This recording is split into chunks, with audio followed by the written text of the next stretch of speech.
they're going to be showing off today. I think Liquid definitely has a really good chance, but one thing that kind of they split up a lot, it seems like, and if they lose players early, it could cost them greatly. Right. What do you think about, just in general, who are in the other invited teams are you looking at as being kind of big contenders here? Is a TSM somebody you're looking at? Is a Penta somebody who you're looking at? Oh, definitely. Both teams, but one thing that kind of Penta and TSM, they split up that a lot, I have it seems like, and right. if they lose players early, it could cost them greatly. Steal your thoughts? I think TSM what do you think is one of those about, teams just in that are going to general, make top 5 who are in the other invited teams are you looking at as being kind of big contenders here? Is a TSM somebody you're looking at? Is a Penta somebody who you're looking at? Oh, definitely. Both teams, one thing that kind of Penta and TSM, they split up a lot. Yeah, that's one of the teams that is kind of notorious now for playing edge play compared to actually going to the center. And a tournament like this, Avenger, that could be pivotal in being able to place highly.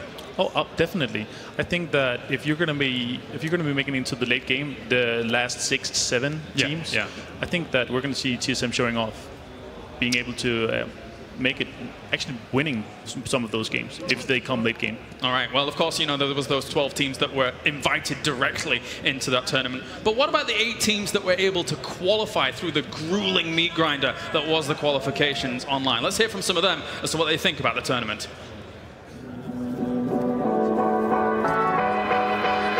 Our team spirit's pretty high. Very, very passionate people.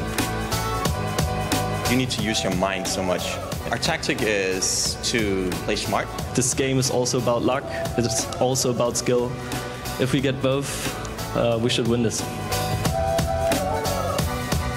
We all know each other very well, so we can easily communicate with each other. I think we're a pretty aggressive team. We play our best. We normally end up ending the game with all 4 people up. We're going into this believing that we can win it. Let the game do the work. Play the game.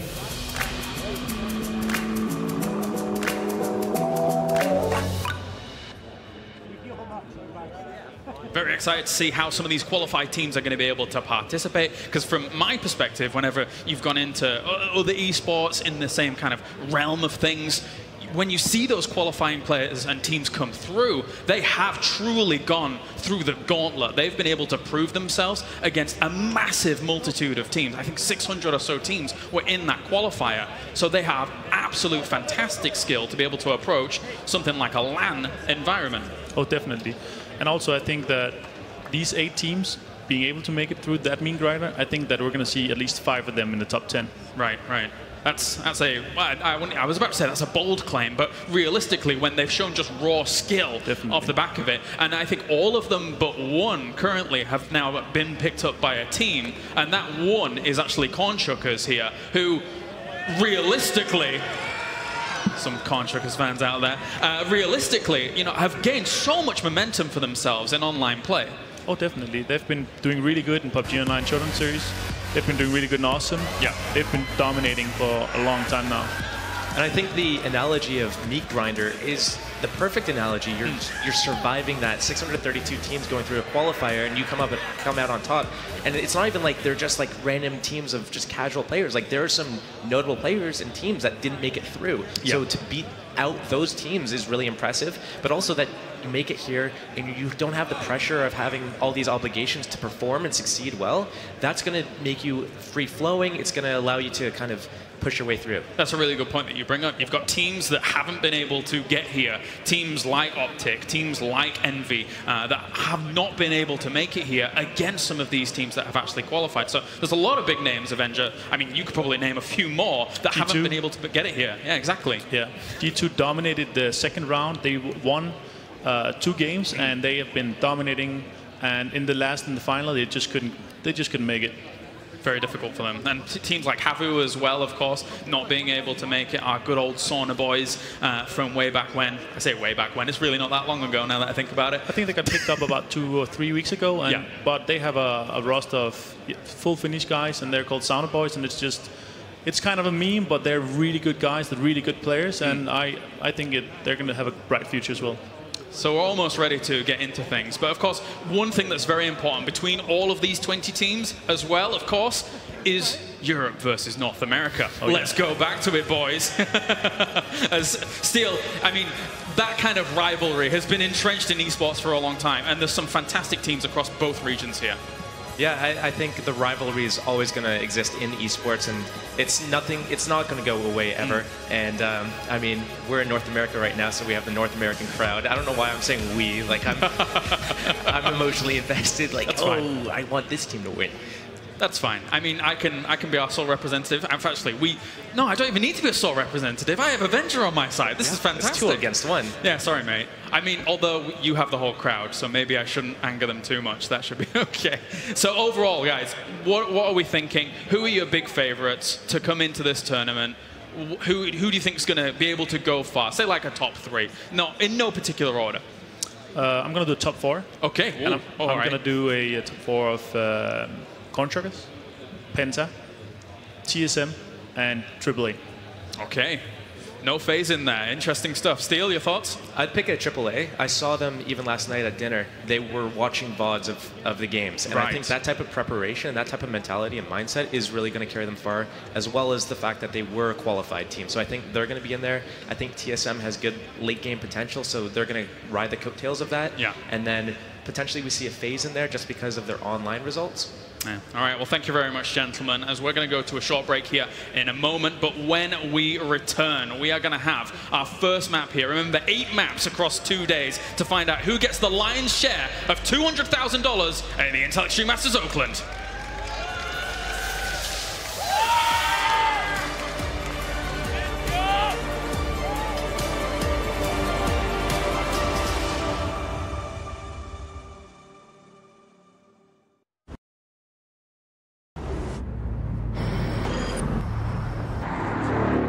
The history comes full circle yet again now. The persistence, the dreams, the sweat, the struggle, the tradition. Some things cannot be named, some places cannot be described. You can feel it, you know you can be a part of the extraordinary.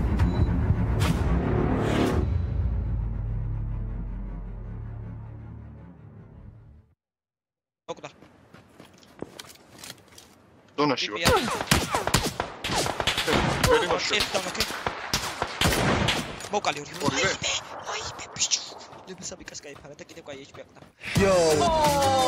Oh my. Game, record, and stream without compromise. An Intel Core i7.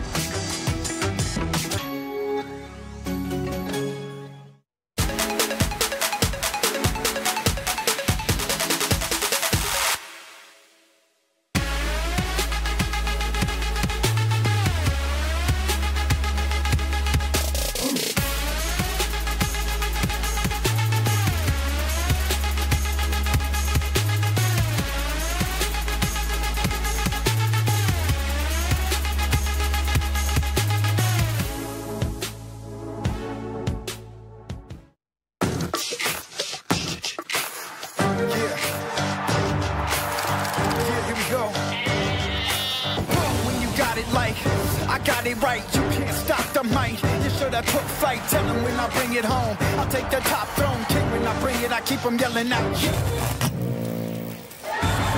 I can smell victory, victory, victory, victory, victory, victory, victory. We're no strangers to love. Whoa, that's amazing. Hey, on the internet. I know a bunch of people who would love that.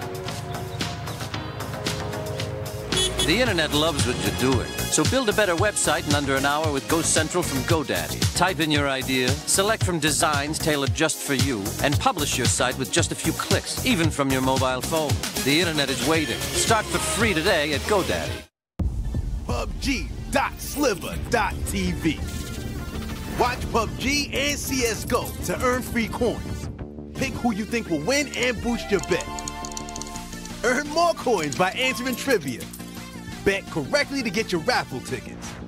Win awesome prizes like PUBG and CSGO skins, virtual reality headsets, and more. Play now at PUBG.sliver.tv.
Time to get this show on the road for the Intel Extreme Masters Okland PUBG Invitational as the 20 teams, 80 players battle it out for $200,000 in total. We had the pre-show before. If you were not tuning in for that, of course, to my left-hand side, my name is Kyle Lars. I am joined by Avenger and Steel here as we're about to break down everything that's going to go on throughout the next, well, the map that's about to come up, of course, but we will have 8 maps in total across the next 2 days to determine how these players are going to be able to stack up against one another and who is going to be the best, basically, here from North America and Europe. So, gentlemen, let's start things off. What are we expecting coming into this first map? It's a very different setting, Steel, than being at home playing at this LAN environment. Yeah, this LAN environment, I mean, we keep bringing it up, but it's got so many things to talk about. So right now, for example, it's cold in the arena. Maybe people at home, they're used to being like warm and comfy and they can wear t-shirts or just sit there in their underwear. Who knows?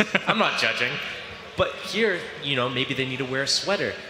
If they're wearing a sweater, does that affect their arm movement if they're trying to aim? So it might affect them in that way or in many different ways that we don't even think about. There's a lot of potential stress that comes along with this kind of environment. Obviously, playing in front of a crowd, playing in front of what you know is going to be a very large audience online as well. Oh, definitely. Like half the teams here, they haven't been on offline event before, and this size, or even maybe at any size, maybe this is the first time they're traveling to America. It's just so much pressure, and are they going to be able to focus on just the game and do their thing? The meta is shaped up online in almost kind of in a very uniform way, it feels like to me when I'm watching tournaments and things like that. You see the migration phases after the early game phases, and obviously into that late game where you get to like the 4th circle and then it's an absolute brawl. So how do you think that is going to affect coming into a tournament like this? I think we're going to see in the 4th circle, we're going to see a massive migration of teams pushing in, and it's going to be a slaughterhouse, basically. Because in the first 3 circles, they're going to be looting, they're going to be standing specifically waiting for the circle just in the first circle, 2 minutes, just waiting. And we're going to see a lot of breaching, and we're going to see a lot of people alive, what you're used to at playing public. And what's very important to note as well is the point system as a whole.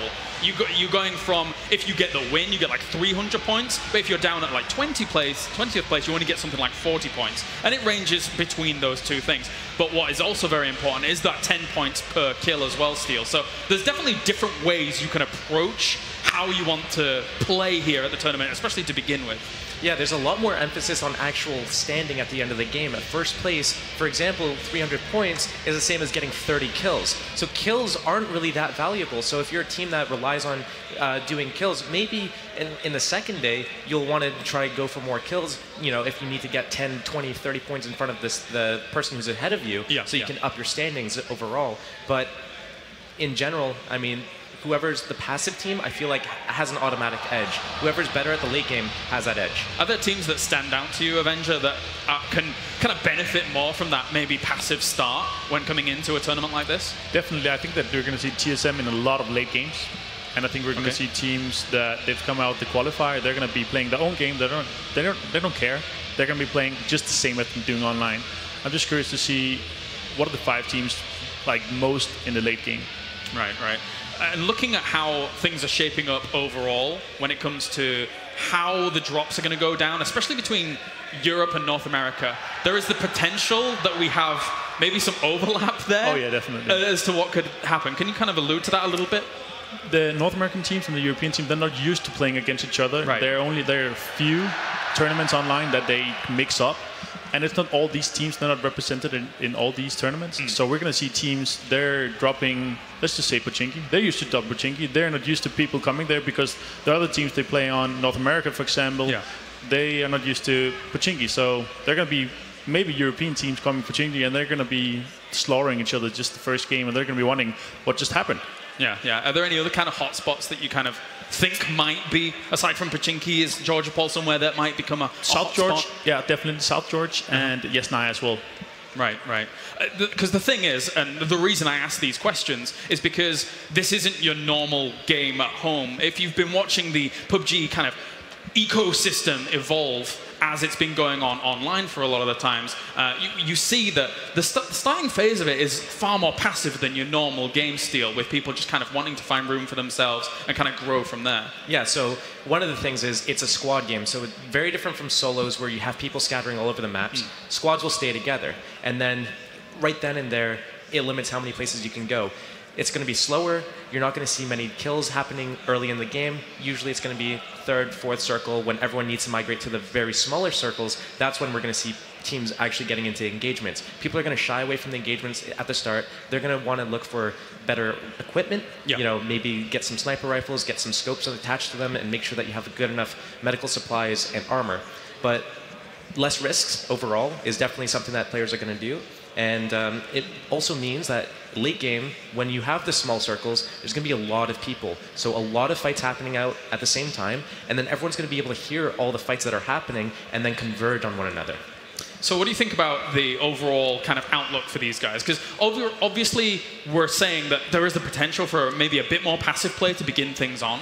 But what do you think about like how, when say we're 4 games deep or something like that, going into day 2, that surely changes up a lot of people's perspectives on, say, they're very low down the rankings. Maybe they start playing a bit more aggressively. How do you think that teams are going to adapt to those kind of situations? I think they're going to be spending like 3 or 4 hours analyzing the game today, so there are going to be a lot of teams going really late to bed because they want an edge. Right. But also some of the better teams, they're going to be having plan A, plan B, plan C, or they're going to change it up between the 2 days. So you're going to be analyzing for 4 hours, and you expect people to go somewhere, but they're going to be changing up. So it's just going to be very exciting. The first game and the 5th game, those are definitely going to be the most exciting games to see. I mean, let's not beat around the bush. When you watch online PUBG at the moment, you know where a lot of these teams like to drop at the moment, and obviously there's the potential that some people can kind of read into that. So I mean, when it comes to those standout places, what teams do you think like will go to certain places? Which are the standout ones for you that are just like, well, that's a common thing, and maybe people can react to that here online? I think that we're going to see Cloud9 going Pochinki. Okay, okay. And I know they're going to be contested by some teams. Yes. Because NA, North American teams, they know that Cloud9 go there, and they may contest them sometimes, but they're going to be European teams contesting them as well. So I think that Pochinki, South George, Yasnaya, it's going to be places we want to watch in the beginning. Yasnaya, because you're not playing, basically. Yeah, basically. Because he is the menace when it comes to Yasnaya. But obviously, on the flip side, let's play devil's advocate for a moment here, Steele. Yes, we know like where a lot of these teams like to drop on the online scene, but here on the LAN setting, using that information isn't that easy. Yeah, there's a lot of variables in play. You don't have to just, it's not just one team versus another. There's 19 teams. So you have that, all those variables attached to that, but then you have to figure out about the loot. What if they have better loot than you? What if you find really good loot and you don't want to take those engagements because it's too high of a risk and you have such good late game supplies that it's not worth that risk? But then, like, there's so many nuances that are a part of it, but at the same time, maybe in the second day, if I have that information that a certain team likes a certain area and they're just ahead of us in the standings and we want to take them out, maybe we drop down in the same area, contest them, take that fight. If we're able to take them out early and then we survive to the late game, then we can take a huge lead on them. So that might come into play in the 7th, 8th match, for example. Right. But right now on the first day, I think we're probably going to see people playing their own strats, playing their own tactics, whatever they've practiced at home. Yeah, yeah. Because it's too hard to, you know, let's say, oh, okay, one team's here, but who cares? There's 18 other teams on the map. And what about something like when it comes to, in the past week or 2 weeks or so, I feel like a lot of the game in general has revolved around getting those ARs, more so over snipers. I mean, you can completely say that's incorrect, but it feels like things like your Kar 98s and stuff like that, unless you get yourself an AWR or an M24 out of a loot box, something like your Kar 98, as much as it's very powerful, it does have a bit of risk to it as well, where your ARs kind of cover a bit more of that risk. What do you think? I think that I mean we're going to see teams going for crates because the AWM is just so powerful. Yeah, yeah. You get a level 3 helmet, it doesn't matter. You're going to get knocked. And the car, it's hard to play, but we're going to see all these teams. They want to have at least one car in each team. We have one marksman on each team, and they're going to be calling out, "Oh, I have a car. I'm coming for it." The sniper, the marksman, he's going to go running just for that. I mean, what's your preferred playstyle, Steele, when it comes to, if you were in this kind of environment, what would you like to be going into? Obviously, you've got your 1.5 potential drops on those ARs. Where do you feel like would be a good strength? So a good balance would be important. So some players might pick up the shotguns, especially if there's going to be urban endings. And then if there's going to be field endings, maybe everyone prefers to have an AR, maybe an SMG. And then you want to balance it out. You don't want to have 4 people with sniper rifles on the team. Maybe you have one with like a semi-auto sniper, for example, the SKS or the Mini 14, instead of having 4 people with Kar 98s. With regards to the crates, I think teams are going to be very skeptical and suspicious when approaching crates. Obviously, if you're able to get one successfully, it's a huge plus. So I think what you're going to see is teams doing it methodically. So you have 2 people sitting back, watching, covering, and then one person goes in with maybe a motorcycle or another vehicle so that they have a little bit of cover and they have an escape option. Okay, let's focus on a few more of the teams whilst we kind of get things almost ready to go here for our first match. Obviously, it takes a little while to get 80 players set up and good to go, so do bear with us for a moment. TSM, a team that online has done very, very well and stuff like that. Avenger, talk to me about TSM. What you expect from them coming in? They've got players like Smack, they've got players like Break on there. Very, very powerful players. Oh, definitely. And since they've been boot camping for the last, 10, 14 days, I've just seen them. They've just been improving so much. And I really think they're going to be a strong team here today. And also, I mean, they're going to be playing late.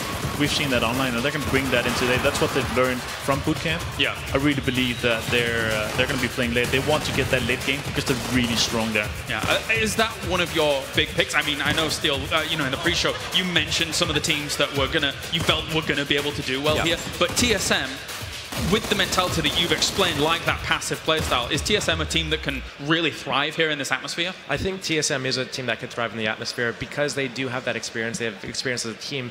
Their playstyle is for that late game. I think if we see them being upset and not making it, you know, deep in the standings, I think it's because they're going to be killed in vehicles as they're trying to make it to the late game. So as they're migrating from the not safe zone towards the safe zone, while they're in vehicles, you know, maybe they run into a team that has, maybe they got a drop and they got an M249 or something to just blow them up. You never know, because it's about 40 shots with an AR to blow up a car. Yeah. 4 people, 10 shots each, and then, you know, suddenly your squad's wiped. M249, man, the car killer itself, incarnate, very, very powerful. But I mean, even the 1.5 times drop on ARs technically makes cars, actually driving cars, a little less viable. I know you're going to have to do it, of course, but you know that the majority of people are all going to be able to have rifles and be able to kind of spot you out and kind of take you out if you're not playing it right.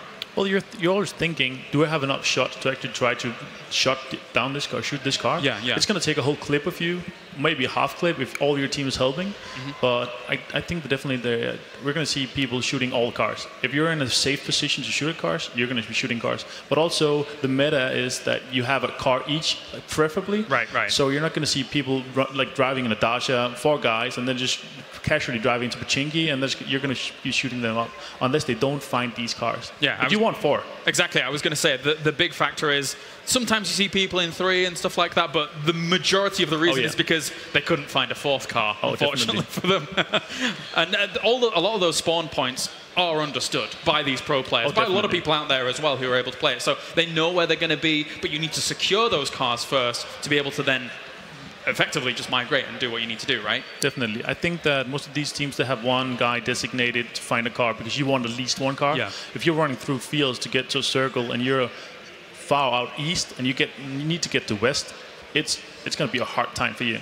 Well, of course, we do have a champion here and ready to go as well in Luminosity Gaming after, you know, being able to play on the Gamescom stage. And some big names in there as well, like someone like Ninja, for example. What do you think about Luminosity coming into this tournament with such big names across all of the teams? Oh, definitely. I think they're going to have a hard time. They're champions from Gamescom, but so much stuff has changed. We haven't seen them in the online tournaments, but I think that they're going to be bringing their A game. They want another win. Yeah. I mean, someone like, for me, on Luminosity that stands out is JP2, who just is an absolute monster when it comes to the game. Absolutely. Is that fair to say? Absolutely. I think that JP2 is a really strong player, and he's a really, really good mechanical player. There's Luminosity, of course, able to kind of try and do so well when it came to Gamescom Invitational. But as you said, on this stage in general, Steel, it is a whole other ball game when it comes to the amount of teams that are here that are as skilled as they are. Of course, for some of these teams, it's their first ever LAN, and how much does that put on someone? I know that way back when, you had your first LAN. What's that kind of feeling, the air like? I mean, some teams or players even still can't even get rid of the LAN jitters, even, you know, this far into their careers. You know, maybe it's 5-10 years down the line. So maybe these players are internalizing everything that they do, every little decision that they make. But beyond that, I mean, you have the more experienced players. If they are relying on their mechanical skill and they've been to other tournaments and they've won other tournaments like Luminosity, for example, then they're going to have a much better time going against other players that maybe they're coming from Europe, maybe it's their first event, maybe at home they're up until like 8 a.m. and then they wake up at like 4 p.m. Here they have to be up at like 9 a.m. and it's a different time zone. They've just traveled so that they're not accustomed to the jet lag or anything. And then on top of that, they have these long days where they have to be mentally alert for a large portion of it, especially when they're playing, and you have to be like max energy. And you know, maybe they're not eating right, maybe they're not sleeping right. That might play a factor in the long game. So maybe we don't see it so early in the tournament, but definitely on day 2 and later in day 2, it's really going to weigh on them. Yeah, you just need 2 Red Bulls and then you're up to speed, you get boosted and you get good to go, right? Surely. Definitely. I just want to real fast touch upon Luminosity again. At Gamescom, it was the best of 3. Yeah. It was 3 matches. We have 8 today upon 2 days. Yes. And they got a win, and they got a second place, which secured them the win overall. But it's 8 games today. They're going to have to be consistently in 5-6 games to be able to secure this win. And this whole tournament is going to be first-person perspective for all of the players. So even though we might see a third-person perspective or overhead, the players themselves can only play first person. And I think at Gamescom they won the third person. Yeah, it's third person. Yeah. So it's a very different thing, because you can't look around corners. You're going to have to approach the situation very differently. And, you know, crawling around might play out really well for passive teams as opposed to just going in and just going gung-ho and taking all the fights that you want. Of course, we've talked about the passive style, and we've talked about potentially those edge strats that might come in, a la your TSMs, etc., and stuff like that. And we can only allude to and speculate what these teams have brought to the table here, because again, a LAN setting is very different to an online setting. But let's talk about the opposite end of edge strats. Let's talk about the center strats that we've seen people be able to be very successful. We saw Ghost Gaming in the qualifiers be very successful with that as well. Who stands out to you as a team that could potentially find good success in things like center strats? Ninjas in Pajamas. They're going to be, I think they're going to thrive in pushing the center, playing out of the center, and I think we're going to see them dropping center as well. And I think they're going to thrive that, and I think they'll get a lot of kills. Any others?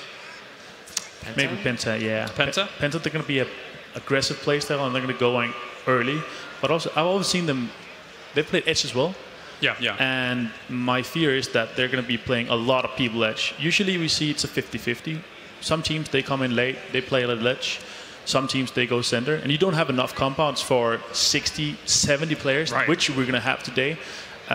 So I really believe that we're going to see a lot of people on the edge, and I think that we're going to be the density of players on that fourth circle.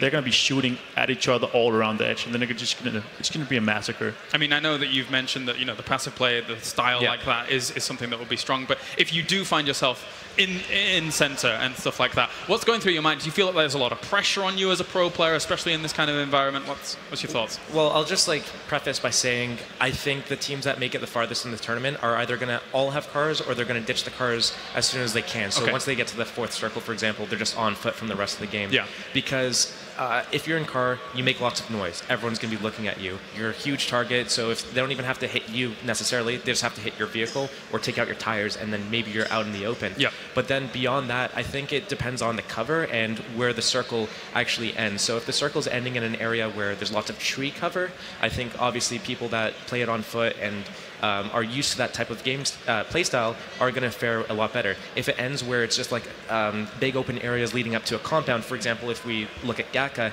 then teams that like to go kind of center circle, get to those good positions on the houses, and then just wait and then hope for the circle to land on them, I think they're going to have a really good time until they go up against a team that's really good at sieging.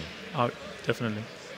Well, what do you think about the first game drop? We're almost ready to go into the game. Any kind of things that you think might stand out in the first game drop before we go in? I just want to see the massacre in South George. The massacre in South George. I think either Milta or George, there's going to be an early fight. All right. Well, of course, thank you very much, gentlemen. As let's hear what the casters have to think about the first drop going into game one. Yeah, thank you guys. And as I said, if you're starting to see us, you can realize we're getting closer to the game actually starting. But yeah, we can start talking about those drops because I guess if you're watching at home or if you maybe play the game yourself, I think everyone here plays PUBG. Like, let's be real, you're sitting on this side. The point is that when you're kind of playing at home, it's kind of reactive to that playing line, right? You see, okay, what's viable? What do I feel like? Am I going to go crazy and just go to school, or am I going to play it slow? Do I play the extremities? Whereas in the kind of higher level of PUBG thus far, we're seeing far more scripted, strategic drops. Talk to me about that, because we've heard on the desk a lot about it already. There's a value to a scripted drop, and what that comes down to is, as you know when you play at home, Andy's already playing out, sorry guys, he's playing to the crowd. When you play at home, looting speed is important. You want to sort of master the transition from building to building, know how to utilize, say, the back six and the fast transitions to the apartments there, things like that. So that's why a lot of these pro teams choose common drops. However, we've been hearing them sort of talk during practices, and it's something where we know, FaZe loves to go to Milta traditionally. But if there's ever a time to try something new, this is the place to do it. So what I'd love to see is I want to see a a team who's just ready to go. So we know Liquid and Alliance, they love to do this sort of school, apartments, drop split. I want to see a team like Ninjas in Pajamas just go straight at them, teach them a lesson, and push them out of somewhere. Well, you've thrown down the gauntlet. I think the teams have heard this. We'll see if they respond. We'll find out in a second. Obviously, we're going to head back to the desk now to just kind of wrap this one up. Thank you very much, Pansy and Toffees. Of course, those guys, later on, we'll be bringing you our first game here in a few moments' time. And what we're going to do now is we're going to go to a short break, gentlemen, here, as everybody gets set up and good to go into our first game. But when we return, the Intel Extreme Masters Oakland Invitational for PUBG is right on the way.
Okay, we're good.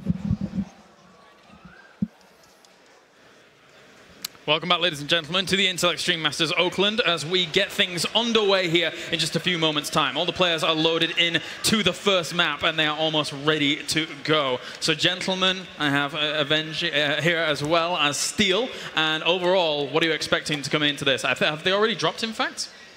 Or have they not dropped yet? I don't think they've dropped yet. They haven't dropped yet. We're waiting for them to get on the plane, and it's yeah. Okay. So we are almost ready to go over to our commentary team here in a second, as Pansy and Toffees are ready to head to game number 1 for the Intel Extreme Masters Oakland. And yeah, thank you very much, guys, for the patience. Obviously, it wouldn't be PUBG without a couple of starting points, but we are in this one. We are seeing them dropping out, and do you know what? I'm kind of happy to seeing a relatively central line to a degree. All right, it's Absolutely. A little south. It's a little south, but you know what? It gives a lot of play here. Talk me through what we're looking at early game, because there's a lot of scripted drops we're expecting to see. If you see any deviations, call it out to us. Absolutely. What a lot of teams wanted to see was a middle one coming straight out of the gate. Now, this is a little bit south, so we're going to have to see some adjustments, probably a lot of cars getting picked up in this area here so that they can sort of head north and do their looting. Now, what I would love to see, and what I think we're probably going to see a lot of, is some of these teams are going to have one scout, presumably, pull their shoot early. They're going to try to get a good sky vision of where all the teams are dropping so that they know, is anyone switching up, or is anybody staying the same? Now, worth noting, one team that is staying the same, despite a lot of people thinking that they wouldn't, is FaZe Gaming. FaZe Gaming is going to be dropping right into the same position that they generally like to populate, as is a couple of other teams. We've got AAA going to be using their mill to drop. These are all very common. These teams are using what we decide is they want to make sure their strategy is strong in the first game. And at best of 8, with scores as powerful as they are, you want to have a good first game. You want to make sure that that first game gets you into the top 10, sets you up with a good point pattern, and allows you to really push into the second half of day 1 and then day 2 without being too far behind. Yeah, and we're seeing the teams who kind of drop first now, obviously a little further ahead, hitting the ground quicker. They do get the guns going. You're already seeing a lot of ARs being picked up across the board. You're seeing that starting to fill through, and everything's kind of going as expected. TSM heading to George is nothing new. It's exactly the same. I guess the one thing we look at is if there are those early fights that you kind of get worried about. I'm seeing a couple of shots coming through center map, and that's going to be something to keep your eyes on. NIP, obviously, one of those teams who like the fights. They like the early action. So keep tabs across the board on what's going to be happening, because you are seeing that instant get car, get moving, and that's a circle and a half. Absolutely. So this is really honestly the worst possible scenario in circles for a lot of these teams. Oh, wow. We're already seeing fights. You heard Avenger say it earlier that this area up here was going to be a really big deal up by Yas. We got a lot of teams coming in, and what we're seeing is what we call the car massacre. A lot of teams... Whoa, hold on. Have you just seen the Boom's just taken out... Wow. TSM is struggling here. They're down on 2 already. You're going to have Break being taken out completely. He's straight out. Fist, he's crawling to his doom. This is big from Noble to start off. That's a huge statement. We know that TSM play those late games. They expected that. They even had a great circle, bear in mind. They had it all, but this is a huge problem now. TSM, well, what's left of TSM now has to split apart. They're going to have to try and keep themselves to themselves, play that long game, stay alive, and pray that the others do the work for him, but a lot of kills coming through early. Bad for TSM, great for Noble. This is a big confidence booster for a team that has had a little bit of trouble with the transition from third person to first person since the last large event. That has got to be a really cool thing for them to get right out of the gate with and say, hey, we can get the kills, we can take out its favorite team, we can make this happen. Yeah, Chappie already getting the loot on down by the coast. Too much to worry about just yet. He seems relatively okay at the point. Shotgun, it's not the end of the world, quite nice at this point. Looking for armor still, obviously. That's what you want the basics, right? You want the level 1 helmet. At least then you can be relatively safe in the first bit of loot exchange. But you want to end up with the level 2s no matter what, really, at this point. Especially at this level, you need that sustainability here. You do. You want to use that first circle to get your essentials. And then from there, you almost treat it like it's a raid of some sort, where you start to improve your gear by taking out your opponents. Now let's look at the crunch points here, because we're going to see that east to kind of west transitions sort of period kicking in. Not necessarily now, but pretty soon. They're starting to consider cars. They're starting to consider how do we get here, because the fights are happening towards the south. AAA having a little bit of a skirmish as well. FaZe obviously next to them. That's a huge battle we have to keep our eyes towards. But the crunch points you're seeing are going to be Pachinki, that southern road, bit of the north, but you've got to be careful of those bridges as well. They are such a choke point, and you're going to be seeing teams having to be very cautious of that. Absolutely. One of the things that we're going to see is FaZe Gaming, for instance, is going to have to really cross this map through a very tough area. They've got to come all the way across, so they have to leave early. That means Against All is going to be sitting there waiting for them. We're going to have Liquid up on the north. Remember, you can't drive through that central area coming out of Power, so you're not going to be going over Lumber Camp, which means you're in some trouble. I do like the way that Cloud9 are already moving. They've gone quite early here. You saw that their loot was pretty scrappy, but I mean, at least you can kind of guess as well going into that kind of west part of the map, it's not always so populated. You can trash loot out of it. It's not the end of the world. The guys down here, obviously Evil Geniuses, used to be doing the slow loot again, taking their time. Again, got to be careful of the bridge crossing back out because teams are going to be crossing through that path. But you've got to be aware of this now mentally. And I love so Evil Geniuses, when you talk about drop patterns, and we talked about this all week, nobody's really going military regularly right now. So Evil Geniuses came in, and they have a lot to prove in this game, Pansy. They were a direct invite that didn't come out of the traditional leagues formats. So they have a great start here. They've got all the loot that they could ever want to themselves. And they should have an okay time passing that bridge as long as they don't run into the Corn Shuckers. Corn Shuckers, another team that loves a scrap. These guys are first-person bosses, and they're going to try to potentially take the fight to that southern road. Yeah, first drop going to come in just north of Georgia Pole. We're kind of in between, I guess, by the bridge. So, hey, if people want to go for it, fine. But I think everyone's pretty scared right now. This is first game. You've already just seen some of the slowest playing, most meticulous, very cautious teams getting picked up first. So again, you don't want to be that team. And this is the point now, is everyone needs to start the move. Everyone wants to get into buildings. They want to play either central if that's their jam, or whatever is the style for them. They need to start executing that now. For me, the big fun part will be the Milta move. Because FaZe will either have to go past AAA, Penta's not far off all these teams. You don't want to get that, do you? You go out all that way, you take the risk, and they're like, M249. And it's really tough. It's really tough for FaZe too, because they've got to go through multiple kills boxes, including the school kill box, to get to where they want to go. And they need to launch with no more than 45 seconds. Okay, FaZe is starting to move. Now, I'm wondering if AAA are going to spot this out. If we can jump down towards that, I want to see that FaZe transition through.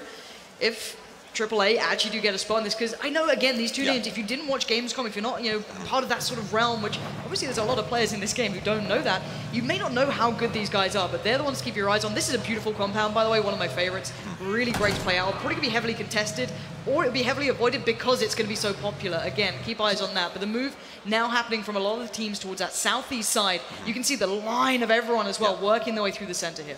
Absolutely. So they have a chance to set a trap, but it looks like FaZe is being smart and going through lumber camp, as difficult as it is to avoid them. Yeah, the terrain's horrible as well around there. It's very difficult terrains. That's why they left so early, to make sure they had the time to make that transition. Now, up on the top edge of the circle, we know that Luminosity is really going into contact with Wind and Rain. Now, Wind and Rain is a team that a lot of us don't know what to expect from these guys, and it could get pretty sketchy. So here's Mixie got the motorcycle. If you're going to go through that rough terrain, it's really a great vehicle to try and make that happen with, and he's playing Scout. This is a really smart strategy when you know that you're cut on two sides. You send someone out on the motorcycle first, and you make sure that you're not going to get shot. Well, we're going to see the high ground, low ground start to kick off a little bit here. Bear in mind, you do have Luminosity down there, so keep eyes on what they do and the way they work out of this. Again, Ruins, brilliant sometimes if you're a power player, if you want to take those fights, if you're happy being dug in here, you don't need to rotate out of it, you feel comfortable. But again, you can get picked out, you can get pinned in there. It's very tricky to traverse from. There's still that open ground around it. So keep eyes on how they kind of get around this area. Nice little 4 times though on this 416. So a little bit of play if they go for that solo shot. But look at the armor and helmet situation.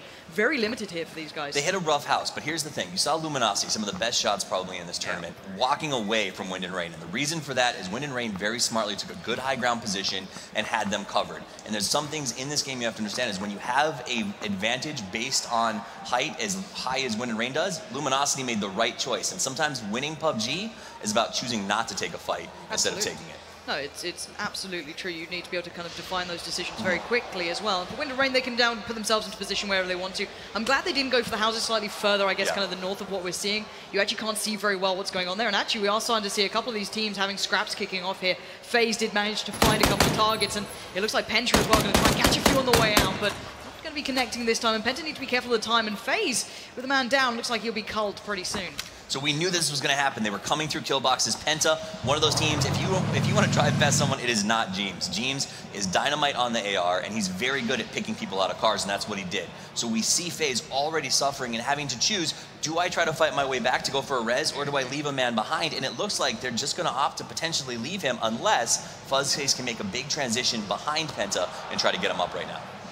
Yeah, this is a risky play. It looks like they're just splitting up to the dance here to pick up another car to kind of traverse. We already said that before. It's super popular to get as many vehicles as possible. Keep your options open. But that choke point just south of Pachinki does seem as though it might claim some more lives if they're not careful. Liquid are just starting to move through there. There's still FaZe members not far off either. So you've got to keep your eyes on this area here. There's Hollywood as well, the classic, just riding around with Moleman as well. So you've got these two putting a lot of faith in there, just the casual tap of control to ensure that nose goes down and keeps you riding pretty safely at this point. But they're in a decent spot. It looks like they're heading around that south side, and actually that's relatively unpopulated. Most of these teams have gone quite central, which is not uncommon at all, but there's really good real estate still available down in that southwest position. So Liquid's going to head down there. It's unfortunate for them. They like to jump middle map so that they can try to get to middle map. The circle was the worst case scenario for them in terms of how far to travel. And now they've got to pass some teams like the Corn Shuckers, who are down there on the bottom. They've been looting there the whole time. They're going to set up shop. And what you do at this point is kills are worth 10 points. You set up shop and you take out teams that are in transition. It's a really easy way to sort of bolster your scores and make sure that you're ready to go into the next round. Yeah, we're going to see it. I doubt these two are going to take full fights. They're both perfectly capable of breaking things off. You've got a little bit of high ground in between as well. No forced fights in this situation. We are seeing a couple of players, though, going down already. You're seeing the kills coming through. And again, it's not from these compounds because they can split off easily. You can spot each other out, you can get the information, but there's no need to fight. You're not being pushed by the circle. Might as well just spin around and have a look at this. And yeah, Sigsy, a player who got a lot of people's attention during that Gamescom spree. He's been around for quite some time, it seems, and Alliance obviously picking him up, but he's obviously been pressured here, down a little bit on health and looking a little bit lonely. Yeah, and it's a really tough situation to find yourselves in. Now, DC is also a team that's probably not going to overpush this. They're happy to do damage and then just let it be. He's by himself. He's trying to heal back up. DC can sort of lock in and hold their position. So when you see kills happening right now, a lot of that is people getting shot out of cars. They're fights that we can't traditionally get to because it's just lost in transition. That's part of what happens when 40% of your circle is lost sort of off of the shore. So as these teams form up, I think what we're going to start to see is some very big complex zones developing. Down here, around the quarry, just north of it, Tempo Storm in a very strong complex. And as we jump over here, we can see that DC is still sort of making sure that the Alliance response isn't going to be overwhelming, but they have no desire to move until they know what this next circle is coming. We've got maybe about 15 seconds, and then at that point, we're going to see everyone fire those engines up and rush to the middle, because whoever controls the middle of this next circle is going to be in a great position to push into the end game. Yeah, it is where that circle goes now. This becomes such a springboard effect for the rest of the game. So, again, late to the party, but splitting on board with Hayes here, a couple of pings, a couple of tags towards the car. You can see it around half HP, so you've got to be a little careful. Obviously, you don't want to get caught, as we've seen a lot of teams do. With a 1.5 times chance of ARs being dropped, it does give more viability to put in a couple of bullets into these cars, and obviously hoping that you weaken them up a little bit later as well. And now you can start seeing the teams kind of converging towards that central piece here, and it looks like Energetic Turtle might have a bit of a glimpse here on one of the Liquid boys. Scoom's got to be careful, healing up right now, no rush, no big need, and he's got soft cover. He's got, you know, one position pretty much covered. He's got to be careful to not overextend and just hope that maybe some support can arrive and they can pressure, but playing against hard cover like this, oh wow, that's a lovely circle as well. Just keeps going in real nice, not pressuring too many people either. Not going to see many moving off the back of this. That's just quite a clean one, forcing the players from the north up in Georgia Pole to chip down a little bit, but still it's not far. You might see some fights there, but overall, this is going to be a hot position, and Scoom's now playing a dangerous game, but bear in mind, Scooby, he gets overlooked sometimes. This guy has got some real firepower, not often put there with the others, but if you look at his kills throughout those online leagues, this guy can deliver, so don't doubt him, but look at this angle, look at this very tiny, very minute peak that Energetic Turtle is looking for here. Well, and right now, Scoom, the shot caller for Liquid, is here in a tough position, so you know that he's trying to get his team into a good place where they can fight back. But this circle means that we're going to see a lot of teams sort of comfortable where they are, engage in some small firefights, and also the transition. Like right now, up on the north of the map, C9 having a hard time moving past a couple of teams. That's a drop and a half. This is a great drop. This is a special delivery, ding, ding, right there, drop for Alliance, saying, hey, we feel for you and the guy you lost early. Let's see if we can help out a little bit. All right, let's see. You can start seeing the teams in the north working their way down. Noble already considering that one. A couple of players split up. You can see that level 1 helmet shining away. But be careful here. You can see the minis in play. UMP still not exactly ideal, but you've got the scars as well. So just got to be a little bit cautious as how he plays this one out. Level 1 vest too. He's pretty undergeared at this point. Absolutely, and this is again a symptom of the circle because of the need to move early and not find a lot of loot options right now. There's no way to sort of bolster your gear until you manage to catch somebody out of position. So what we're going to see is a lot of teams sort of spreading out into these swamps and making those fights work for them. Now, where is the rest of Liquid here? Because I'm wondering if they want to bail out Scoom, if that's the plan, or if he can just hold this. He's not particularly in a rush, but are they trying to get a better position on this? Are they going to work around? Or have they just kind of left him to his own devices? Because he'd have to smoke his way out. He does at least have the foliage covering a good position. If he runs up and over the terrain, he can find a way through. But again, yeah, he is very much on his own here, kind of isolated from the others, hoping to be able to get past this. But he's not alone. If that smoke goes up, he actually might be able to be seen from the players not far off from him. Absolutely. So his team is close, and the goal what they're doing here is they block down a compound on the coast, hoping that the next circle will move towards them. That means no one gets behind them, and if it forces those who are shooting, if Shorts' method to move, then he can finally just sort of hunker down and make his way to his rest of his team later. That's why we're not seeing peaks, we're not seeing pushes, because he can do that. He can force Method, waste some bullets, and just waste some time. Yeah, we're just looking at teams fortifying their positions right now, getting the lay of the land, essentially. There's no need to rush anything. It's a very nice circle. It kind of puts no one's nose out of position right now. This is pretty much it. You can maybe make risks, make gamble moves to try and take over better real estate. If you try and do that, I guess you could have someone like the NIP guys or someone of an aggressive nature doing that. But again, no team is forced into a bad position just yet, unless they take a gamble or a risk. So again, let's see what TSM's up to. The remains of TSM, merely 2 left alive, AMPR and Smack there. So they've got themselves back in this one. Great gear on AMPR though, 3'd up, all 3s.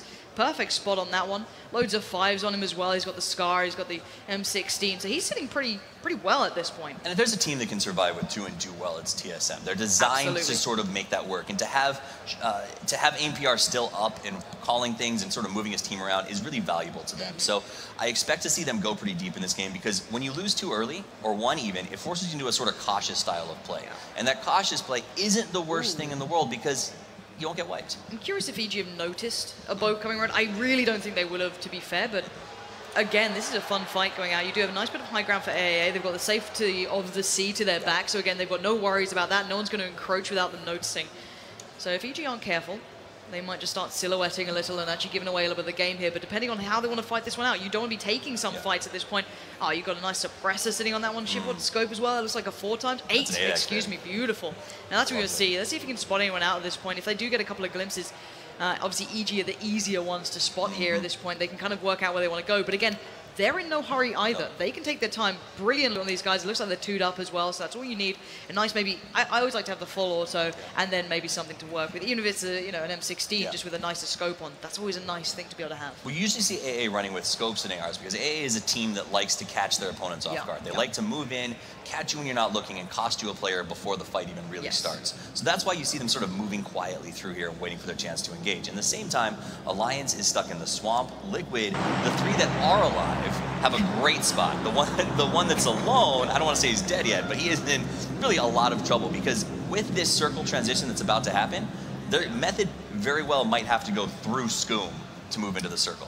Yeah, Scoom could be the pain in the ass, right? Let's be honest. He's going to be the nuisance player. It's like you don't know if the rest of his team's there, if they've been flanking, if they've been getting... You can see Turtle here is looking around to try and find spots, and I think he might have caught a glimpse of maybe just one. A pixel is all you need. A pixel out of place will certainly get your attention at this point, looking towards anyone silhouetting over those hills and trying to traverse up. But the circle's going to be closing in soonish. You've got a couple more seconds on that one, but once it does, this is where we see the game get interesting. You're going to see the rest of TSM now working their way in.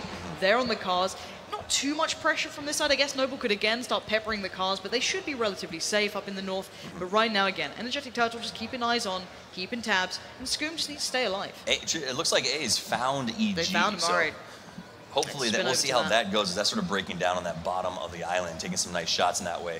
But as the circle establishes itself right now, what I look to see is Liquid is probably going to have a chance to shoot at Method as they work their way around through the flanks, so they can potentially get Scoom out. It looks like EG's come away without too many losses. Oh my goodness.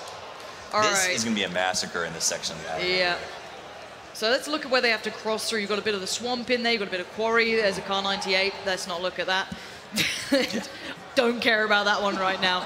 At the end of the day, it is all about that transition period. I think teams are going to go quite quick on this as well. You need to get back in the cars. You can see it instantly. They know they're in for a real problem here. A lot of shots can be coming through as well. NIP being peppered. You're going to see those lines lighting up the map as they all try and make their way through here. NIP, it looks like they made it just about for this moment. Scoom is just sat there like, please no one look at me. And then again, you can't escape. NIP go from one problem to another. Now Liquid open up on them. Liquid in a great spot as well here. Phenomenal. Super central, safety, good high ground, hard cover.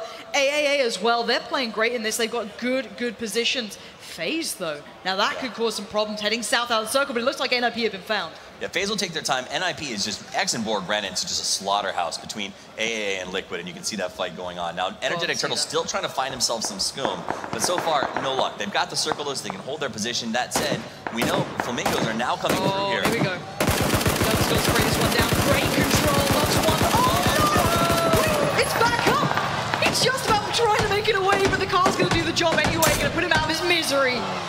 And Energetic Turtle living up to the name, finishing off that job with a mini and watching the others just about making their way through the foliage, but great job getting some damage done on that transition. And there's someone new there. So Scoom has vacated. He took the chance from the Flamingos to get out of there. Meanwhile, DC got stuck in that position, as well as Flamingos with a really tough transition. They got caught out, they got rolled over, and that's the end of that. Look at EG, FaZe. Everyone's going to be collapsing towards that side. We've got to spin into this one. As they're going to be working their way around each other at this point as well, yeah. You're seeing FaZe receiving a lot of attention from EG. They're trying to make their way through. They're not the best gear. You can see that level 2 already looking a little redder than before. But again, looking for any cover. You're not going to be giving any. You might have to give up going for hard cover at this point. Play the soft cover, get into good terrain, get into maybe a position you can feel a little more confident in. It's worth looking at the east side of the map, where Ronin is playing Gatekeeper. So if you go up there, you're going to see Ronin on the east, playing Gatekeeper up against the guys trying to get in. 3 of FaZe just went down. This is going to be huge. Again. That was the vehicle. AAA are going to be watching this one, and they're loving this. These are the contenders that completely could hold them back, but Alliance now being picked up. Viesi was the one who had the AWM as well, so that's now in free play. I don't know who's going to pick that one up, but the last of FaZe looks like he's going to go down as well at this point, unless one of them managed to scurry away. But it looks as though that gatekeeping game towards the south has really hurt a lot of these teams. Again, looking at this one, Luminosity and Penta. Look at these guys.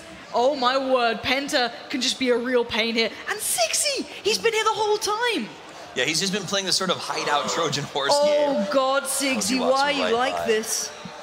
But then again, maybe Drassel could do something, or the Penta player. That Sixy. I want to get on board with Sixy if we can, just to see where he is. Is he still in the barn? I think he's sitting inside the corner. Is he going to late? There, yeah. I think he's going to late play this, try and let Luminosity kind of be his pathway, use them. But again, there's players behind them, which could mean this is a huge issue if he tries to time it. Absolutely, and it could backfire as Drassel was healing, so he's going to be kind of tailing behind the rest of his team as they move up this hill. But these guys okay, so Sigsy heard them all leave. He's considering getting out himself. He's hearing the steps now as well. The problem is James could also be a spoiler here. What time does he go? He's got to go pretty soon, and it looks like Drassel's going to be the man to get caught in the heels. If it happens, Sigsy can just dive out that window, well geared, but he's playing it slow. Does he want to play the blue? Probably not. This blue's no joke, so this is not a blue you want to spend time in. No, it actually really does hurt. So again, it looks like Luminosity getting some attention as they try and swing south side on the slow side of the circle. Not the end of the world. Other teams can pick up that fight, but Sigsy, you got to move soon, my friend. There's one man with you in the blue, but he doesn't have far to run, and he's decently stimmed, but he's got to go. Yeah, I thought he'd go for this full super boost and then just take off. He's only gone halfway up, and he seems like he still wants to play that very carefully. That means he must have a lot of stims and a lot of heals in his backpack ready to go. Now he's out and he's moving. James probably won't be looking at him at this point. This is first person, obviously, so they're just going to be running to get to the blue as fast as possible. Sigsy following him. Wow. Let's have a little look at this new circle coming up here. Method in a really good position. It looks like probably Liquid are just on the cusp. Yeah, they are just about here. Wind and Rain, you've got a lot of teams still in good positions at this point. Sigsy's under fire. That's going to probably take him down shortly at this point. I doubt he's going to get away with much, but this 8 times in this man's hands. And he's about to unleash. Great work towards one of the EG members. Gets him down, can't take him out just yet. Bleeding away, though, down the defilade. Absolutely. So, and this is the tough part. There's not a lot of complexes in this area. Yes, you do have the swamp, so we're going to have to deal with a lot of defilade fights, a lot of peak fights from behind trees, and a lot of usage of rocks. The problem, Pansy, is getting there. When you've got teams in those complexes who shoot the way that these teams shoot, it's just a really, really terrible thing to cross. As you're seeing C9 up on the north having trouble getting through their gatekeepers to get into the circle. Liquid about to go to town with ninjas in pajamas. The whole north is about to explode. Yeah, it is. You can see Andy Pyro just using these angles really nicely. Smart play from him.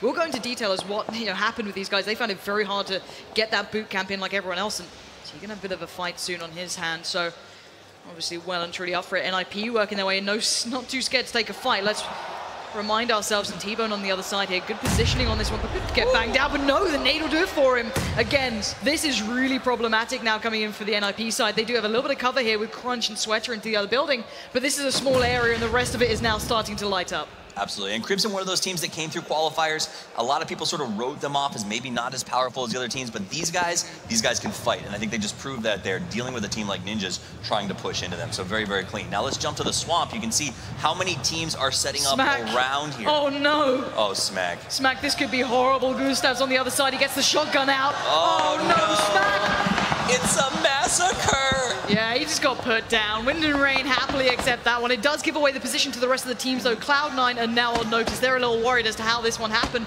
People so...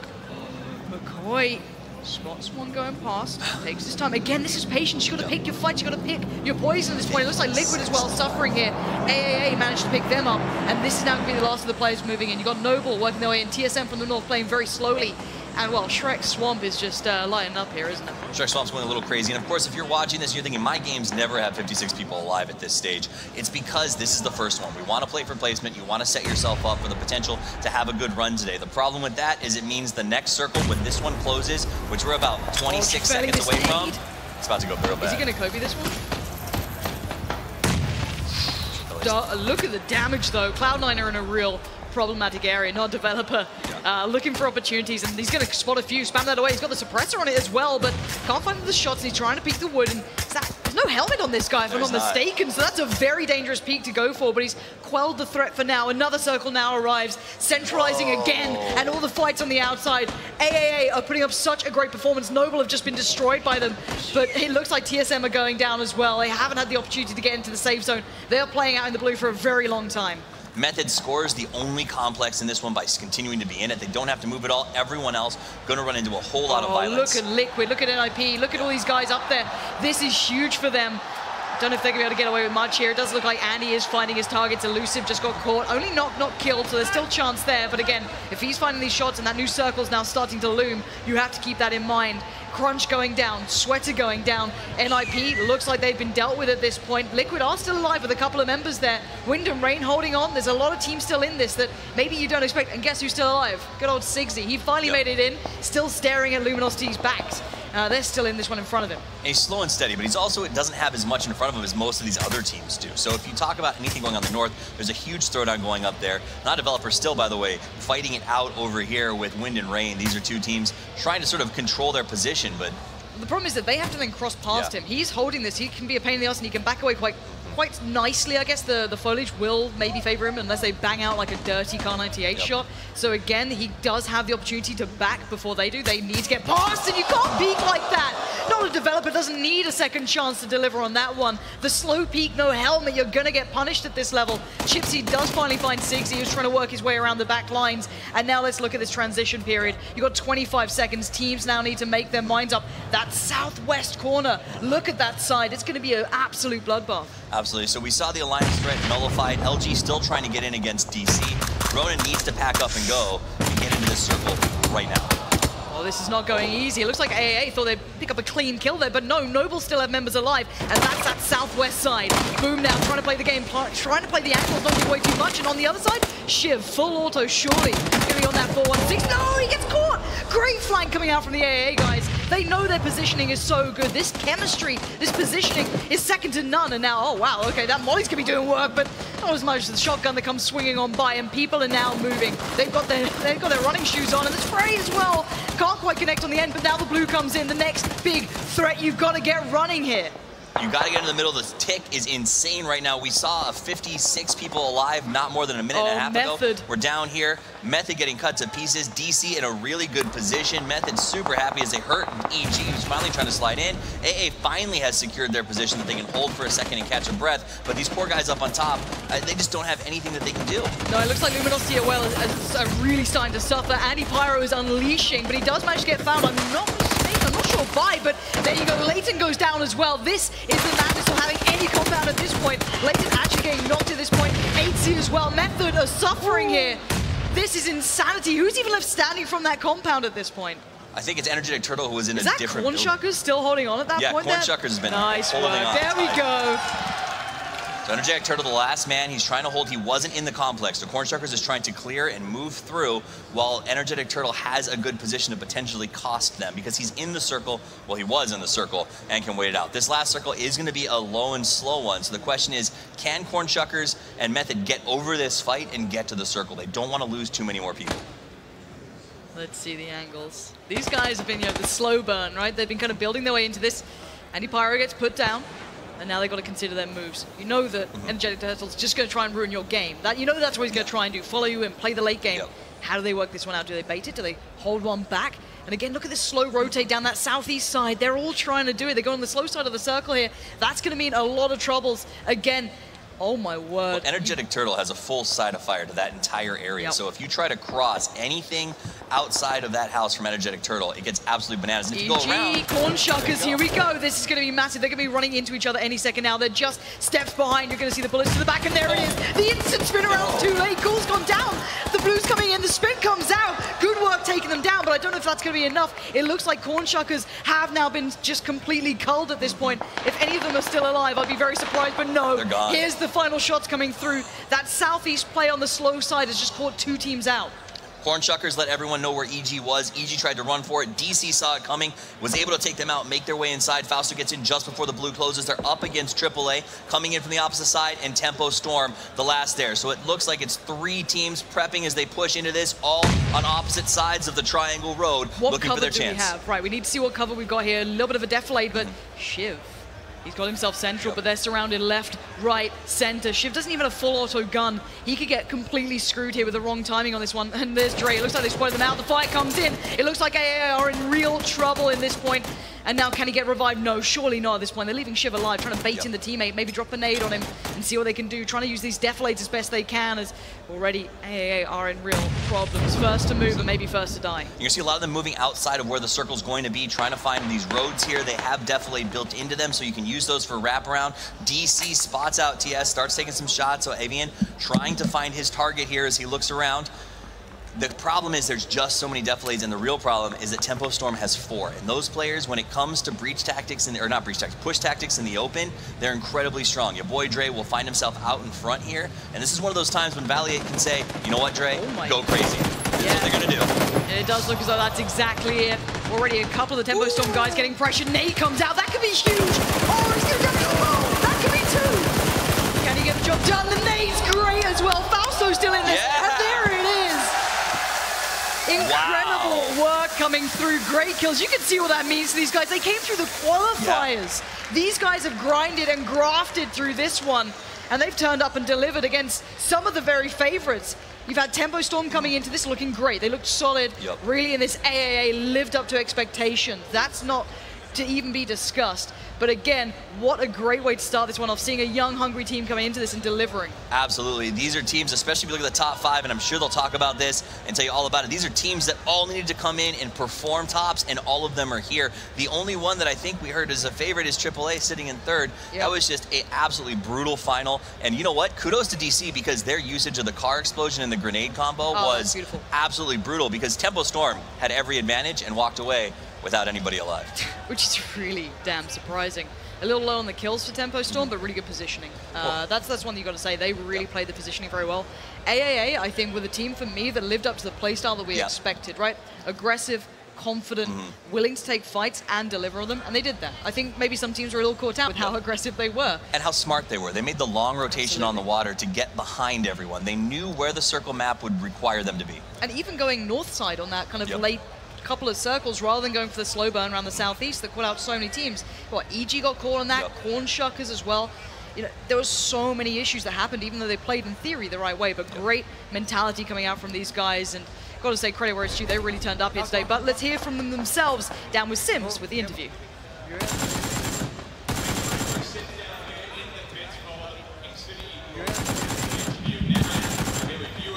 From Digital Chaos. First question, it has to be generic. How does it feel taking the first win of the day? Feels absolutely amazing to know that like 8 teams will come here and actually win a game, and to win the first one going in, it's such a huge like confidence boost. It feels amazing. Well, let's talk about your journey here, because it wasn't easy. Obviously, you had to go through the qualifiers. I mean, how much of a task was that, and how much pressure does it kind of add on to yourself, knowing that you're coming into this against all these kind of invited teams, so to speak? I actually feel like it relieves a little bit of the pressure. You know, we went through the qualifiers, we went up against 320 teams in total. Top 4 went through, we came out, you know, 4th place and we got through. I actually think that relieves the pressure, because we know that we've fought our way to get here. We know like we've earned it, and it feels really good. Okay, let's talk about your thought process then. Plane comes in, what's the first thing you guys are kind of thinking? What's the discussion that goes through the team's mind, and how do you plan where you're going to drop? We're looking for like basically a safe area to loot at the start of the game. You know, a lot of areas are going to be contested, so we want to get away from the plane. We want to get vehicles. Sometimes we do something weird, catch people off guard. Sometimes we just do a standard, you know, go away from the plane, find cars, get loot. It's pretty straightforward, really. We just need to look around, like what other teams are doing, and then figure out what we're going to do based off of that. What kind of play style would you say you guys go for? Are you looking to try and find a stronghold, a compound, try and get into early on, or are you a team that prefers to always be on the move, always wandering around and kind of taking the fights when they find you? If we see a strong compound, we'll take it. We like to be on foot, we like to be fighting, but there's no point, you know, if a compound's in the middle of the circle, there's no point not being in it, right? But we also like, you know, if we can find a good spot on a hill you have a lot more mobility. You know, you're not as safe in a building, but you're also not as restricted. You can move around, you can fight, you can flank people. So that's what we were doing most of that game. We spent very little time sitting in buildings. Okay, well, you know what? Congratulations. I'm going to let you go and chill with your team now. That's it from us. When we return, we're going to have more intense action. What a way to start off day one, game number one. We'll see you guys in just a second.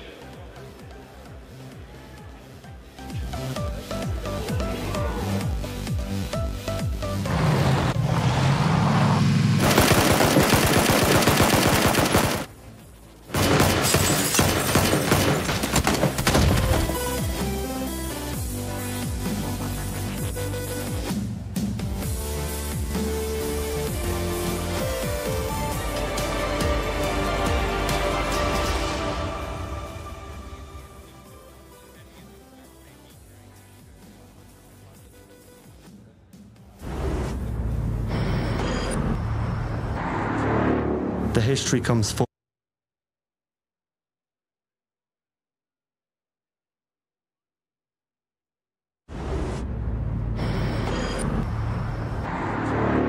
The history comes full circle yet again now. The persistence, the dreams, the sweat, the struggle, the tradition. Some things cannot be named, some places cannot be described. You can feel it, you know you can be a part of the extraordinary.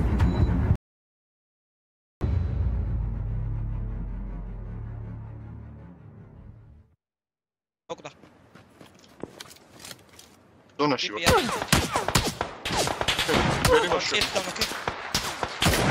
Smoke ali udah.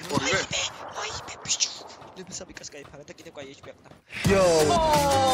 Oh my.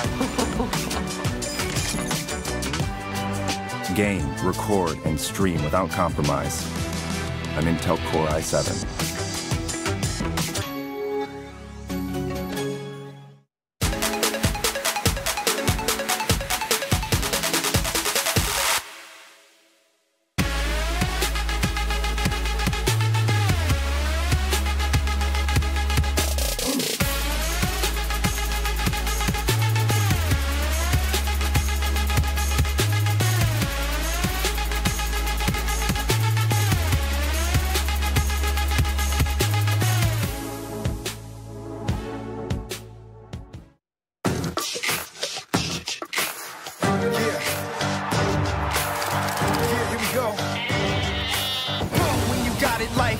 I got it right, you can't stop the mic. You should have took flight, tell them when I bring it home. I'll take the top throne, king when I bring it, I keep them yelling out. Cause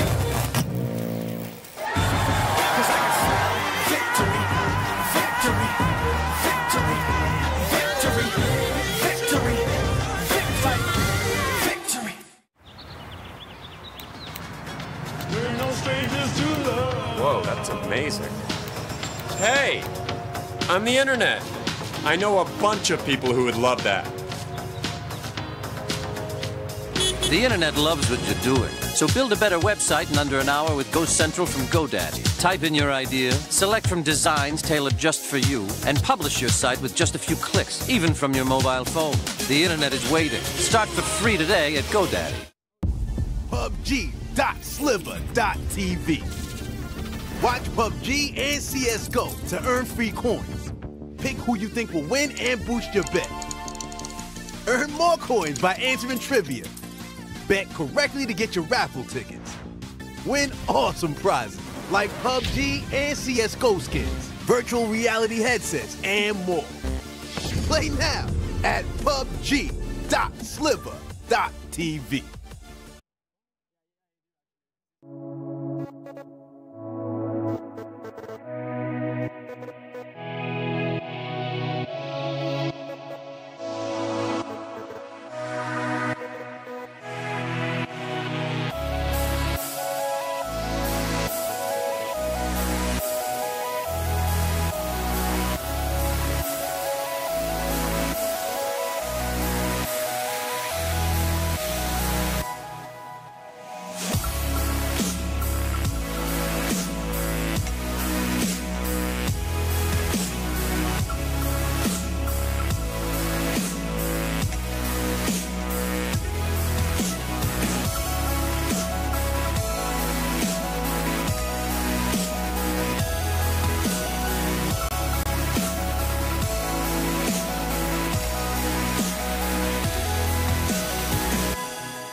Battlegrounds is so special because you need to use your mind so much. Our tactic is to play smart and don't make any rash decisions. I'm very excited to play online. Everyone's on a level playing field. Everyone has the same hardware. It's a new experience for everyone, I think, especially in this game. There's lots of people coming in brand new. We know that if we play aggressive in the right moments, then we can catch people off guard.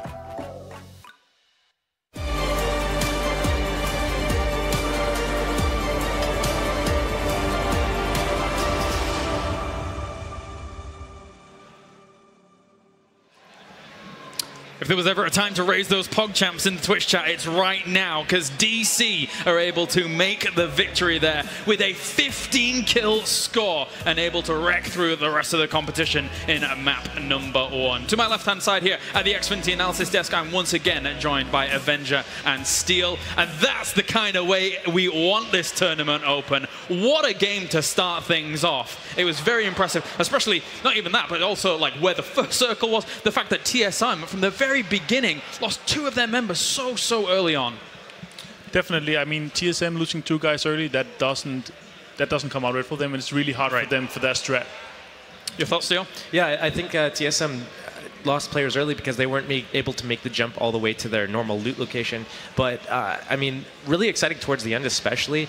A lot of players dying in the vehicles, which I thought would happen. Basically, you need to ditch the vehicles as soon as you can, because we saw FaZe, for example, just getting wiped. Right. Just 3 of them in a vehicle just getting annihilated. But a lot of really good plays from the top 4 teams, especially, just in terms of the migration and whether they want to take fights or not. Yeah, actually, that death of basically FaZe, 3 members of it in the vehicle that you brought up there, was brought on because of AAA. Shadow 1K in particular being able to pick up those 3 kills. And AAA played that game overall very interestingly. Oh, definitely. They're coming out from Milta. They're taking boats to sail to Primorsk, and they're moving in from the southwestern part of Primorsk into the circle, fighting the way through all these teams. AAA coming in at 3rd, but with 13 kills. Yeah. Really impressive. So, actually, yeah, they had 13 kills. Digital Chaos, who won, 15 kills. So, just to put a little perspective in it. But again, the last circle before the game ended, we had 3 teams alive. 4, 4, and 3. So, you know, keeping a majority of their teams alive, and then AAA ended up actually getting pinched by the 2 teams at the same time because they went in the middle of the circle early, and we talked about this before the game. Do you want to go for the middle of the circle? Do you want to play the edges? And they chose the middle. They ended up getting pinched because the circle was so small, and there were so many players alive from both the other squads that they were facing up against. Yeah, there's so much to talk about in terms of how the teams are able to approach that, but I just kind of want to focus on our winners here while they're on the screen for a moment. Again, DC, not only 300 points in the bag for the win, but also 150 points in the bag for the kills that they're able to get. 450 points as a momentum boost coming into this tournament is a fantastic start for DC. Oh, definitely. And DC coming out of the qualifier meat grinder, it's really a confidence boost for them. And I think that they're going to be able to push on from this as well. Yeah, that's going to garner a lot of momentum for them. Getting not just the win, but the kills is also going to give them the confidence that they're going to take more fights throughout the tournament. But it wasn't just the fights that they were doing, it was their positioning. They had really good positioning. And as we heard in the interview after the game, they like to take the hills. They like to be mobile. They don't like to lock themselves down in houses. And we saw later on in the game when the circles were getting smaller and players had to migrate, we saw 2 teams in one compound, for example, they'd have to fight each other to leave that compound and get to the next safe zone. And DC, because they didn't trap themselves in the compounds, in the houses where they'd have more cover, they were able to stay alive longer. And of course, you know, when you look at a team like DC, you also have AAA doing very well during that as well. It goes to show that those qualifying teams are really going to be bringing it here on LAN, and the big boys that are invited through have really got to look out. Oh, definitely. I think that, I mean, Cornshuckers, they were able to get 4th or 5th with how many kills? 6, 5, 6, and they were looting in Primorsk. Temple Storm coming in 2nd. They were looting the west side of the circle, and they were able to get a compound, really good compound, and the circle basically ended next to them. They got 2nd with 3 kills. Right. I mean, they stayed there for all the game because it was safe, and the circle's on them. Well, I'll check in with you in a second, Steel, as we do have the standings for game number 1 here, as things have concluded for that first map. As we said, DC has been able to take themselves first place here in the standings, and I'm unable able to see exactly. Oh, there we go. I've seen it. There we go. So 450 points for DC. AAA getting themselves 320 points themselves as well. The fact that they were able to get 13 point kills meant that they were able to push above Tempo Storm, even though Tempo Storm got second with only those 3 kills. Very important. Yeah. And great play from the top 4 teams all around. I mean, Tempo, they got really lucky with the circle, to be completely honest. They started West Coast. The circle was around them. And what happened? That's one of the only teams as well. Yeah, there were one of a few. There were a few teams in in South George. There were some teams that were in Primors, Corn Chuckers, for example. But Tempo basically didn't have to move at all, so they got really lucky into the late game there, not even having to fight a lot. EG, for example, they started in military. They migrated over. But they just stayed in the shadows. And even if they lost a player, they're like, let's cut our losses. We're going to, you're dead, but the 3 of us, we're going to continue. And they tried to just, like, slither in and, they're going for the placings over the kills. They only had 3 kills. Yeah, yeah. I mean, you bring up something like the slithering in style, and we did see that from a few teams on the extremity edges of those circles towards the later stages. You saw someone like Ziggsy from Alliance trying his very best to just kind of sneak in there, but unfortunately kind of got caught out around the mid-range of things. But as you're saying, playing for those placements is very important, similar to how someone like EG did it, right? And I think even then we saw them splitting up, and then, if like, I'm going to die, at least you go on, you try to sneak your way into the zone, and then we can get a better placing if you're alive, as opposed to both of us trying to like live together, and then, if one of us goes down, let's pick each other up, because that's how you end up losing early. So they're just like, let's cut our losses, you slither in, you sneak in. We saw Alliance doing that, we saw Luminosity doing that over on the east side of the circle, just trying to come in and basically outrun the blue. Well, let's take a look at some of the highlight kills that were coming out of that game number 1, of course, because, well, to be fair, there were many from some of these teams. So going into the perspective of it, looks like it's AWIN to start things off here. Yes, DC, we're looking at DC, and they're just killing 2 guys from Liquid, I think it is. Yeah. Yep. There you go. This is the end game. They're killing, they're nading. See. Overall, just trying to get the spray to blow up the car, very important, as they're trying to take cover behind that. Yeah. So I think it's a wrong play from Tempo Storm here. You're in the second last circle.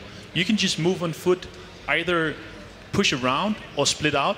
But they start moving cars in the second and third last circle. You don't do that. You just push together or you split out. That's what DC did. That's what they did in most of the games. They were center and they were aggressive. They pushed out of the center circle to push out to Luminosity, to wipe Luminosity. They had 3 guys alive. And even though Tempo Storm didn't lose their whole team with that vehicle, it still gave the opportunity, because they're against a squad of 4. As soon as the vehicle's in motion, you all channel your fire on that one, you focus fire, kill that vehicle, now you push in 4 and 3, you have the numbers advantage. All you have to do is start winning your fights and pushing in and play the trade. Yeah. Just in general, I must say I'm very excited from game to game to game to see how things are going to develop. Yeah. Because we were noting down, say, for example, where everyone was dropping, how that was going to be syncing up with one another, and then we can take that and see how they're going to adapt, moving into the next game, etc. So the first game we actually saw very early migration. The circle was very far to the west coast, and a lot of the teams actually landed northeast on the coast, or in Lipovka, down in Milta that we saw do I want to say, but we saw a couple of teams landing in that area around the farms around the center of the map as well. So all of those teams trying to move in, maybe they expected that not many teams were going to be landing West Coast at the start, so they're thinking, well, if not many teams are going to be there, if we're getting there first, we'll get the loot and the compound, as opposed to we'll just get there, there'll be no loot, but at least we get the compound. Well, let's have a look at the first circle, of course, because this is a kind of atypical situation. You don't oftentimes have them this far to the west, right? Also, we're looking at the plane coming. It's rather south, so it's really hard for people to actually loot the north. We don't see people serving, we don't see people Sarky. And also, we have the density of players. It's really, really strong in the middle and the east. So we're going to have a lot of people coming in from the east to the circle. That's also why I think they migrate this early, because they're far away from this circle. You're used to looting east. Then you have such a far way to go.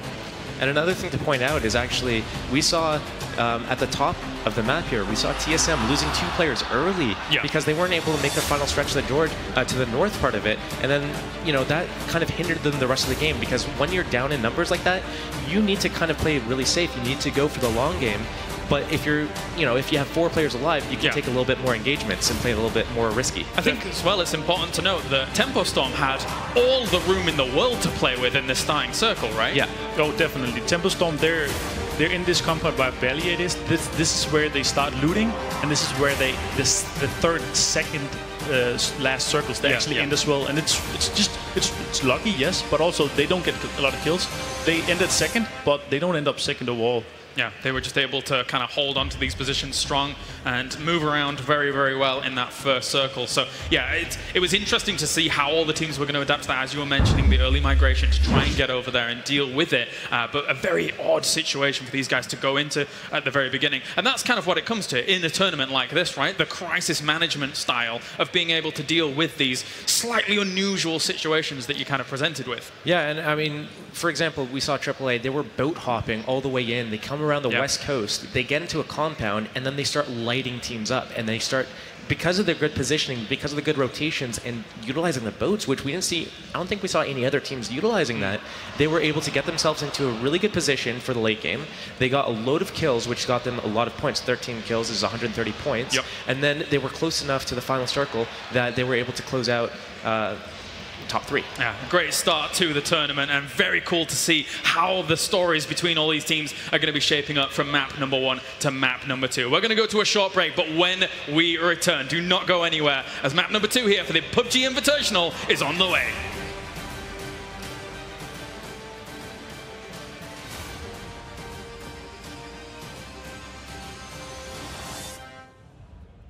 When we return, do not go anywhere, as map number 2 here for the PUBG Invitational is on the way.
Welcome back, ladies and gentlemen, to the Intel Extreme Masters PUBG Invitational, as Game 1 is in the history books. DC able to take the first win with 15 kills in total, 450 points bagged. How will they fare moving into Game number 2? I'm still joined here by Avenger and Steel. I keep saying that, but they're going to be here all the time throughout these next 2 days. Happy to have you here all over. And for now, what we saw from DC there was a phenomenal performance.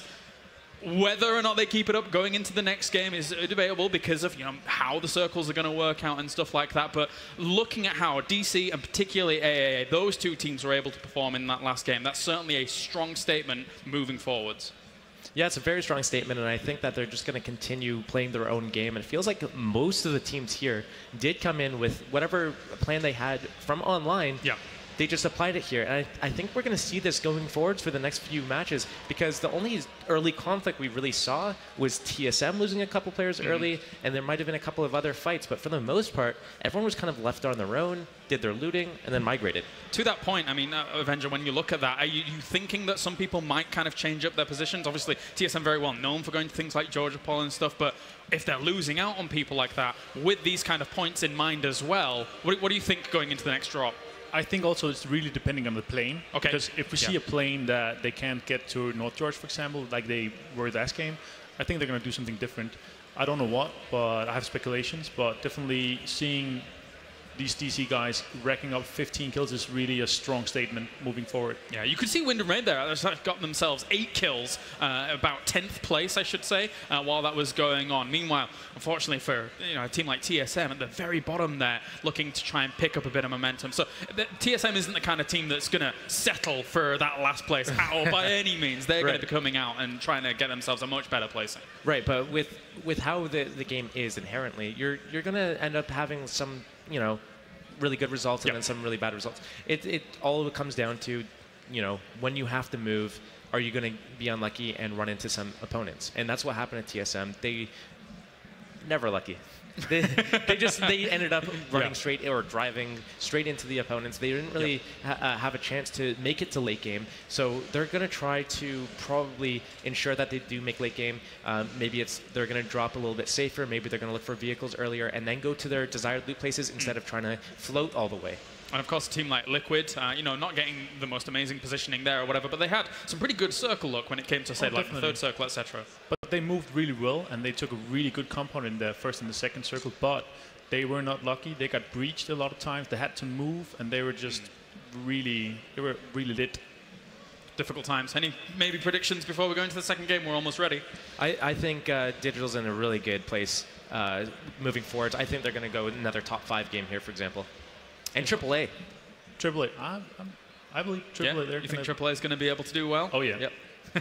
I mean, they were certainly able to do well in that previous game. Of course, racking up the kills, being able to take out someone like FaZe. What do you think about FaZe in that position? Obviously, that's got to rattle a few cages somewhere. Either FaZe is angry, or what do you think? I'm angry because the 3 of them went out in a vehicle, and I'm before the show, I'm saying you got to ditch those cars. You're either all in a car or none of you are. Right? All right. Well, thank you very much, gentlemen. It's time now to go over to game number 2. Let's get it going, Okland, as we find out who's going to be able to rack up points. Over to the casters.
They're going into houses right by each other. If Penta's lucky and grabs the right AR, that could be in trouble for TSM. At this point, shotguns, your trash loot is very, very viable. You see level 1s here and there.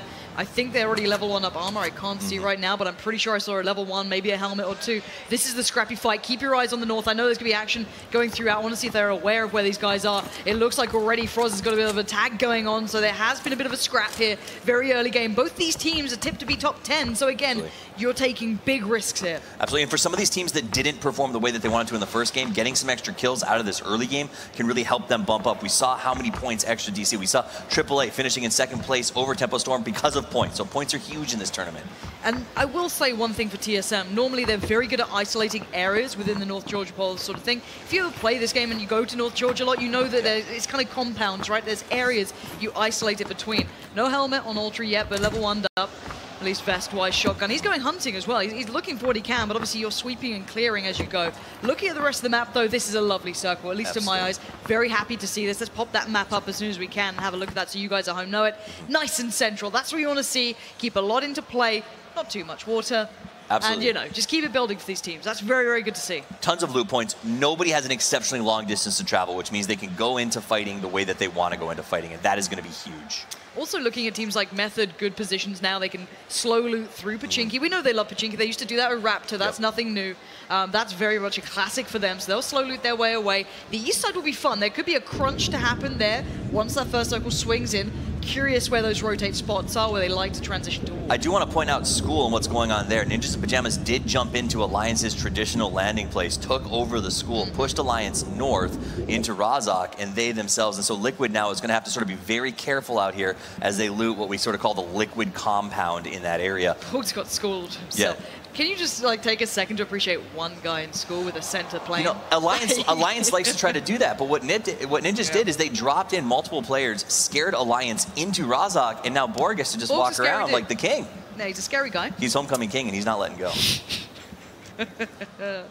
Dear God, the dad jokes are out, aren't they? It's what I live for. It was a matter of time. EG having a lovely time as well down in the south. You've got a crate dropping in, which is pretty much theirs if they fancy it. Plenty of time on the looting, no problem there. Transitioning off the island in this circle gets a little tricky, okay? The bridges become a problem to a degree. You've got to keep your mind open and be very aware. There's ways to rotate. Let's keep our eyes on the Alliance NIP situation. You've got Wind and Rain, LG, Alliance. There's so much in that centerpiece to keep your mind on here, because that could just kind of, set fire at any moment. Absolutely. Alliance puts priority on getting a car and making sure that they can get out of that situation. Sigsy already has picked one up. We'll see him rotate around to kind of get his guys up and running, but he's got to be careful because, like we've talked about, it's 1.5 AR. That means that traditionally you have about a minute and a half to try to get your team into a car safely and out of there. With the AR spawns and the rate of ammo, it's not as safe as it used to be. All right, so we've got Cloud9 starting to make their move. You can see the 2 cars on the go. You've probably seen them heading a little up towards maybe Ferry Pier, scrap possible there. The thing you've got to keep eyes on is TSM and Penta, because you do get cars up there, that's not the problem. The Darcy are ringing out. We would actually do the first kill come in. T-Bone as well actually had a big score on that first game too. So nicely done from him to get himself warmed up into this. But again, if you do miss out on the car, one of these two teams will be suffering. You can see it looks like TSM heading a little further north as well, just to get maybe that car going. Oh, Sigsy! Do the roll, do the roll. Come on. Hey! Go. First one of the tournament. Thank you, guys. CSGO is all rowdy behind us. We're just like golf clapping a turned car. Right. No, I like it. Sigsy just wanted to pull up to his compound in style. He's like, you know what? I'm good. I'm in the circle. I don't need the vehicle anymore. So what I want to see what happens is you see, if you look at the map right now, C9's transitioning. This is a possible hold spot for them that they can try to sort of block out the transition from EG off of Military Island. And now we're going to jump to, it looks like Ronin. Fight. Wow. Yeah, and that's a lovely gun. The 16 with the 8 times. You know you're going to be landing these shots pretty nicely. Better travel time for the 8K. The run comes in. You got to lead those shots as best you can, and you can see the Serpentine going out. Oh, return fire. Outstaying is welcome. Looks around, panicked, has to back away, find a new position, and kind of calm it down. Again, he's not in the safe zone either. He's got a little way to go, but not far. And he's not with his team. He is separated by all of Crimson. The rest of his team is in Lipovka, and he's got to try to cross to get to them. So Crimson locking him out, playing that gatekeeper role. Yeah, the problem is that when you take a fight with the blue to your back, again, this is something that if you're an experienced player, a higher, I guess, like tier player, you don't want to take fights with the blue on your back because it's another opponent. You're forced into it. You kind of position yourself so you can be the man on the other side. We've seen what the sprays have been doing so far. This is that nice little smallish compound. It's like 4 to maybe 5 buildings in this one, but it's a nice little pickup here from Tempo Storm. They're seeing the cars go by. The AK is about 30 bullets to take that one down. The spray comes in, but you're not getting much done damage-wise, really. The cars will continue to go through, but look how central these guys are going.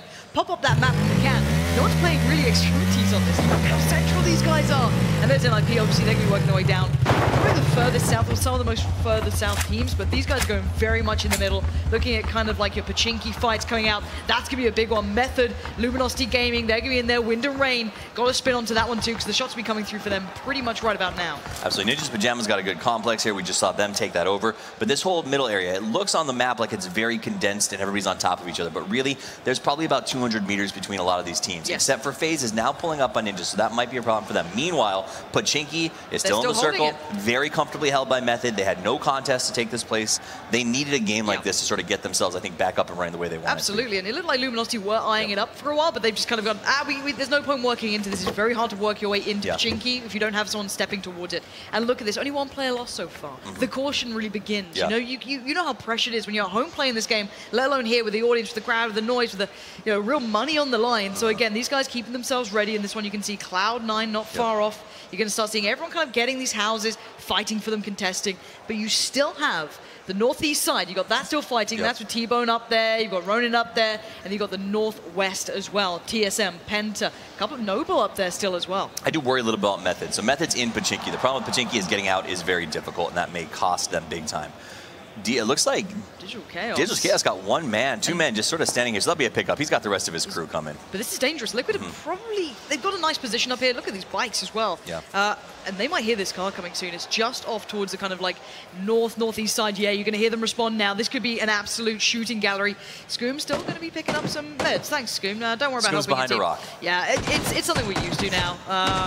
And DC do look like they're going to get away. No, Hollywood, he caught you, and who's one of the top fraggers going in for DC before, straight up killed him with the vehicle explosion. Great work from Liquid, and especially Hollywood, a classic in this one. But again, good stuff for Liquid for themselves to get onto the board. But again, if you look at it from DC's side, they had a great performance before, but it looks like Wind and Rain as well catching out players here. They're having a tough round this time. It's just a little bit of an update. We don't even have to go to it. Earlier, Mini Fridge was in that strange fight where he was cut off from his team. He finally lost that fight. Crimson took him out, so he will not be coming to the late game. We see Cornshuckers already in combat. Liquid has a really good position. Liquid, if you know anything about this team, they love getting to middle circle. This is the way that they play. They loot fast, and they're willing to go with a little less gear, but a little more time to make sure that they can control the map. And this is the first time I've been able to see them do that. Yeah, I'm glad to see someone like Liquid as well playing the kind of plateau at this point. It's actually a nice position. It's you can get kind of like corner flanked on it. It's very hard to kind of keep all angles safe, but they've got that nice little rock, dig themselves in.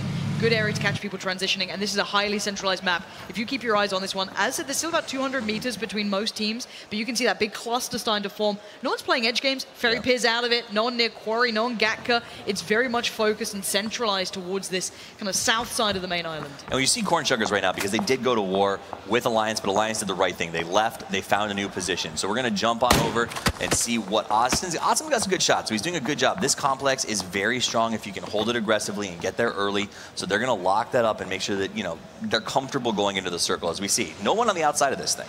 It's also about not making yourself the center of attention in these situations, right? Most of these compounds are going to be contested or fought for or wanted, but the big point is that you don't want to be the one taking every single fight out there. You've got to pick your fights, take your time on it. And again, smart, experienced players will be getting that. They'll get that going. They'll get that feeling going. But again, if you're young coming into this, you're excited, you want to get those shots, you want to get those kills, you start taking needless fights. But let's keep our eyes on what's going on here. NIP got themselves pretty well situated in the end. Split up throughout these houses. It's not the end of the world. They're in a good spot here. Don't really need to take too many fights.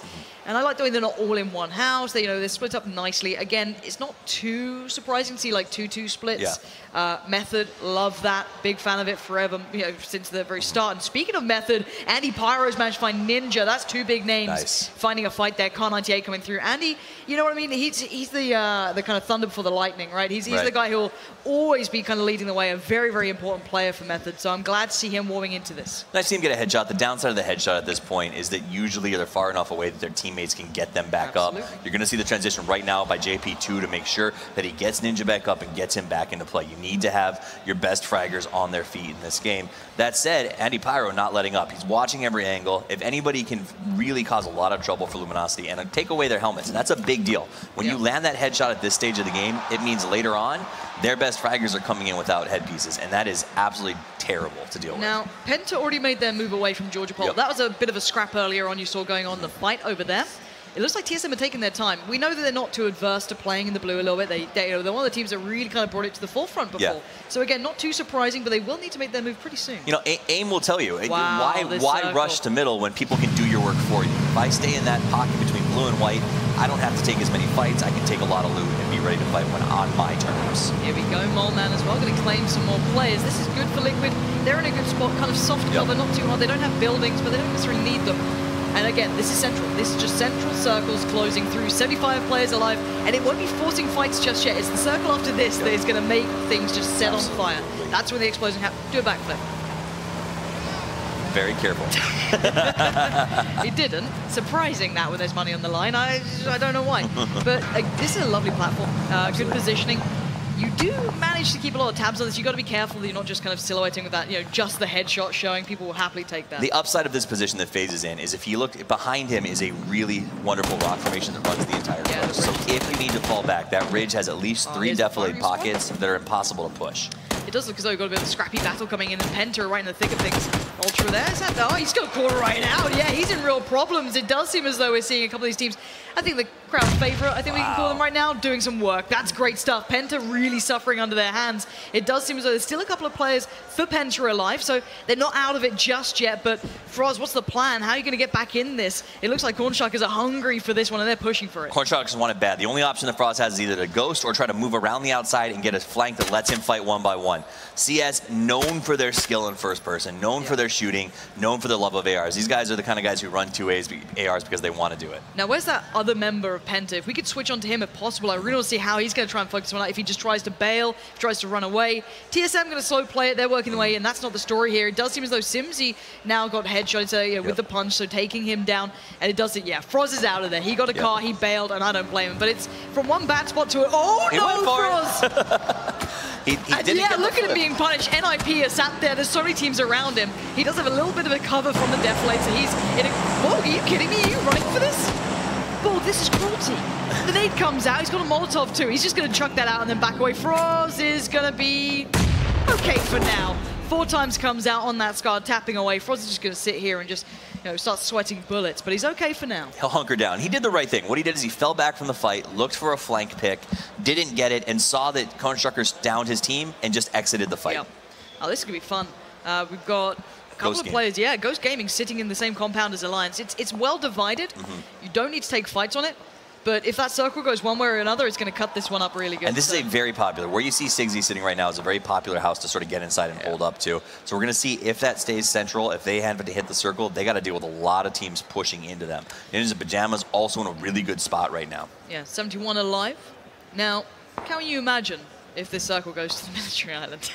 If this circle goes to Military Island, we will see an absolute bloodbath, because what will happen is EG and Ronan will probably slide over to the bridges and just hold them. It will be very funny, at least for me, in sadistic ways. But at the moment, nothing really going to be moving too much. We said that everyone's kind of safe. There's no need to make kind of aggressive plays just yet. Teams could if they want better real estate. If they're kind of stuck somewhere bad, you could maybe move throughout it. But let's take a look where people are. So Method still locked in Pachinki. Noble locked out towards the northwest, but it look what?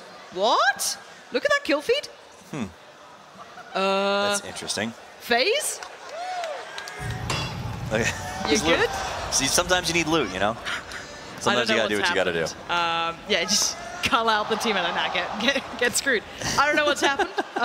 Maybe an interview afterwards. So like, guys, they were taking fire from EG. We saw Ghoul firing across at them. I think that the car was lower than he thought. And when we tried, I think FaZe tried to do a little pre-fire peek and just maybe didn't quite hit it exactly right.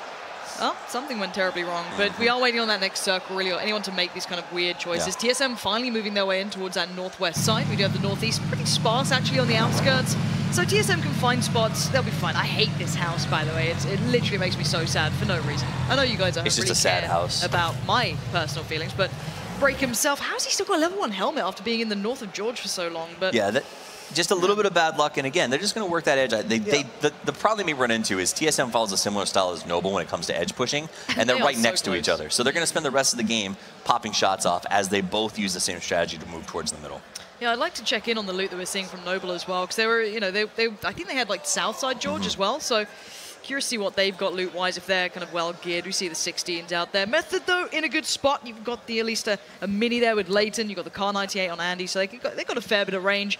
It looks like Luminosity maybe don't have the same range capability. I don't see a single car out, but, you know, 4 times and 8 times on any of those 16s is just fine, so it's not the end of the world. But we will see now, as the circle creeps its way forward, if anyone will break in this situation. Looks like Pentafrost is still having a little bit of back and forth in IP, but it's about conserving ammo as well here. Well, we know the circle's coming in. This is probably the biggest circle that we're going to see in this game, transition-wise. So every team, they're going to pop some shots. Right now, what you want to do is you want to take away some meds and you want to take away some helmets. So all the teams are looking for a snipe, but not a finish necessarily, because they want to slow their opponents down as they transition to the next circle, which we're going to get here in about 6 or 7 seconds as it sort of runs itself out. You can see there's the fire EG shooting at FaZe, Nib shooting at Penta, all over the place. People just sort of making sure that no one has a chance to be comfortable on the move. Next circle coming in, 70 alive, and where do they need to go? I want it central to be...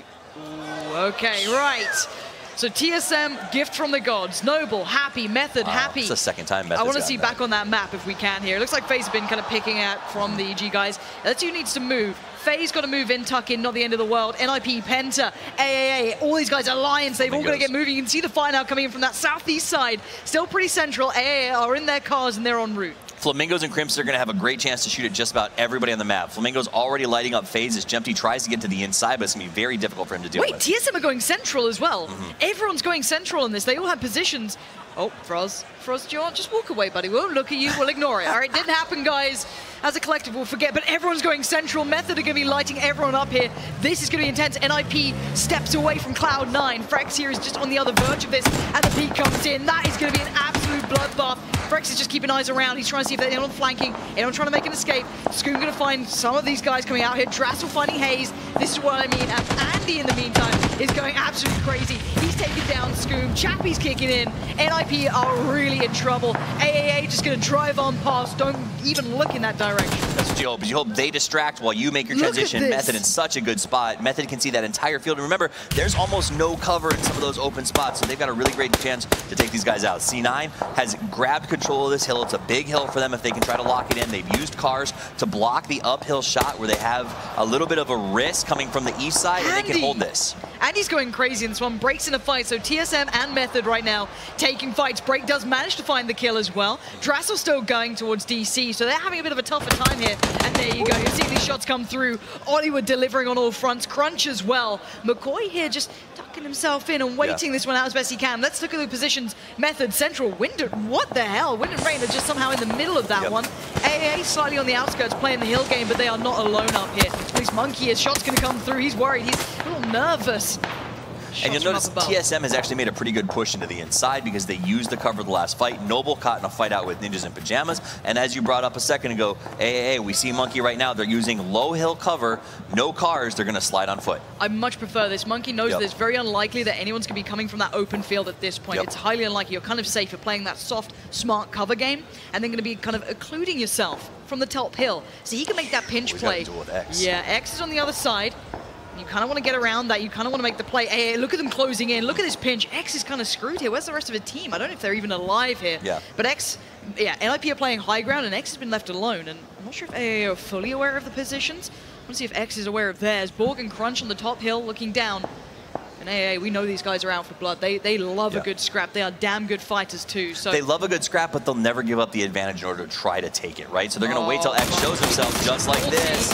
Monkey got the shot, forces X out of position. Now you'll see a Roxy pretend to come out the other side. They're waiting for their chance to close the deal. If they can reduce the team to 2, that means they have an advantage on the uphill push. Yeah, needs to be a little cautious. You can see he's still worried. Oh, there you go. Shots coming back in. He's down to a one-shot here. Only level 1 armor, so if anything hits the chest, you know that's going to hurt. Borg playing covering role, trying to help out his teammate. Spots out another, but the lean. The punch is too hard. Borg tries to back away, but the swap for AA is in place. Crunch has to make a dash because you're not getting out of that one alive if you hang around. And AA win the fight for now. NIP have the option to reset, run away, take the fight, get over the hill. They're still taking fights on this one. Ninjas in Pajamas are just stuck in a rock and a hard place. They don't have a lot of places to go. If they head towards Pachinki, they get massacred by Method. If they push down, they run into AA. If they go the other way, they hit Noble and EC. Southwest. Yep. Is that EG? Southwest? That's EG as well as Noble. So both of those teams have them on all sides. Look at the top. This is a good sky cam. On top of the hill, every single side is covered. Crunch is sitting inside of a tree next to it, just praying that everyone goes somewhere else. Well, this is going to get fun, isn't it? 59 alive now, and we're going to keep closing in towards the south side of Pochinki. A little bit of that kind of, I guess, the farm area creeping in that you kind of see towards the southeast of it, but not much. There really isn't much to play with here. TSM still on the verge, keeping them on game. Looking towards the south, Noble, excuse me, Ronin moving up as well. They're in the water right now, but there's so many teams playing the outskirts that now need to move in. Absolutely. C9 in a good position. They built that car fort on the low ground and Defilade on the high ground, so they're in a position to sort of hold this natural fort that they've created for themselves. We'll have to see a lot of teams pushing into that. TSM, remember, they had to go through a huge fire zone to get here, and they were able to get in without taking any losses, despite pushing into EG, Noble, and other teams on that side. So kudos to them for making it there. Expect them to sort of move at the end of this circle because they're right on the edge of it. So they'll just sort of slip in a little bit and try to go a little bit deeper into this one. Ooh, EG taking some big hits from Monkey there as well. He's unleashing on them as they try and drive past. Noble in the back as well. EG trying to make early moves, it seems, trying to get into better positions, maybe quieter positions, but gonna have some trouble at this point if he tries to move at this sort of in-between period. It looks like AA again trying to find way down themselves. Crunch though, affecting his teammates who just fell before. That's good work from him, but he's so aware of what's behind him and who's moving up. I've made noise. People are aware of our position. Where do I need to watch now? So much synergy needs to come out and awareness.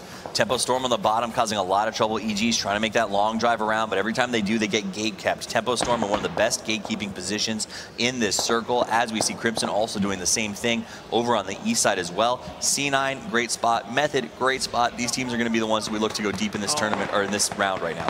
EG as well. You're seeing those Car 98s. I keep seeing them switch in and out of them. You've got a player quite close by. That's not a developer. He's going to be picked up in the open high ground, favorable towards EG. They can just leave him to bleed out, or maybe put out his misery, up to them. That they do give away the position, but with those Car 98s, they can take fights towards Tempo Storm. Tempo Storm knows they're there, and EG has 11 seconds to make a decision. This guy's going in as well. He knows that 60's close by. He's trying to play the angles on this car. He's going to take a wide peek on this. 60, what's the plan? You've got one man with you. How's he going to play this one out? It looks, from the back. Viezi comes in at the right time to deliver that. That kill was just too easy for VZ as he made a nice little pick off. Ruined Nip's ability to sort of win this game out as he eliminates them. EG, though, still has a long way to go to get into this Tempo Storm that we're looking at right now. Tempo Storm has a great hold. The lead guy Dre is looking uphill towards where they will go, while Samti and Maluke make sure that no one comes in from where they need to have come from. All right, now you're going to see the blue starting to move. The fire comes in. That's from that compound. I'm pretty sure that's Tempo Storm right here shooting towards EG. So they're going to head the way as much as they can out of the firing line and hope they don't run into another team. But it's guesswork at this point. You're seeing a lot of kills coming through. TSM holding ground as well. They're still in a good position. But it's pick your poison here for EG. There's nowhere safe. Backs could be open. Shots can come in at any point, and you're hearing them now. Absolutely. VZ went down to Noble. Noble went down to TSM. So a lot of back and forth going on multiple sides of this circle right now. We're down to 48. I expect that to drop to about 22 in the next minute. There's going to be a ton of action here. C9, look at that work that C9's putting in over here. Miami Flamingos just outside the circle trying to find their way, and they've got to go low and slow, but it's not going to be enough. 100 rounds goes down. EG Ghoul with a really nice grenade to try to find their way into the circle, but they are also locked out by the gatekeepers that are C9. Yeah, they're in a really problematic position. There's got players in the blue still trying to just screw him over here. Dark can be such a nuisance. I don't know if he's going to be able to stay alive. The stim might just keep him for another second, but not for long. No, he does go down, but EG haven't been subtle about this. All eyes on them at the moment. They have no hard cover either. They're prone in the smallest of defilades. Duck a little bit of a cheeky play there. He knew he was going down. He ducked outside, let the blue kill him instead of EG to take the 10 points away from them. So a very clean, kind of smart strategic play. Now look at this as well. DC is still alive. Well, should I say that? Is Fausto's still alive? So keeping alive in this, keeping maybe within the top 20 would be brilliant for him. Now it looks like Liquid are going to be taking fire towards Chappie, trying to rotate in early. Look at these positions. Look at that new circle. It's closing towards just the south of Pochinki. A lot of open fields, a couple of Wizard Towers. Cloud9 are making the move with the cars. And again, Hollywood opening up. Smack's still there. They've got good utility, though, so they can build up walls in this, try and deny information, and keep in the good positions. Liquid's in a good spot for now. If they win the circle, they're in a great spot with wide open everything around the Wizard Tower. That said, C9 made it in. They set up their car for it. And if the circle's not in Liquid's favor, Liquid's going to have almost an impossible task of getting out of that Wizard Tower at this stage of the game. But for now, they can rack up kills. This spot is a kill box, and it's a wonderful place because there's a lot of cover and no one can push you. The best thing here for Hollywood is the fact that he's got a level 3 helmet as well. So he can actually take these peaks with some safety. Even with the Car 98, you're going to be in a decent spot here. And Nice work, just keeping Luminosity on their toes. Ninja just about staying alive, living up to the name. Gets away for now. Absolutely, a little bit of a ninja advantage as he moves around the outside. No one can take him out. They got the door open. That's how confident Liquid is right now, that they want to be able to shoot out that side too. Curious if someone's blown that off or shot that out as well at this point. Keep them really sweating, but you're going to start seeing the teams trying to move into what has been Method's hometown. They made this theirs from the start. They've always played this way, even when Raptor was on the team. So they know this so well. Obviously, Layton not exactly new to it either, but look at these guys working their way down from north to south, clearing them through. It looks like Warnshuckers, excuse me, CE still in this one, taking down some of the EG guys. Liquid's getting pushed by Luminosity on the outside. There's a nice shot from Alliance. Sigzy. 2 players back turn to you. You've got to be delivering those shots. Andy still doing damage. He does find Ninja in the end, despite that happened earlier. Sigzy gonna find one. He knows the boom's got to be close by, but where is he? Where is he hiding? How's he getting out that blue? This has got to be a culling. Surely Sigzy's stacked up though. Takes him down in the end. Stunning work from him. Beautiful double kill. Tracked them without fear. Even when Boom turned and looked, Sigzy knew he had the advantage and just capitalized on it. So really well executed. Meanwhile, Mixie gets picked off by Luminosity here. They're in the downstairs from where Liquid was trying to hold. Now, next circles come up. Everyone needs to move. This gets the chaos sort of area where it's just run and gun, get it done. There's so little COD cover in this. There's like 1 tower, I think, if I'm not mistaken. I think Cloud9 might be in it. Yeah, they are. They're the only team right now in this one. A deflate down the middle of the road is good to work with, but no one's in a good spot here. Method to the north have to rotate down. You've got Liquid towards the northeast. You have to then cut their way in through the complete open fields. Right. No one's safe here. And when you talk about the cover that is there, or the structures, that's a shack and a broken tractor. Yeah. So there's not much you got. C9 has their cars lined up. They're going to be able to set up a fort. Temple Storm will do the same transition probably. Everyone needs to play late to the circle too. Now that means it's going to be really, really chaotic by the time they all get there. You're going to have... Oh, God. All right.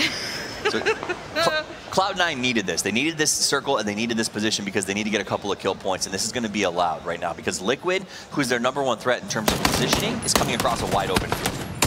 Oh, this is going to be tough. Cloud9 need to use these cards. They need to hold on to this. Sigzy as well is going to stay in a good position. He can slow play it out, and he's doing so well. Sigzy solo taking down 2 at this position, and he's going to be doing damage. Great stuff from him, working his way around solo here. Still putting up a great fight, still making Tempo Storm sweat.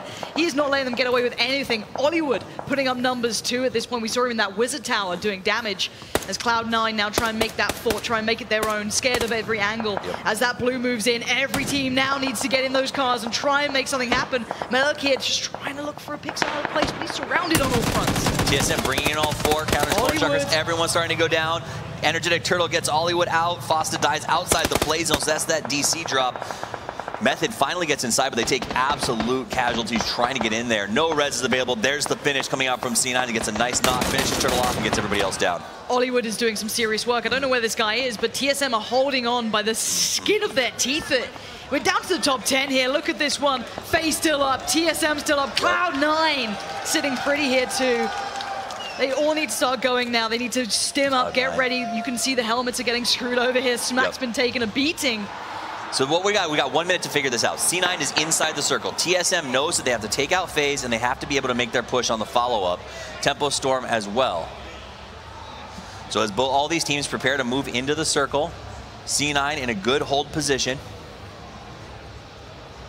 Yeah, TSM have found a little bit to work with, but they still need to move in. You can see everyone's trying to bait out everyone else. You move first. I don't want to go. Because as soon as that one team goes, it all falls apart. It starts and it just spirals. Now, you can see AMPR knows what's going on here. 30 seconds. You want to hit some headshots, get the helmets weaker. But as soon as you take fights, you know the other team's going to hear you. So now... TSM has to move, and the problem is that Jempty and Maluke will play spoiler on that move. And if they do that, if they take out 1 or 2 players from TSM, C9 has the potential to win this game without any challenge whatsoever. Cloud9 in such a good position. I cannot stress that enough. Look at this. Maluke down low with the uphill look. He's just going to hold that spot and wait for the push. He's going to play that as late as he can. TSM, if I'm them, I am not running south side. I'm going northeast. It's not easy. It's just, I guess you kind of want to go south side because it's got more cover to it in theory, but you have no information on what's down there. It's such a big gamble, and look at FaZe unleashing from behind TSM. They are in such a bad spot now. This looks like it's gone down. Oh, the circle. No, it's not even the circle doing this. It's everyone else. Cloud9 still in their fortress, holding this one down. They know that TSM are screwed. Everyone else fighting each other. We've got Break still up. We've got Smack still up, but not for long. So they'll go ahead and heal. They'll wait for the final push to come. TSM's only got 1 guy left standing. Smack. He's outside the blue. Smack ticking down. The first day is not going to click in time. There it is. And C9 needed this. I think coming into this tournament, it's a solid booster in terms of confidence. It's a huge, good kill count, and honestly, what a great fortress. Yeah, Cloud9 played that very well too. Considering they didn't have much to work with, they played that so smart. TSM were left in that position of just got to try and stay alive, just do what we can. You can take dry fights, but you've got to land some mythical sort of shots. For what they had, they did well. C9 never, I mean, it wasn't like they just kept gifting the circle. They had to move, they had to set up forts, they had to find defilades. They found folds in the ground that I didn't even know were folds in the ground to hold, and that was just beautifully executed by the guys, so congratulations to them. Got to say as well, Sigzy for me was such a little hero. This guy, his teammates, got caught up. Viesi was still there for a little while, but not for long. They kind of got picked apart, but Sigzy, everyone knows this guy as being one of those fraggers as well. He can be one of those to make a big difference, and he did. He stuck around a hell of a long time. Andy Pyro as well, putting up numbers. You saw him from Method there doing some really big work, but it does seem as though we are ready on the floor to hear from Cloud9 and Sims. All right then, guys, welcome down to the pit once again. I'm here with solid FPS from C9, dude. I mean, first of all, congratulations. Second game in, and you've got to win. How are you and the team feeling? We're feeling fantastic. This is exactly the kind of day we wanted to have. Having at least one win the first day is going to set us really well for the next day. One thing I've got to say about C9 so far that we've seen, you guys, you've had a few team changes, there have been a few swaps here and there. How's that affected you practice-wise coming into this event? When we switched the teams up a little bit, it did affect the practice schedule. I eventually managed to get everyone, I guess, on the same page in the last couple of weeks with me changing my work schedule and everyone making it on time for PUBG Online, all those other online tournaments. And then within the last 2 weeks, I would say our team has improved drastically off of that. So we're feeling really good. I mean, I was watching the trials a couple of weeks ago, and obviously out of those 5 games, you guys smashed 3 of them straight up, and it's like, okay, C9's come to play now, and we know over in North America, I think scrims have been a little bit rough, I think it's fair to say. Do you guys kind of find yourself with the North American team being a little bit of a disadvantage when it comes against the European guys that are constantly scrimming and constantly playing in these events? Oh, absolutely. We've been complaining constantly the last 2-3 weeks now that scrims aren't happening as often as we'd like to, especially with this event coming up. So, yeah, I do feel that the NA scene is a little bit behind, but we'll see what we can do today. All right, then. So, obviously, first win on the board for you guys. Let's have a talk about C9's play style. Planes coming in, you're looking down, you're heading down. What are you guys kind of looking for? Are we going to get in a compound? Are you looking to tech fights? Or are you just kind of watching that circle and kind of thought process going through of where we head next? We have a few opening strategies. We vary it up based on, I guess, where the plane starts, so no one can really choose to land on us guaranteed every time, let's say Milta or something. And then we're just grabbing vehicles and playing our game. I won't reveal too much more. I mean, I've kind of watched some of you guys sometimes, and when you play, generally we get a feeling where teams are going to go, where they're going to kind of head to next. You guys, would it be safe to say you like to switch it up quite a lot between different games? Oh, absolutely. We have to, especially in an 8-game series. I mean, let's say we won the first 4 games today. Every team that wants to ruin our chance is going to land where we're landing, so we got to switch it up. All right, then. Well, congratulations once again. Audience, everyone make some noise for Cloud9. They are winners of round number 2. Guys, we're going to take a quick break. We'll see you in a second.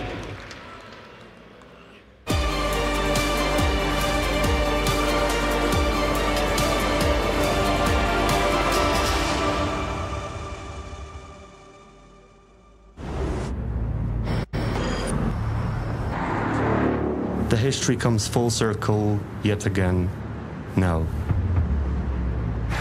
The persistence, the dreams, the sweat, the struggle, the tradition. Some things cannot be named, some places cannot be described. You can feel it, you know you can be a part of the extraordinary.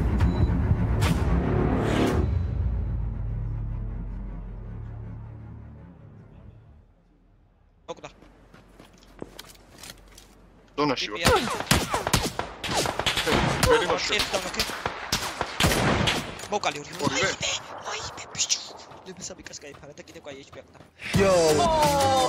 Oh my. Game, record, and stream without compromise. An Intel Core i7.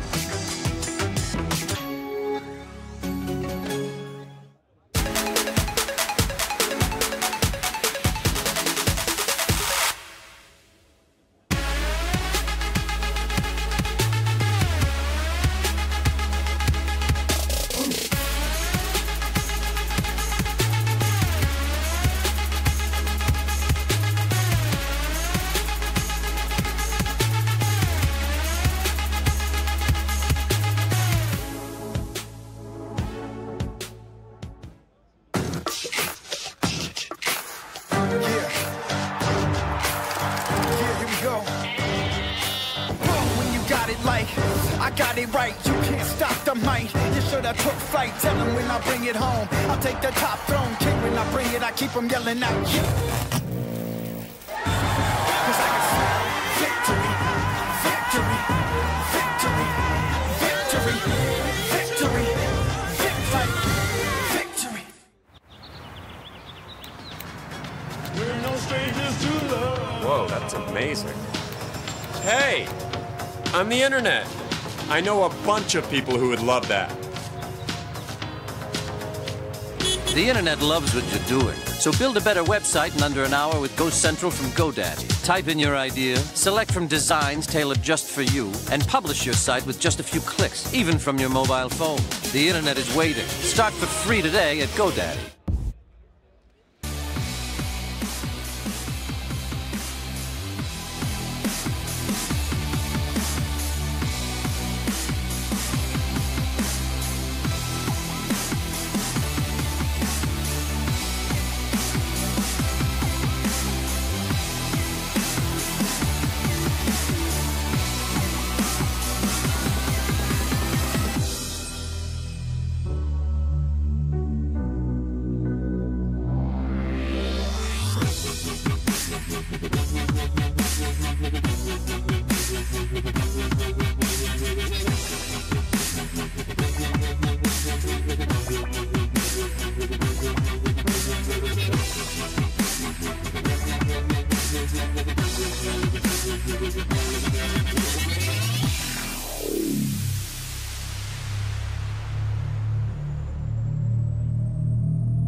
Another vehicle.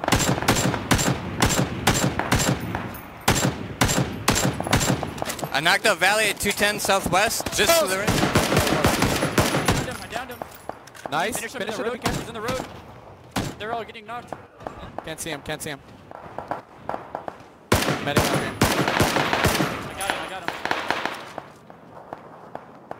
Can we get one person? We got a circle. We got a circle back.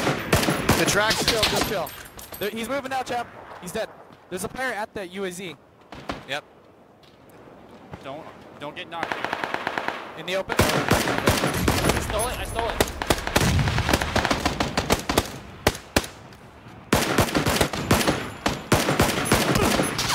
My helmet's off? Yeah, my helmet's off too. I'm healing, I'm out of the fight. He's trying to take the buggy. Careful. Back of the wooden shack. Knocked out by play zone. That was him. Let's go! Yes, baby! Let's go!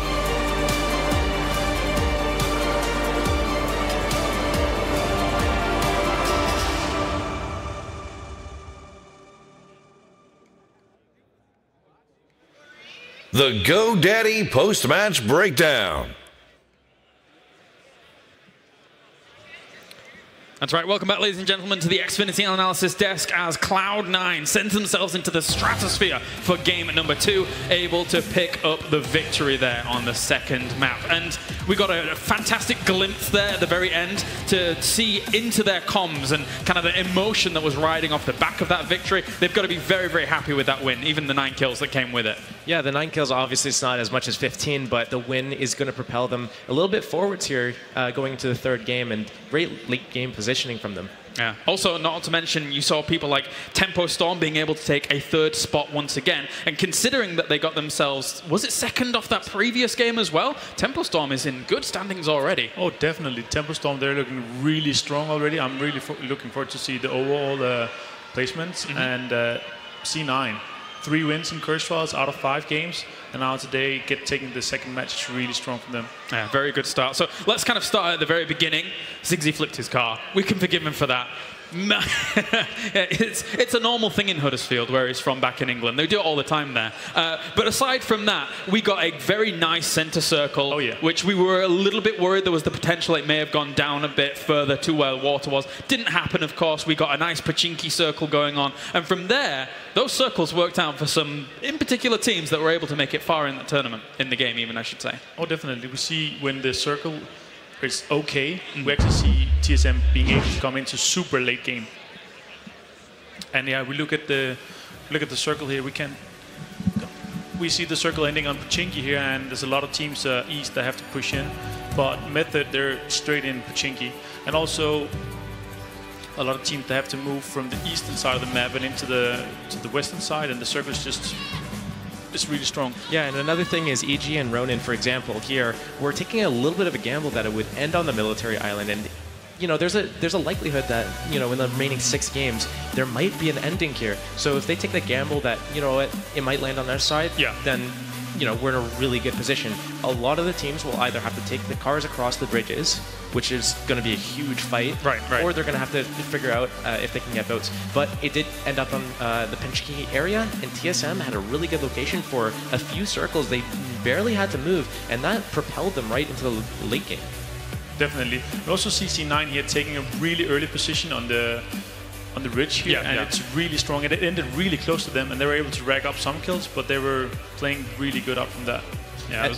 I was just going to say another thing is Tempo Storm over here, around this area by the fork in the road, they were actually able to sit in this area for a really long time, and they were able to kill other players that were coming by. EG, for example, later on would have to get by them. Tempo Storm just sitting there for a really long time, and we'll see it when we look at the next circle, but they basically waited there for a really, really long time. They had a few, I think about 3 vehicles, and then all at the same time, they just tried to race against the blue. Next circle coming up. And the next circle here we see TSM actually moving, not that far, but they're breaching this farm in Pachinki, which sometimes is taken, but this time it wasn't taken, and they're playing really good out of that. And we see so many teams in the western side of the circle, then Alliance, Noble, EG, AAA, they're fighting, and they have so many opponents there. I feel like a lot of teams were actually dying coming out of Pachinki, actually out of the houses themselves in this area, and I think that we touched base on this last game. If you're in a house and you have to escape a house because now you have to move to the next circle, that's when a lot of fights are going to come, and that's when a lot of players and teams are going to go out of the tournament.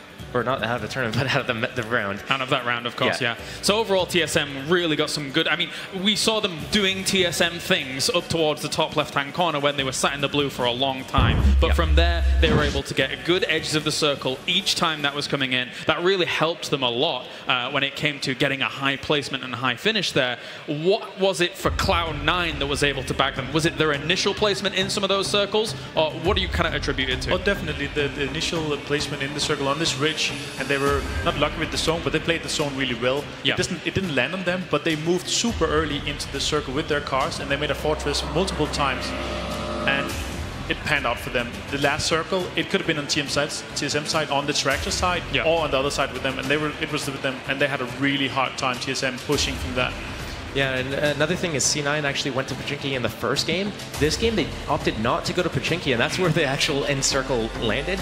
But again, a lot of teams losing players in vehicles because they're all in the same vehicle. Yeah. And it's, again, you either all take in a vehicle or none of you take a vehicle. C9, they had multiple vehicles, and then they would use them as barricades. And that's what a lot of these teams are doing, especially in the late game. But you never want to, if the circle's too small, you never want to have a bunch of people in one car. Another thing we saw, TSM, when it was moving, when they had to move from the farm wheat grass area, they had AMPR take a vehicle, scout ahead, the rest of his teammates on foot, and he would basically say, this area is clear, you can go chill over here, you can hang out, there's no one there, you're good to go. So they send him out as a sacrifice or a scout. If he goes down, they still have 3 people left, and they know, you know what, let's not go here, it's a dangerous area. So that's a very good tactic, and I think we'll see that from other teams throughout the tournament. Yeah, good to assess the dangers. Let's take a look at the overall standings between Games 1 and Game 2 here for the PUBG Invitational, as those will be racked up in just a moment. And one thing to point out is that you can see that all of these teams are so well placed amongst one another. People like DC able to take first in that first game. At the same time, Ewan was one of the first people to go down in the second game. That being said, still at the top there, 525 points. What do you make of the distribution so far, boys? I think it's a little bit closer. Like the top 5 are still 200 points apart, and that's 20 kills, or like a really good finish.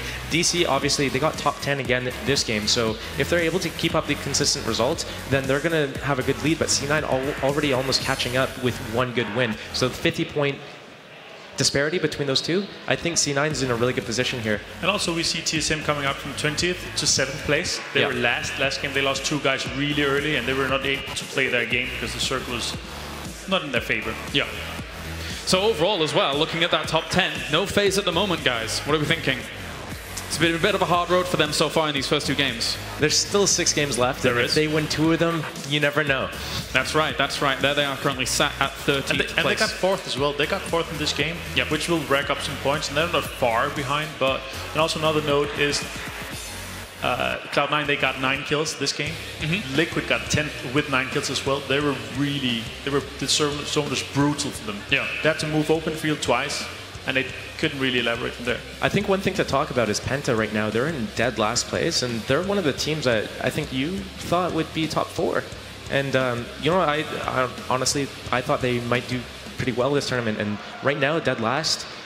They still have 6 maps left, but maybe it's part of like how they're playing it. Yeah, I mean, it is technically a tough hole to bring yourself out when somebody who is in first place has got 525 points. Penta at the moment with 90 points. But as you mentioned, still 6 maps left. If you're able to have a good run in one of those, 300 points alone for first place is a big difference maker, a big move maker going into the next maps. Do you think that going from games 1 and 2, now that we've kind of got past the 25% mark of this tournament, do you think this is enough of a barrier for some of those teams down at the lower end to make changes, or are they going to stick to their game plan? I think they're going to stick to the game plan throughout the day, to be honest. We see C9, they changed. They went Primorsk, they did in the first game, and they succeeded. They went early, super early, and they took a central position in the map. And that worked out for them really well. Yeah, actually, speaking of changes in drops, did you spot any other ones that were going on throughout that second game? Yeah, it looked like half the teams actually went for the same spots as they went in the first game, and then the second game they went to, it seems like completely different spots. So, for example, C9 went Pachinki the first game, they went Primorsk the second game, and then we saw, for example, we saw... Cornshark is moving from Primorsk to Yasnaya. Or Digital... They went from the northeast coast area around Stahlberg. This game they went to 70. Right. So big differences in changes, potentially moving forwards, trying to get themselves good stability. Thank you very much, gentlemen. For now, we're going to go to a short break here. When we are back for the Intel Extreme Masters Oakland, we have map number 3 here for the PlayerUnknown's Battlegrounds Invitational.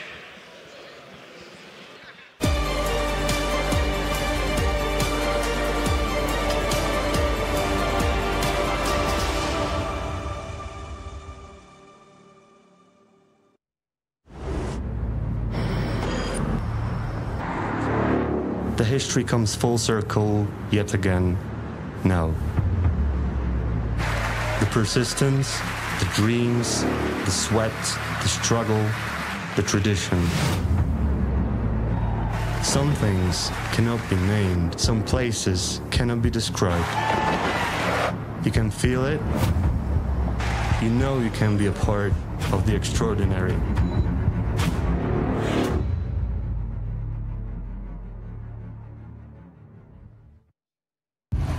All eyes are on you, so give them greatness with Intel Extreme Masters certified PCs and notebooks and game like the pros. When you see the unique IEM certified stickers on the outside, you'll find high-grade components with Intel Core i5 and i7 processors inside.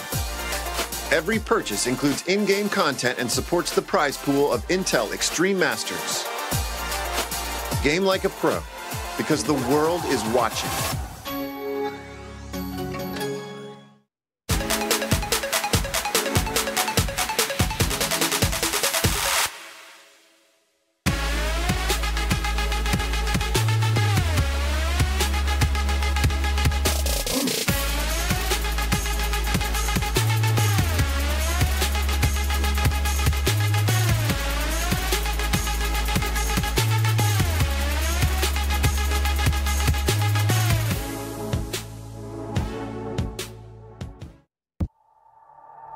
We spend 1/10 of our lives socializing with family and friends.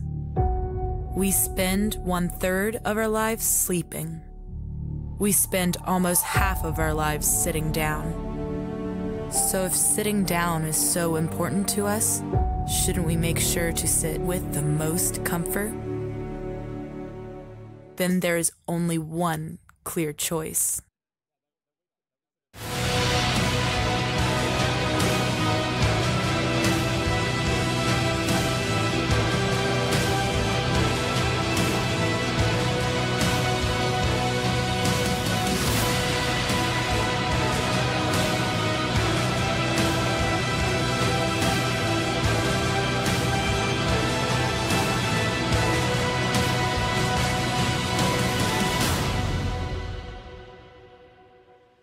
Introing and something does.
2 games down, 6 more to go here for the Intel Extreme Masters Okland as we have the PUBG Invitational now well underway here, and everybody is excited. The players are excited, we're excited here on the desk. So far the 2 games, almost polar opposites of one another, be it the circle all the way down to the west, that lovely center circle there that we got in game number 2, and varying results overall. Fantastic hair, my friend. I do love it here from Cloud9 coming out. Very impressive stuff there in the second game. And overall, gentlemen, we're almost ready to go into game number 3. Expecting any adjustments or anything like that, or we're just going to see the standard?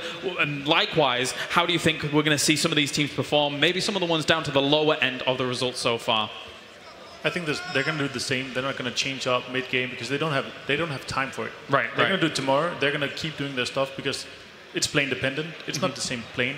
And I think that the teams succeeding already, they're going to do the same. Yeah, I don't think there's going to be much deviation from the initial plan of let's drop here and loot. Yeah. I think where the deviation is going to be a little bit more late game. Are they going to trap themselves in houses? Are they going to die in vehicles again? I think those are going to be the big changes moving forwards.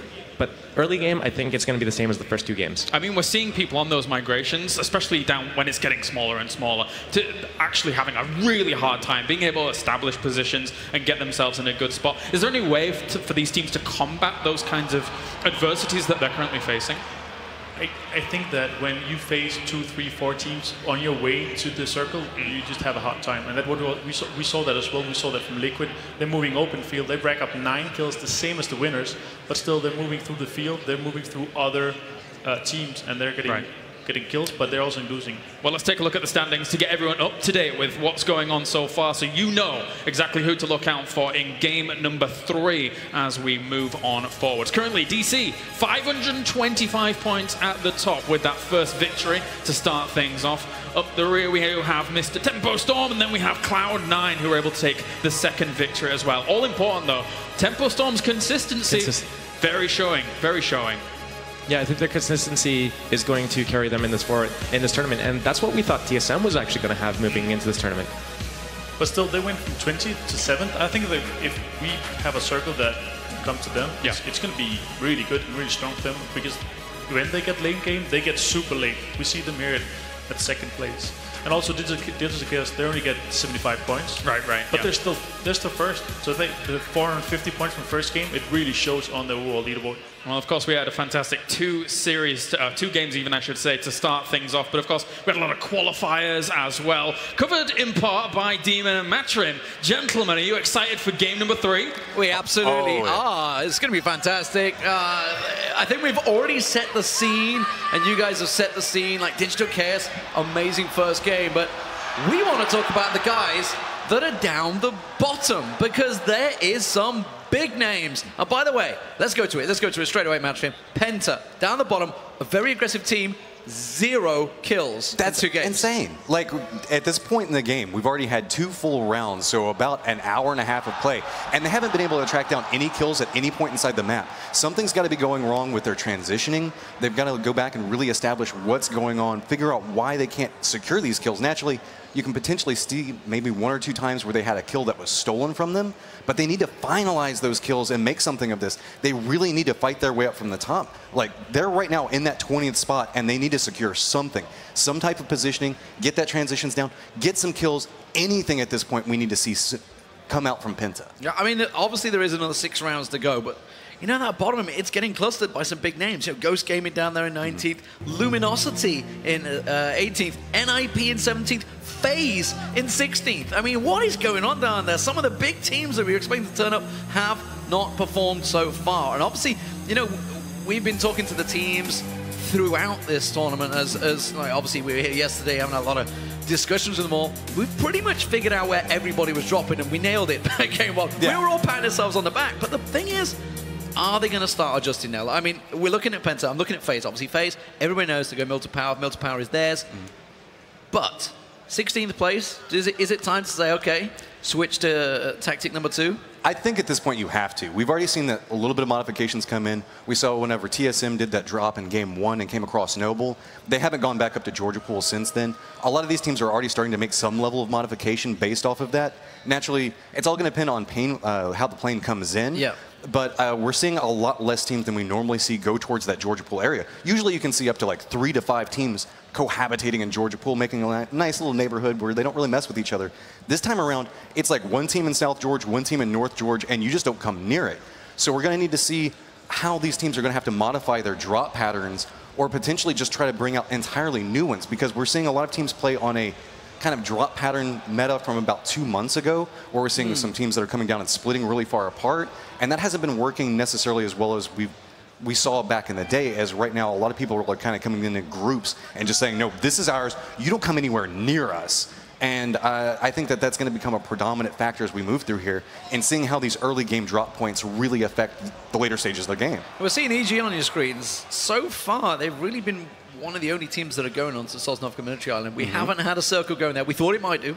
We thought it might do, but it ended up towards Pachinki, so we were okay. But here we go, ladies and gentlemen. It is a good drop. It's going straight across the middle. Milta power up to Georgie Pol, so it really opens up the map for just about everywhere. It's all going to come down to, with this type of pathing, where people are going to go for their prime mark positions. You can see everybody's going to pull off of the initial drop, because people don't want to really drop directly down, so that way they don't feel surrounded. So everybody's going to push as far out as they can. So you can see people are looking towards Stolber, maybe towards that Yasnaya area. A lot of people are going to be pushing back down into the south as much as they can. Also, you're going to have to see a couple of teams potentially securing some vehicles. It's all about resource allocations at this very beginning parts of the game. You want to make sure that you can get to somewhere where you can loot quickly, secure some vehicles, get ready for that first move whenever the circle comes down and shows where you've got to go. Look at Cloud9. They've switched it up. They've obviously been Pachinki in and around there, but they've decided to go for the mansion split, obviously the mansion prison, etc. You can see Miraku also in there, so they are going to maybe conflict with Crimson. Also looking at FaZe. FaZe are in the standard spot. They've got Milta power. AAA in Milta. Looks like Penta are going for that split over the farm area. Here in Georgia Pol, you can see off in the distance, Cornshuckers and TSM. So TSM resorted back to that north Georgia Pol drop, but they may have to mix it up with the Cornshuckers. And Cornshuckers, we saw them in the last game. They're not afraid to fight. They passed by Penta. Penta took shots at them. They pulled up the vehicles and wiped out Penta. Cornshuckers has been sneaking up the ladder. For being one of the unsigned teams here, they've been kind of climbing out. Well, first kill. Your boy Dre down already for Tempo. I mean, Tempo are in second place right now, and they've lost one man to Leighton. Out of vehicle, out of all things, to finish it off. So Leighton's just doing his nice little drive around. You know, he's got to be feeling pretty good. Doesn't have any armor, doesn't have any guns, just kind of chilling out like, nah, who needs that? Kind of coming up, trying to find where they're going to go to. Looks like they're going to stop the Wizard Tower. And the first circle is up, and it's going to favor everybody that actually pushed towards that Georgia Pool location. You can see down around Pachinki, everybody's kind of off on this far eastern side is going to have to very quickly reposition back over. All those teams in that northern Georgia Pool area with Cornshuckers and TSM, they're going to have to figure out how they're going to play inside of here, because now they could have these neighbors for quite a while. Well, we've seen NIP dropping into obviously school. You can see them in your map just there. They were into school in the apartments area. I did just see Hayes actually in apartments as well. So from Liquid. Liquid have gone for a very split drop, but here we can see Tempestorm, Valiant and Duck right next to each other. Mini 14s, they've got the ARs already, so both these guys are locked and loaded for action. And honestly, they're going to have to engage each other because there's no easy way out. There's no vehicles that I can see so far either way. They may be on the road just to the left-hand side.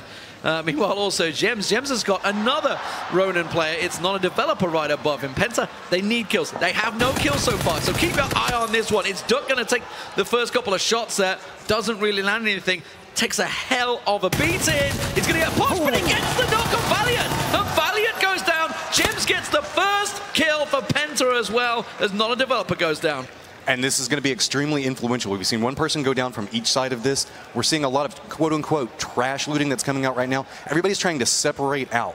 Now, the problem with that is, with this early casualties coming into play, all of these teams are still not inside the circle, so they have to try to regroup and get inside the circle. And as you can see, on that eastern side of the circle, just like right below the river, it is really, really populated over there. So all these teams are going to have to try to figure out some type of path. I wouldn't be surprised if a lot of teams potentially push to the north side of this, go around the river, and try to find some of that dead zone that's around the shooting range. There's North Georgia Pol once again. You can see Cornshuckers and TSM are kind of divided it up and said, okay, fine, you take the west, we'll take the east. We kind of have these both covered off. Got to hunt for those vehicles early on because they only have to travel a little bit further south. Noble sitting there. You can see Sosnovka very much all in EG's hands, and it has been for the last few rounds, actually. EG, they're off in Novo this time. They decide to go that way. But it's this coastline that I'm interested in. You can see Digital Chaos in there, Ronin in there, Penta in there. And if you head over to Milty, you can see AAA in there. So it's very clustered separation of buildings. but there's not a lot of loot when you start looking at 4 squads in the same zone. And that becomes a big factor inside of this, is trying to acquire that loot. You know, everybody wants to see the big shootout that's happening, but you have to remember that PUBG is a survival game, and that's what all these teams are trying to play for right now. Everybody's just trying to acquire whatever they can, so that's why you can see so many people are so separated out. But now they're trying to get to that regroup stage. You can see they got about 2 more minutes before they really have to start coming through. And it's first circle. It doesn't hurt the worst. So as long as you've got some painkillers, you can kind of go the TSM strategy, kind of just tank the blue as much as you can to try to acquire that loot. We can come over here. We're seeing Andy Pyro going around trying to get what loot that he can. But whenever we're talking about resources, we're not just talking about loot per se. You want to try to acquire vehicles. You want to shoot out the tires on vehicles around you. All of these things can be really, really influential for late game. And Penta now coming up, getting their 2nd kill, going to go take down Duck over there. Gems again as well, so he's got himself his 2nd kill. Absolutely something Penta need. Andy Pyro, it's actually, well, we're looking at Method here. It's something we should talk about, obviously, with the spawn drops. And we've talked about the fact that FaZe go into Milton Power, Method go into Pachinki. It's kind of like an unwritten rule between the teams that, like, the respect is there that, okay, you're going there, we know you're going to have that. We don't want to fight early on against you guys. Well, sometimes yes and sometimes no. The later we get into this, you might see a couple of these teams go, okay, that's it. We need these kills. Let's just drop where we know people are going to be at. I think that's kind of what we're seeing from Penta right now, is they're kind of getting this middle area of the map where they know somebody's going to be around them, so that way they can secure some kills, get some extra loot, especially when you're going with that trash loot strategy where you're just kind of all separating out. Securing these kills, coming back over here, as you can see, dropping down, trying to get that little bit of extra loot, and looks like we can see that Wind and Rain is coming up right on top of Luminosity Gaming. JP2 is coming around this angle. He got seen, but he's trying to retreat back. He's going to go back inside this yellow building, but it's just nowhere for him to go. He's gotten taken out really early in this game. Yeah, and mid reload as well. I mean, he got clipped on the side, so Wind and Rain picking themselves up some kills then themselves. They've had a fairly successful time. They're mid-table at 10th place. And here we go, MK14, 8x scope, military vest as well. So decent amount of loot in there. I think that was Method that picked it up. Yeah, Energetic Turtle, the man that the observers absolutely love, I think, for the last 2 games. We're seeing him once again. Well, he's got a fun name, Energetic Turtle. You know, it's one of the more definitely. He used one to that have a very runs different name that we can't really go to on air, I think. Well, that's kind of the thing with it. And you can see the LG looks like they're getting a little bit of vengeance back there, taking down somebody from Ninjas in Pajamas, getting a kill onto Crunch there. We can see that Ronin's doing an approach off to the side, trying to get up on top of this crate, get something out of it. They're having to bandage up, taking a couple of shots. Look at that buggy. It's already lost a couple of tires. It's smoking out right now, trying to figure out where he's going to get back out and away from here. You can see down on the mini-map, there's a lot of bullets flying back his direction while his squad mates are trying to protect him. Method's coming back up now, knows exactly where he's at, trying to put some shots back down onto Kraken, and he does go down. Minifridge Jr. is on the backside of this, and I think he's just going to go out and abandon this. It's not often you see the pro teams fighting for the crates. I mean, we know for a fact because we saw them. Method already took the loot, so poor old Ronin gone in there to try and get the crate. It's already been looted, it's gone, and they've lost a man for it. It's been a real poor choice from the leader of that team at the moment, but Method pretty happy in Pachinki at the moment, gathering up the vehicles as well. You can see they got themselves 4 in there. Talking, go back to Luminosity, obviously Luminosity, one of the teams that have been struggling, down in 18th place in terms of kills, 14th place for 160 points. So getting the kills early on, especially for Ninja, who's not had a good first 2 rounds. Here we see Trapelli, he finishes off Mole Man, and well, Liquid lose a man and a vehicle there. Wind and Rain are really actually starting to show up inside this round. They're going around trying to find anybody that they can, try to secure those kill points inside of here. We're coming back over here with Noble, who's had a very interesting set of series so far. They're controlling one of these flat tops. Specifically in this range, you have to really, really like with the positioning for this. They have a nice sight line going over all the fields around them. They can see anybody that's going to reposition back down from Georgia Pool. So you're starting to see different teams opt into different hold points. Specifically, we know that the transition is where you see the most death come out. And speaking of death, we can see Texas does get taken down. Crimson Esports going off inside there, and now we're seeing him getting taken out. Yeah, a couple of kills traded between Miami Flamingos and Crimson there. They've been trading back and forward as that's been going on. But that's all up in Yasnaya. I mean, that's well outside the certain zone at the moment. Scoom is off on his own in that way. It's a horrific place to be fighting barefoot, which basically these 2 teams are at the moment. In the cornfields of Yasnaya, it's just not one place you want to be, especially when the circle's a long way away. And maybe this is what we're starting to see. We expected it, obviously, with the first 2 games, very tense. Everyone's going to be a little cautious. Now we're starting to see people just flat out engaging. And also, I guess, since they're fighting here, lacking vehicles in Yasnaya, there's a chance that Tony just wasn't one in the bush there. Tony lands another, and it's just Miracle. Miracle, the last man standing, I think, for Crimson. It looks to be the case, and that's what you're going to have to see. Oh, we have somebody approaching right on top of Timso Storm. So you can see that Samty's got a nice control here. Going to manage to take this out and finish off that kill. Oh, the Pants actually got a couple of deflects on there, so Samty does get the kill in the end on the solid FPS. So he's kind of controlling this other area. You're going to see a lot of these squads start trying to hold down different locations so that way they can see sight lines over these fields. And right now we're seeing what used to be called the Invisibles that they're trying to hold down. Penta's making their approach back now as well. It's all going to come down to where everybody's going to position, because as we're moving closer and closer to what could be a Gatka game, everybody's trying to avoid those cornfields for the exact reasons we saw just a second ago. It's just kind of a death trap right now, especially with Everest still in play. We're sitting up on top of this, and you can just see that you can see for so far with these scopes, with these sniper rifles. Liquid's in just a great spot right now, and you can see Method, Energetic Turtle's just like, nope, we can't make that push up there. Somebody's up on the top of that. If we try to aggress up on top of here, we're just going to get taken down on the approach. So they're having to back out, use the trees, use the terrain, try to find somewhere else safe to go to, retreat back to your teammates. Yeah, it's Liquid that's up there. You can see Hollywood and Hayes. Scoom is miles away. Scoom's actually going up to shooting range, so he's way off at the moment from his team. Miami Flamingo's the only other team that's not really in there. AAA just dribbling into the circle. So just about everyone into this circle. Obviously, it's looking like it's maybe centralizing on, like you say, on Everest. It could, of course, swing down. We just saw TSM getting that swing of theirs. TSM themselves, they're up in North Georgia, Paul. I know you guys, a lot of people in the chat are very interested in how they are. They're still obviously on the loot. It's worked out very well for them. And it's one of those bonuses. If you drop in one of those areas on the first, second circle, stays in your zone, you could just loot for days, especially in Georgia Box. There's so many places to loot. Well, one of the things that I do want to talk about is how we can see all of these teams right now opting into a center strategy. The reason why everybody's kind of condensing around the center area points on the circle is there's just a mathematical advantage to being there. There's less of a chance for you to have to move. And if you end up having to move, that's where all of these teams that are already positioned, you have to run into their sight lines. We can see that right now everybody's just trying to hold down different spots. Got a couple of shots going back right now between, looks to be Wind and Rain and Profi. And looks like Monkey is just trying to make an approach, find somewhere for him to post up into. And with this positioning that we're seeing from the circle, a lot of these teams are opting into terrain locations instead of building locations. We've seen this to be a little bit weaker as we've gone on. All these teams that are trying to hold down buildings, unless you end up with like one of the God complexes, you can kind of find yourself being aggressed on by too many different angles. Because that's the big thing. Sure, it's nice to have like whenever the circle favors you, but you have to make sure that you're holding all of the angles as it comes in. Nobody can come in. You have to hold down this real estate and make sure nobody comes around you and hopefully secure those kills, get the loot off of it. But here we go. We're starting to see all of the circle come in now. Everybody's starting to push back in. Our Georgia Pool guys up on top. We can see the TSM. They're going to have to make their move here in a little while. We can see that we've got Miami Flamingos holding down the other side on the northern corners. But just about everybody else is already inside the safe zone. You can see that Scoom's going to be coming in on his vehicle now, coming over with a Daculus. And now, this is one of the things that we do need to talk about, is the position of the circle and most of the teams. Everything's just kind of out in the open. So you can kind of see a little bit of every single one of the buildings just based on this location. We're seeing NIP right now playing a very nice spot. It's going to be right up on top. You're going to play this little bit of terrain right next to you and get nice shots onto the buildings around you. So Bork's having to do a little bit of a retreat as he's taking some damage, but you can see you've got all these nice little areas of the map that you can hide in, these little dips that you can step back out, take a shot, come back down, and maybe get some meds off. Yeah, and obviously going by the second circle, it's not a lot of teams are going to have to move. It's going to be a quiet period. It's going to be a lot of positional prowess, long-range shots, trying to get the snipes off. We talked about AAA. Obviously, they do tend to favor this sort of zone. Liquid and Alliance trading blows, but it's long-range again as well across the map.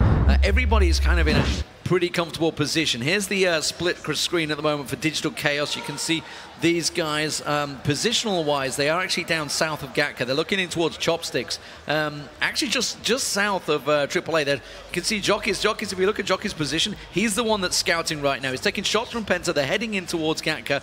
He's going to get himself the position to say, yes, Gatka is currently fairly clear. The complex in and around here, so it is fairly safe to get in there. So at the moment, they are obviously sitting pretty at the top because of that fantastic first round. They didn't have a great second round, but it doesn't matter. They had 15 kills, 300 points, 450 in total from that first round. Mexi lands shots onto Hayes. Now, that's Hayes who was sitting on the hillside, Everest, just the east side of Everest. Faye's actually in the ruins at the moment. They're sitting pretty in the ruins. And big shots, actually, as Miami Flamingos move past the Corn Chokers and Alliance. And now we're starting to see it. People trying to start fighting for that real estate. We talked about it beforehand. It's so dangerous to come into these circles late. You can see Alliance is holding down a nice fortification right near the edge of the circle that's already kind of forced Miami Flamingo's Zentrix down into the water over there. Already got one person playing Mermaid, but it's not his choice. He got shot off, so he had to jump back down inside there. TSM is going to be following along this path here potentially relatively soon. I think they heard a couple of bullets coming this way, but popping over here with Cornshuckers, you can see that these guys are playing right along the edge, so any of these teams that come back in around from Georgia Pool potentially get the kills onto them, net some free loot out of that on top of what you've already got. Now you can see that Noble's actually doing a good job of trying to maintain some type of sight line over towards Everest, so that way nobody can really get positioned up there where it looks like ninjas in pajamas, and no, actually that's going to be Miami Flamingos that's doing the push up there. It's so taking shots from so far away, it was hard to make out the name tags there. So now we're coming back over here with Noble, who's still holding down on right around this, the hospital area. And now this is all coming down to how TSM does this approach. They know that they're going to be coming into what could potentially be hot zones. Surely they've been hearing the shots as they come through, and they're actually fairly unequipped. If you can see that for as long as they were looting up there, they had Georgia Pool loot, but AMPR is still rocking right now a level 1 helmet, so he knows that he heard some shots. You can see that he's trying to do a slow peek around, figure out where they're going to be coming from. Looks like he's doing a little bit of scouting for the rest of his team. All the rest of them are playing back along the terrain, kind of holding inside the hills, providing him some level of cover as he pushes forward. And this is something that TSM do. This is a tactic. Like, obviously, a lot of teams will focus on getting in the center. As we can see, if you look at Ghost, they are bang central at the moment, Penta fairly central. TSM are one of the teams that have chosen to play on the outside. They want to avoid the chaos. And there's different strategies that come in. We were talking about the importance of trying to center. Some teams actually just prefer to get away from all of that, and that tends to be TSM's strategy. They don't want to come in until they feel it's safe enough for them to do so, and they're not opposed to tanking the blue in order to avoid some of this early combat. Because again, as like we were talking about a second ago, it's a survival game. Losing members early just makes it harder for you to win the game. So if you end up opting into this later push, it's dangerous because you have to go through more squads, but you also do avoid a little bit of combat and a Car 98 crate. Nobody likes a Car 98 crate. It's such a safe crate for Noble as well, and they're going to be disappointed when they get to it, that's for sure. They get a med kit, that's probably the best they're going to hope for there. And I'm pretty sure they're all rocking some sort of sniper of their own at the moment. I can see Mini 14s already. Looking at TSM, they are slowly creeping into that circle. AMPR's the only one that's outside of it. They're actually in a pretty close proximity. You can see Cornshuckers off in the distance there, Elusive, Paradox, Xanta, etc. all over there. Cloud9, they won the last round. Very good positional setup for them, and Cornshuckers' Envy has just been downed by Break, so they're taking shots, and that was just inside the building, so his teammates would be able to get him up. That's no too much of a problem there, but already taking shots. I didn't expect that, so peeking a little too much. TSM, bearing in mind, looking at him, Smack has himself that level 3 vest, so while the rest of his teams have not been so successful with that level 1 helmets, looks like Smack's been getting the lion's share of loot. Well, that's the big factor inside of this. We talked about, sure, whenever you're holding down a building, that's fine and good, but you have to make sure you hold down all the sight lines around. Using that early push that we saw coming out from TSM, he secured, he got the information, he said, okay, there's people over here. Now then, this is going to be our approach path, and then we're going to get some shots onto them. Sure, no kill's going to come out, but this is kind of a game of attrition. You want to burn off meds, you want to burn off armor. Anytime you can get those downs and those shots, it just makes it easier to push into the late game. Okay, here we go, third circle. About to pop in. Where are we going? Yeah, there we go. Oh. It's actually very similar to the last game. It's just a little west of where we finished in the last matchup. Obviously, we were just south of Pachinki. So it's going to force people into chopsticks. It's going to force people into those complexes. And look at Against All Authority. They are in prime position. They're already positioned themselves like, okay, let's get the best complex. We know really there isn't anyone near us. EG are close by, Digital Chaos are looking for it, but it's going to start getting chaotic. Look at the ridge. A lot of people moving in. Method using 3 people in a vehicle. This is something that's starting to come in. Actually, all 4 of them. That is so dangerous if they get taken out. Wind and Rain looks like they're putting a pile in there. You can see Hollywood trying to get the shots off. Trifeli did get knocked. He jumped out the vehicle a little too early. The fat fingers on jumping out of that car before it stops is going to cost him. Trifeli taking very low. His team are not going to be able to get him up as Hollywood gets the kill. And this is a very strong building complex. You can see that Liquid's trying to take right now from Wind and Rain. There's a lot of secure points that you can play around it. Just because you can play the outer walls that the hills kind of make around it. There's a couple of buildings inside there you can kind of play around. So you get a lot of nice sight lines to make sure that you can secure safety for your team. But look at this Method coming off to the side, getting nice shots onto Khan off the side. Wookie Bookie's trying to figure out where those are coming from. Retreats back behind the vehicle there. So Andy Pyro is doing a slow creep through the bushes, being all sneaky. Coming back over there, you can see that off to the side of them is still Liquid. So there's 3 different squads all trying to push for this prime real estate. You can see the nice flank coming out. Anti-Pyro is trying to come around the outside of it, but Liquid still kind of forced back into their spot. They've now heard the shots coming off to what would be their left. They know that they have Wind and Rain that's in front of them. They just kind of want to play this as slow as possible and get a feel for what's happening around them. We've got Luminosity, TSM, and FaZe all collecting into the same spot as well while this is all happening, which is why you can see the knocks. Break just got knocked down by, killed actually by Gypsy in the end there as FaZe moved away in. There's Gypsy taking the shot, so there's TSM in the vehicles. Oh, so close. Frolicker meanwhile hitting Noble. That's off on the far west coast at the moment as everybody tries to fight for these positions. Drassel also taking Smackdown, so TSM losing members here. They are down 1.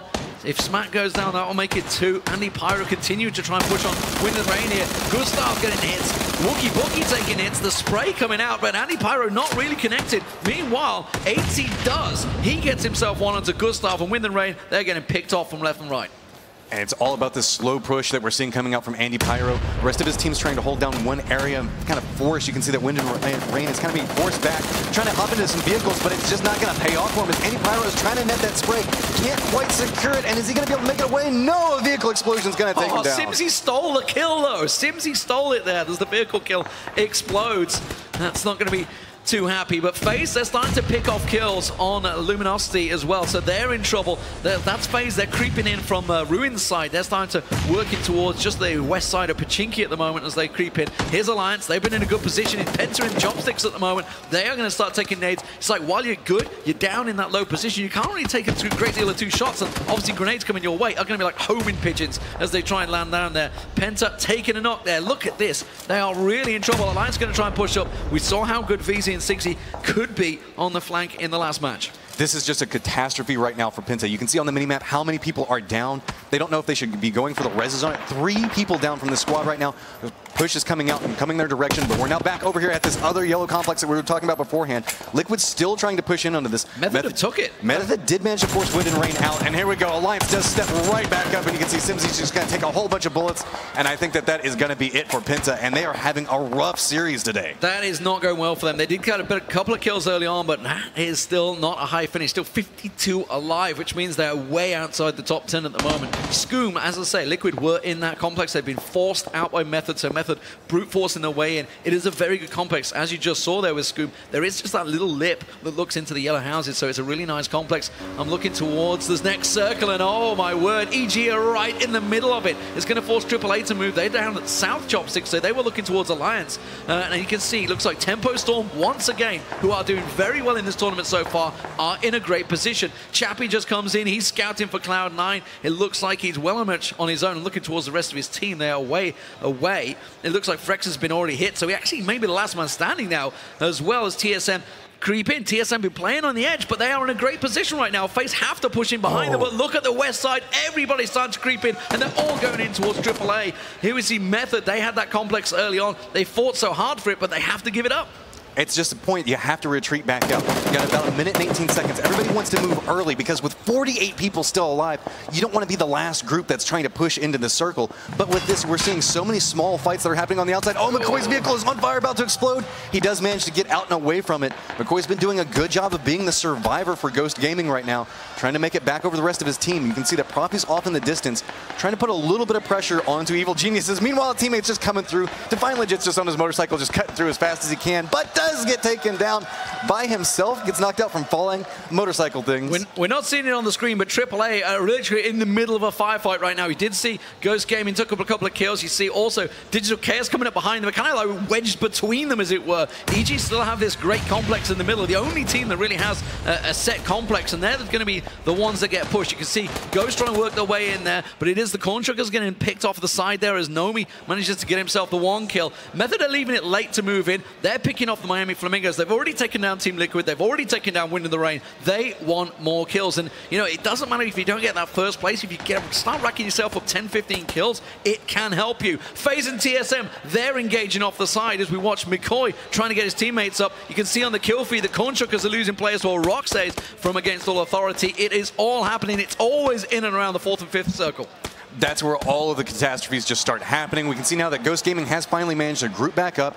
They're looking back over towards Evil Geniuses. This is going to be right in the center of this circle. So you can see that while it's fine and good to have some level of control over this, Ghost Gaming really wants to try to push EG out of here. But this is going to be kind of awkward because they're both on different sides of the road, and neither one actually wants to push back over because nobody wants to run across that field, especially at close range, into people with good shots to this. Yeah, I mean, I love watching the setup here, and EG, they're in a perfect position, but I'd love to see the TSM phase fight that's been happening for the last 5 minutes. At the moment, it's continuing to go on in the north area of this. EG, they're very much sitting pretty in this complex. They've got the individual players in and around the complexes, but they're not really being pushed too much for it. So the action is happening on the edges of the circle at the moment because they are basically bang in the center. You can see Ghost Gaming off the side there. They're all kind of have their own ground, but FaZe, obviously a team that really need the points in this game, are in trouble. And look at the next circle. It's straight in a perfect position for EG, Ghost Gaming, and Method, and Ghost need the points. They definitely do, but speaking of teams that need some points right now, we can see TSM is making a push, finally did secure control over this northeastern section of the circle, trying to figure out if they can get some reses back onto some of their teammates here. Looking back around, you can see FaZe is just down the slope from them. That's why the grenades are coming back out. FaZe is just barely back up and rezzed. So now we're going to see AMPR trying to get some control. 1 minute and 30 seconds before everybody has to force their way down through here. We still have 36 people up and alive, and that is a nice explosion that's coming out there. FaZe has gotten taken down. You can see Gympty's off in the background. This is just going to be a hard push from TSM. I think that they know they have control now. They're just going to push up on top of this hill, and they're just hunting for Gympty. Yeah, I mean, they can't go any further because Tempo Storm are right there. So they're basically caught between TSM and Tempo Storm. These guys are racking up the points, and it has not been a good day for FaZe fans out there so far. Obviously coming into this one as, I would say, strong favorites. They've had such a strong showing in the online tournaments, but it isn't to be so far today as Haxit goes down to Viz, and that leaves Yempty as the only man standing. His brother, by the way, on Tempo Storm, I believe, is still alive. Yeah, his brother's just behind him. That is Samty. That's Yempty's brother. So they're actually close on by. We could possibly see brother-on-brother action here as TSM look to start moving. Let's have a look. They got 30 seconds. They still have a fair bit of distance to travel outside of this blue circle to try and get in there. Chappie's sitting pretty, but at EG and Ghost Gaming, they've been the ones that have basically sat in this complex. They're looking at Method. Method pretty confident at the moment. They have the complex. They didn't have a complex. They basically made their own complex with the vehicles. Look at this. Noble is actually starting to push into this fight that we've been seeing that's going on between Ghost Gaming and Evil Geniuses for quite a while. Ninjas of Pajamas is doing a full push back out and around. Everybody's just trying to figure out how they're going to make a push inside of this circle. Noble is coming right back up, and it looks like Nomi does see them, but they did manage to make it over into those crates. So they do have some level of control right now. They have a little bit of, they can play those outer walls and kind of come back around on the outside of this. So it's all going to come down to Evil Geniuses now. They're starting to get flanked and pushed from multiple different directions. Sure, it's nice to have a little bit of circle favor come your way, but with squad after squad starting to stack up on top of you, it gets to be really, really hard to hold this and survive through.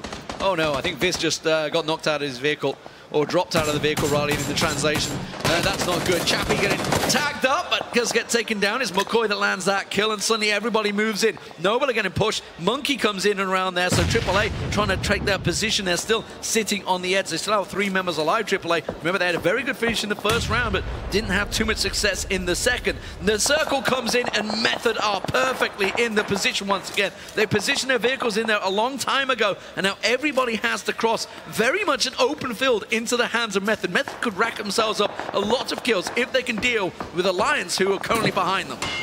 You can see Method has managed to secure one of the few remaining buildings. Sure, it's a shack. It's not the most preferable thing on the face of the earth. They have the vehicle set but to they a do ring have the vehicle around well, it, yeah. So they have a little bit of control coming out.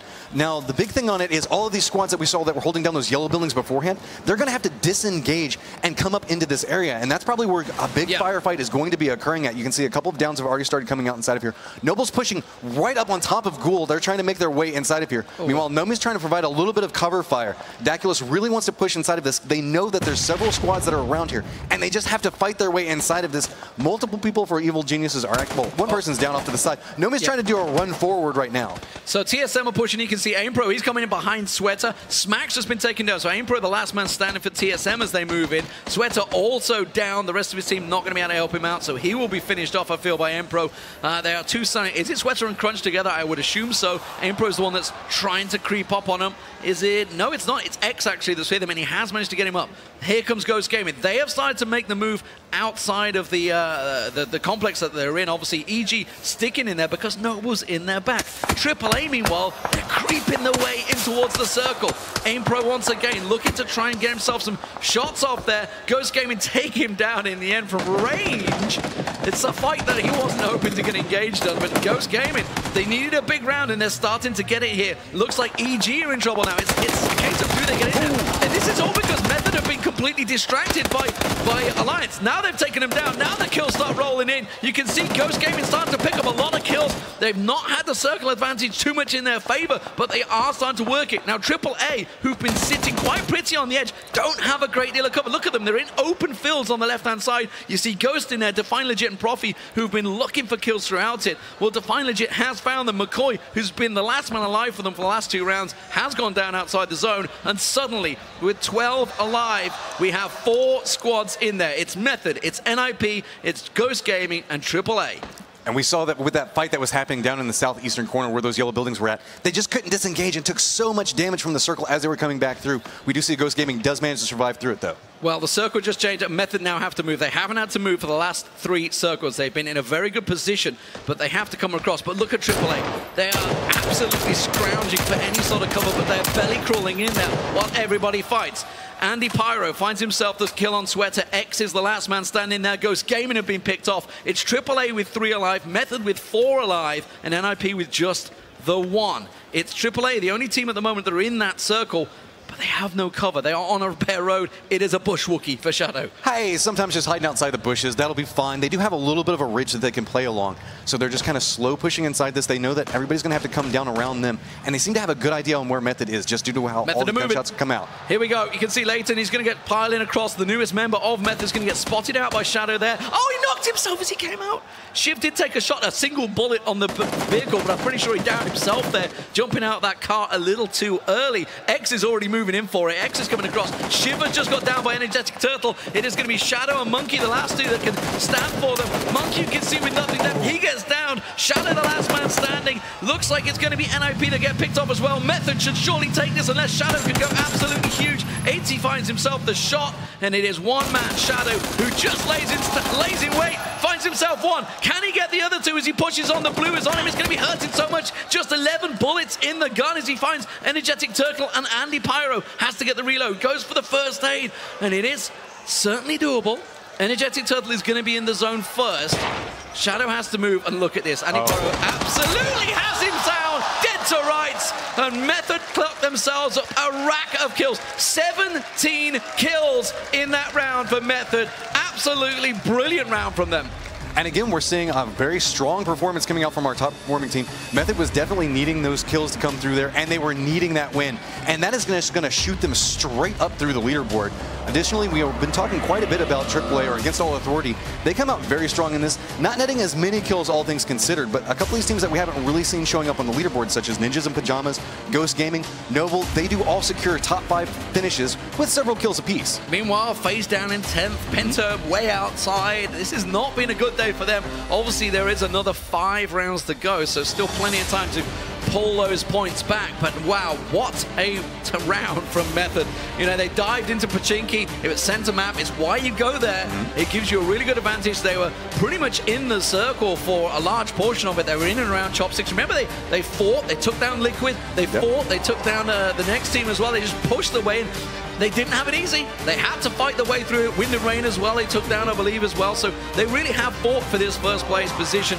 It's not one of those times where you just sit there and wait and look for that couple of kills. And if you look down the board, you know, AAA didn't have a great deal of cover. NIP, 3 kills across them. So while they got 3rd place, it doesn't net them that much. It's, what, 220 points total, whereas 17 kills and a 1st place for Method. That is massive, massive amounts. 470 points, I believe. Just off of that round. Just off that singular round. It could actually rocket them into 1st place. Well, we've been seeing, we'd have to go back and look through. I'm trying to see where did we see that Digital Chaos came out inside of there.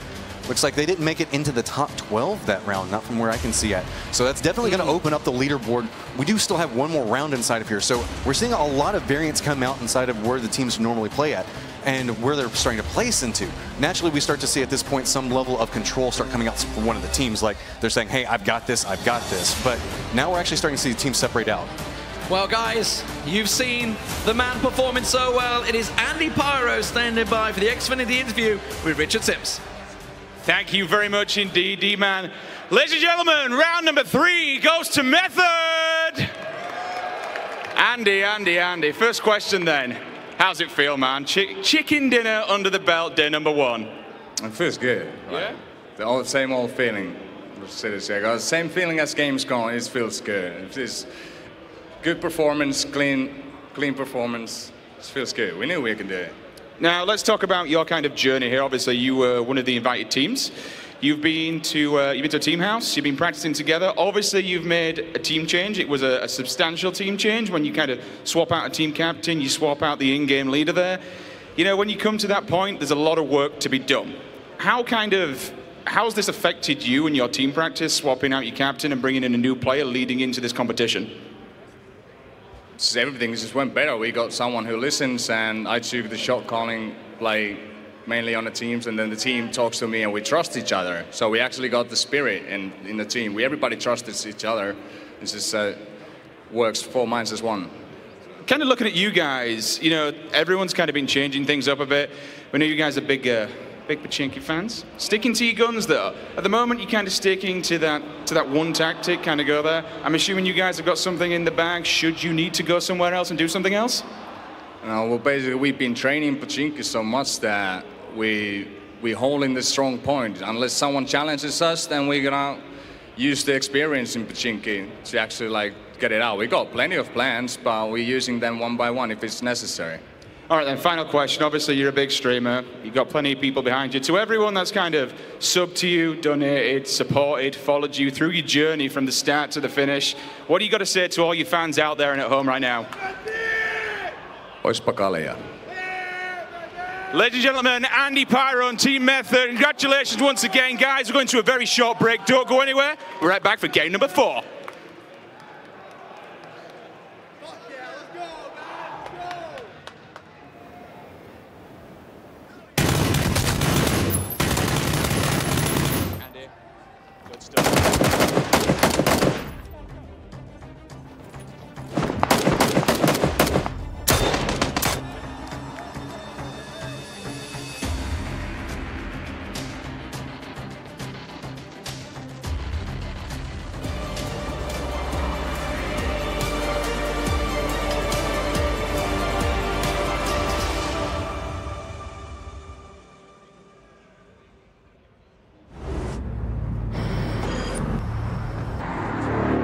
The history comes full circle yet again now.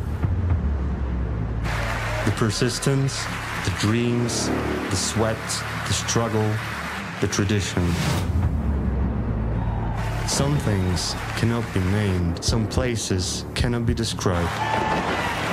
You can feel it, you know you can be a part of the extraordinary.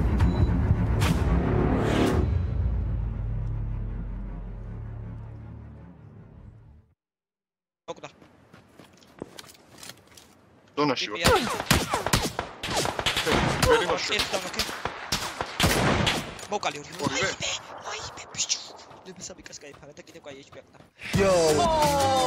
Oh my. Game, record, and stream without compromise. An Intel Core i7.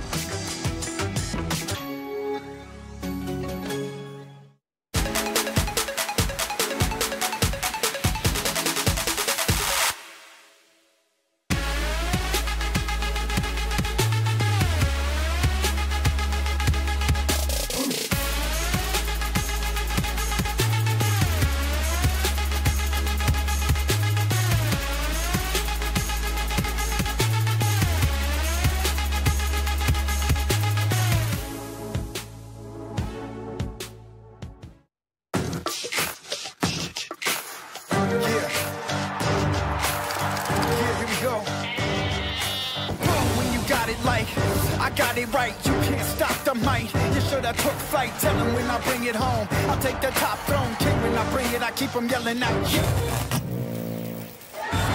Cause I can smell victory, victory, victory, victory, victory, victory,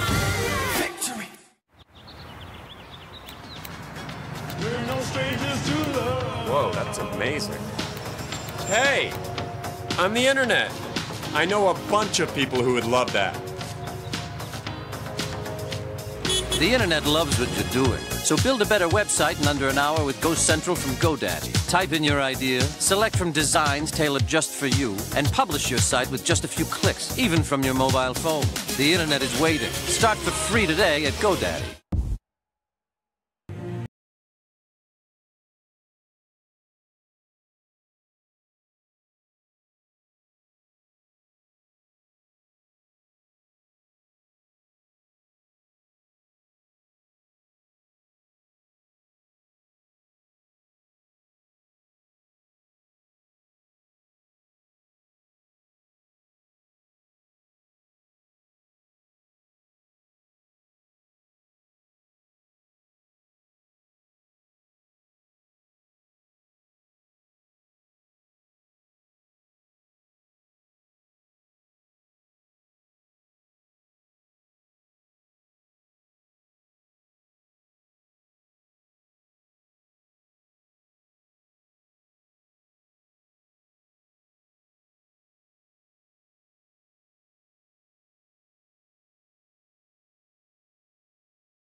The GoDaddy Post-Match Breakdown.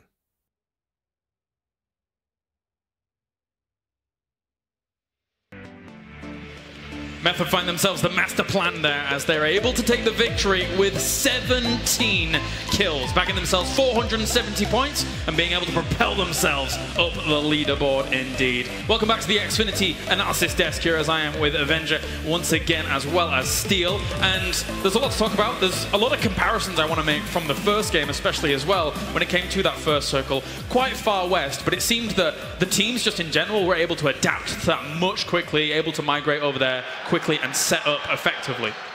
Yeah, definitely. We see a lot of teams moving early, really early actually, and they're in the circle, not 18 teams in the first circle before the first circle closes, and they're set up in their compounds and they're crossing their fingers.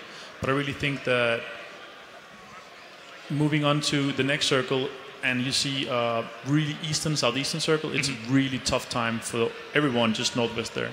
Yeah, I mean, admittedly, you've got your TSMs, etc., and some of the other teams kind of planted up towards the top of that circle to be able to try and eventually have to transition down there.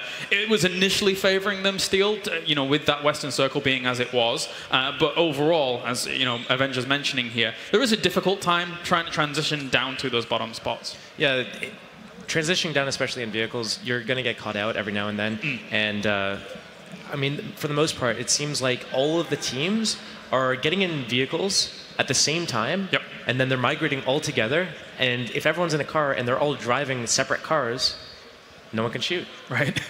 So we're seeing that, there's 70 people, even 65 people alive by the time the second circle fully closes. I mean, there is points in that. It's kind of very reminiscent of our online play that currently goes on where, there are those phases where everybody gets in cars, everybody's going to one location, etc., and stuff like that. But there were a few teams, say, for example, EG, that was very well set up in a great compound area, and they were able to kind of ride that wave off it very well. Greeting, I think it was Noble, and who else did they greet in that firefight? Ghost Gaming, yeah. Yeah, and that was a big firefight towards the kind of later stages. Definitely, it's a big compound, and you can easily breach it. Actually, there's multiple walls, everything. It's easy to breach. But also, you see Nip taking a wide shot 2 times and actually making into the top 3. It's really well played by them. Yeah. And also, ET coming from the military base. And the circle favors them twice, and they're able to just walk into the best compound in the 4th circle, not being contested before people start to breach them. And also, I think, it's a bit lucky, but still they played it really well, splitting splitting up in the 4 houses and just playing out of there. Yeah, and just touching back on EG, they did have Ghost kind of come and say, hey, can we kick it here as well? Yeah. So they're both in the same area, the same vicinity. And what actually happened is they were in a really good position for a few circles, but then suddenly the circle goes completely opposite direction. Exactly. And then what happens is EG's in the barn and the houses, Ghost is in the barns and the houses, and there's one more team there, and all of them have to move at the same time. And we saw a massive firefight break out all at the same time with all these players trying to migrate at the same time from houses, and you're just coming out like 2x4 doorways, and you're in choke points. Yeah. If you take a vehicle, you're just going to get blown up. If you run, then you're just running on foot. You have to outrun the blue, and it's just a really messy situation. So I see what EG is doing, and honestly, if they're able to get lucky with the circle ending on them, then suddenly they win a game. They're propelling right forwards because they've made top 10, I think, every single game so far. So they're really good in the standings at the moment, and they're doing the same tactic: loot, go somewhere and camp out in the houses. If the circle lands on you, cool, chill, don't do anything. So eventually, if the circle does land on them, they can get really lucky and just sneak a win out. Yeah, avoid the fights up until, I guess in that point, Ghost Gaming was able to come out on top, but they were limping then into the circle, and that didn't work out too well for them. Halfway through that game, there was a fantastic little fight up towards the top of TSM going up against FaZe. Kind of a big matchup there that happened, and both of them effectively there were, scraps towards the very end of that, but those two teams effectively eliminating each other, finding that conflict, really puts those two teams in a very odd spot in terms of the standings for that last game. Definitely, but still, you see TSM limping into the new circle. Yeah. But taking that fight with 45 seconds left on the new circle, they have a hard time getting into that new circle. And also, even though they wiped 2-3 guys from FaZe, they get 3 guys into the new circle, but the new circle doesn't favor them, so they have to split up. Well, here's our overall standings at the moment. Look at that. Method, with 470 points from the last game, now propels into 1st place. And with AAA coming in at 2nd at the moment. Anything that kind of stands out to you guys looking at that? Yeah, Method, how many kills did they get that game? 17. 17, so that's even more than the original games, which was like 15 for the kills. Yeah. So they're really doing really well from that last game alone, just propelling them so much farther than everyone else. We've been talking so much about AAA because they've been consistent. We've been talking a lot about Digital Chaos because they've been consistent. Tempo Storm, consistent, although not fighting as much. And then you go into Method, and the really good job of just sliding their way up to the front almost at the end of the day. I mean, Energy Turtle there in that last game was making the plays. Let's be honest. When it came together for Method, people like Energy Turtle were really making the plays. Did they kind of stand out for you overall? Oh, definitely. I mean, I know the guys, I've played with them, and they're really strong mechanical players. And also, they're really good at moving from the compounds, and they play openly. They don't go into the houses. They play openly and play aggressively, and that's a really strong point from them. Very impressive by Method overall, and gaining that kind of point buffer that they have at the moment is powerful indeed. There's Andy Pyro on stream right now, after we heard from him in the interview. And he said something very important, which was after that they made the change of Raptor actually being taken out of the team, they come together as 4 minds as one. And it feels like in that game especially, that really kind of stood out, don't you think? Yeah, definitely. You see them having the only team as 4 guys in the end circle. They move together, they think together. It's just really, really well played by them, basically. Yeah, and trust and respect is really important in team games as well. You have to be able to respect your shot caller. If they make a decision, that's final. There's no like, but I think this. No, you guys have to be on the same page. And it's so important for the team spirit, as he said, to make sure that everyone is respectful of one another. So let's think about some of the problems that arose in that game there. Liquid had a bit of a hard time. They were very separated up. Scoom up to the top right, whilst we had 2 of the other members, Oli Man, I think it was Oli and Molly, whatever you want to call them. I always get my names mixed up a little bit. There's so many names to remember. But overall, they were very separated, and it seemed like a really rocky and rough time for them. They kind of need to just conjoin together, I feel like, and they should be able to have some success in the upcoming games. Yeah, I don't think that's necessary too. I think that splitting up like that, they loot split it. They loot different, and they don't need to come together before it's the 4th circle. Right. Okay.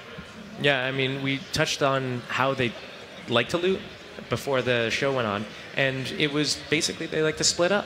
And we said, you know, if they are going to go out early in the rounds, it's because they're going to be split up, and they're not going to be able to help each other. They're not going to be able to share medical supplies, and they're not going to be able to revive one another. Yeah, it was a little bit of a problematic situation, but as you said, there is the potential for you to have the strength in that kind of split loot situation. So you can look at either side of it and say what you want. So looking at the 4th game, the final game of the day, I think it's fair to say we're not expecting too much change up in terms of the drops. We didn't quite get to see too much of the drop action for that 3rd game there, but it seems like most of the teams are sticking to their standards. You know, we saw teams like EG having to eventually swing round, but they're gaining so much value from that kind of play where they're avoiding the fights. So should some of these teams kind of be taking a page out of their book and just avoiding, maybe staying in the blue a little bit, maybe playing a little bit like TSM does? If they could, absolutely, they should go for it. But I think the thing with EG is like they're so far apart from all of the other opponents on the map that they can kind of pick and choose which routes they want to take and how many vehicles they want to take. And I think a large problem is where the circles are ending for some of these teams because, you know, they have to navigate through and around so many different teams. And are they going to do it on foot, or are they going to take vehicles? If they take vehicles, are they going to get blown up? They need to find multiple vehicles. And if they're landing in areas like Pachinki, you know, finding all those vehicles might be a little bit more of a difficult task. All right. Well, thank you very much, gentlemen, as we're going to go to a short break now. But when we return, we have game number 4 on the way. It's the final game of the day here to determine the standings going into day number 2 for the PUBG Invitational.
One final game for the day here at the Xfinity Analysis Desk as we continue things for the Intel Extreme Masters Oakland PUBG Invitational. Game number 4 on the way here in a moment. And overall, what we've seen so far today is nothing short of spectacular from some of these teams, able to position themselves very strongly going into day 2. We've seen Method come out strong, we've seen AA come out strong, Tempo Storm as well and the like, DC starting things out in the start of the day. We've seen West Circle, Center Circle, West Circle. Where else are we wanting to see? What do we want to see to try and challenge these teams in terms of their decision making and kind of their ability to adapt to a situation? I think the biggest one would be obviously a military ending. If it happens, you have like 19 teams that have to either make it across by boats, by bridges, and I think that's going to be very interesting to see. Also, if it's hard on the East Coast, maybe if it ends on like built a power plant, or if it just ends on one of the coastal regions and there's like a lot of water involved where, you know, basically half the zone you can't even go into. Yeah. I think that would also be interesting. Your thoughts? Definitely the same. I want to see a circle Stalber. Yeah, Stalber. Ending a Stalber. Mountains, yeah. Perfect. I love Stalber endings. I think it's a really good point that you bring up with the potential of it being military, though, if that does come push to shove, because EG is the only team that seems to be going over there. I mean, there's been one or two other drops there, yeah. But as you say, those bridges could be absolute death traps. Everyone would love a boat to be able to maybe go very south of military to those beaches, etc., and things like that. But there's a limited amount of boats. Yeah. You're not going to be able to find that many boats. And when you do, if you want to try and pick up other boats to try and kind of save yourself situations, then that could be problematic as well. Is that fair? Oh, definitely. But still, there are some teams good at really playing out of these situations. You see, like AAA and AAA. and You DC, see the Western circles. We have 2-3 Western circles and ending in the middle though. But Western circles, AAA, they're looting Multa. Yep. They're still able to accelerate into coming last in the last zones and play out of that. I love the fact that you get, especially, we saw it online a lot, which is, you know, players and teams, etc., just establish themselves a strong foothold on certain locations.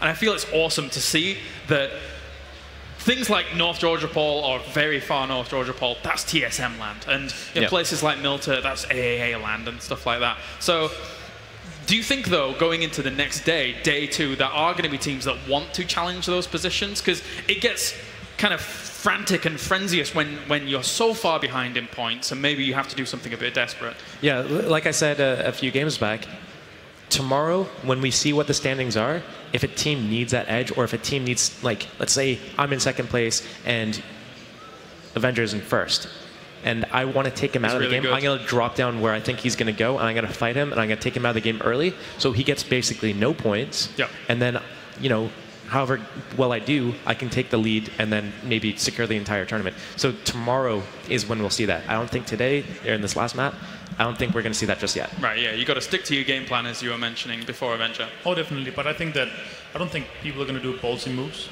because we have, even though you do good contra other team, you can still have other teams breathing down your neck. So I think they're sticking to their game plan. Not the first or the second decision they do is, I mean, coming out of Pochinki, they're not going to change that if you have success the first day. I think they're going to keep doing that. And I don't think they're going to drop on what like contested teams. I don't think that's going to happen. Looking at the 3 games that we've seen so far today and then going into the 4th game, who are some teams that have stood out to you as their play that haven't been able to breach like the very, very top spots? I know there's a lot of teams here, there's been a lot of players, it's hard to keep focus on all the action, but are there any teams to you, say sub the 7 or 8 mark or anything, even around there, that has been able to impress you in their movement, in their abilities? What do you think? I think that Ninjas in Pajamas, in the 3rd game here, they came out from a northwestern side of the circle and they're doing a wide shot, driving in quarry and driving just to the southeastern side of the circle where there's basically no people. They don't know that, but they take a chance. Yeah. And they actually come into the circle without having to fight anybody. And then this next circle hits and they have to do that again. So they drive really wide again and they actually end up getting 3rd by driving a lot and have a really good position. They're really strong mechanical players, but still the position, if the circles don't hit you, you're going to be having a hard time. But they play out of that. They succeed to play out of that. I think we saw Noble trying to do what Nip did last game and try to like following. They were probably like 30 seconds behind, doing the exact same pathing though.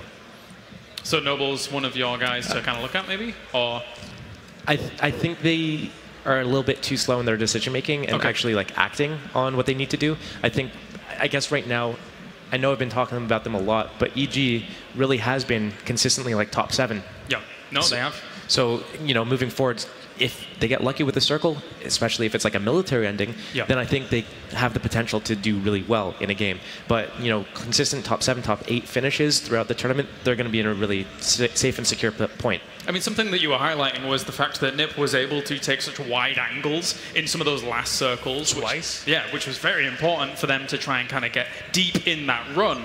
But something that crazy happened up to the top right-hand side after the TSM versus FaZe fight is that Nip wide angle that they took actually disrupted a lot of TSM for the most part, and that was a massive fight and brawl that went out there. So when you're going to take those wide angles, you could probably expect some fights to occur because people are playing the edges towards that. Is that a fair assessment? Maybe. I mean, they're going to be seeing people shooting and hearing people shooting, so they're going to drive away from that.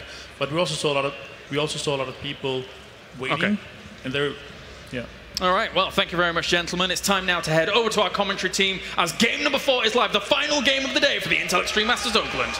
Yes, thank you very much. The drop's already coming across, and you can see it is a straight much Primorster Stauber run across the map, which is going to just obviously open everything up. It does mean some long drops are required if FaZe want to continue to try and go that multi-power route. Are we going to see AAA switch to their second choice, which is South Georgia Ball? I'm looking at the map right now to see exactly where people are going to start going. I can see Penta heading towards South Georgia Ball right now. I can see 2 teams heading to Severny as well. It's really going to change things up here. FaZe look like they're going for that long drop, but I don't think they're going to go multi-power. I think it's going to be more of a run around farm.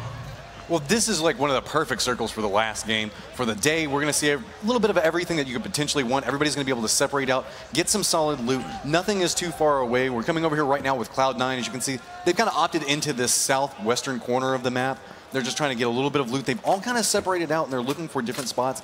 We can see that 3 of them are actually over at Primorsk right now. Solid's actually kind of go off in a different direction. Method right now, they're kind of holding down different locations throughout the map. They've kind of separated out. A lot of these teams are opting into a very centralized drop, though. And bring up the map for a second. You can see a lot of people are all kind of around that school, Pachinki area. Everybody's kind of they're separated just by a couple of buildings, but it's not this like what we were seeing in game 1 and game 2, everybody really separating out. The only people that are really sticking to that is Tempo Storm. And as the circle coming in, it's going to be over towards Yasnaya, Lipovka down to Milta. So ironically, if FaZe and AAA looks like they're headed towards their standard locations, which is down over the way Milta, are going to be perfect circle. And it does mean that Pentuve gone for that drop open towards South Georgia Pol into the front 6 and back 6 by the looks of it.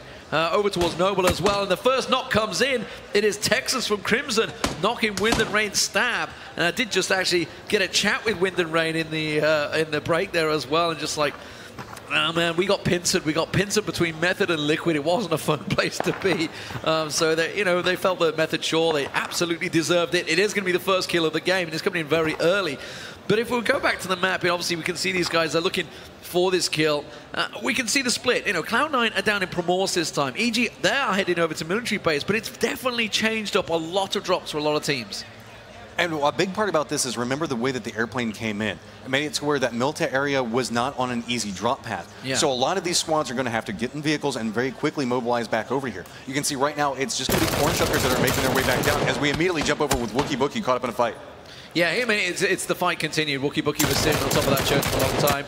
They have both dropped into ruins, so it's inevitable. There's, I would say, a sporadic amount of loot there for 2 squads. Certainly, one squad you'd be looking towards, maybe going over to Watertown as well, but definitely 2 squads are going to clash. It's starting to become a more popular drop location. People will drop down to Sunken City, a whole bunch of different names for Sunken City, call it whatever you will, but also going over to Ruin. Specifically, if you can hit both of them, you can get tons of loot out of that trade-off. But in this case, we've had 2 different groups drop down right next to each other, and they're trying to figure out how they're going to disengage and get the loot that's necessary. You can see right now, we're on Wookie Bookie, and he doesn't even have any body armor at this point. He doesn't want to get too involved into a fight. Well, Miami Flamingos, who've been going into Yasnaya predominantly, they're about to run into Liquid, who are in and around Shelter area. We got Corn Shuckers, who've gone over towards the side, and they're actually in Milta Power.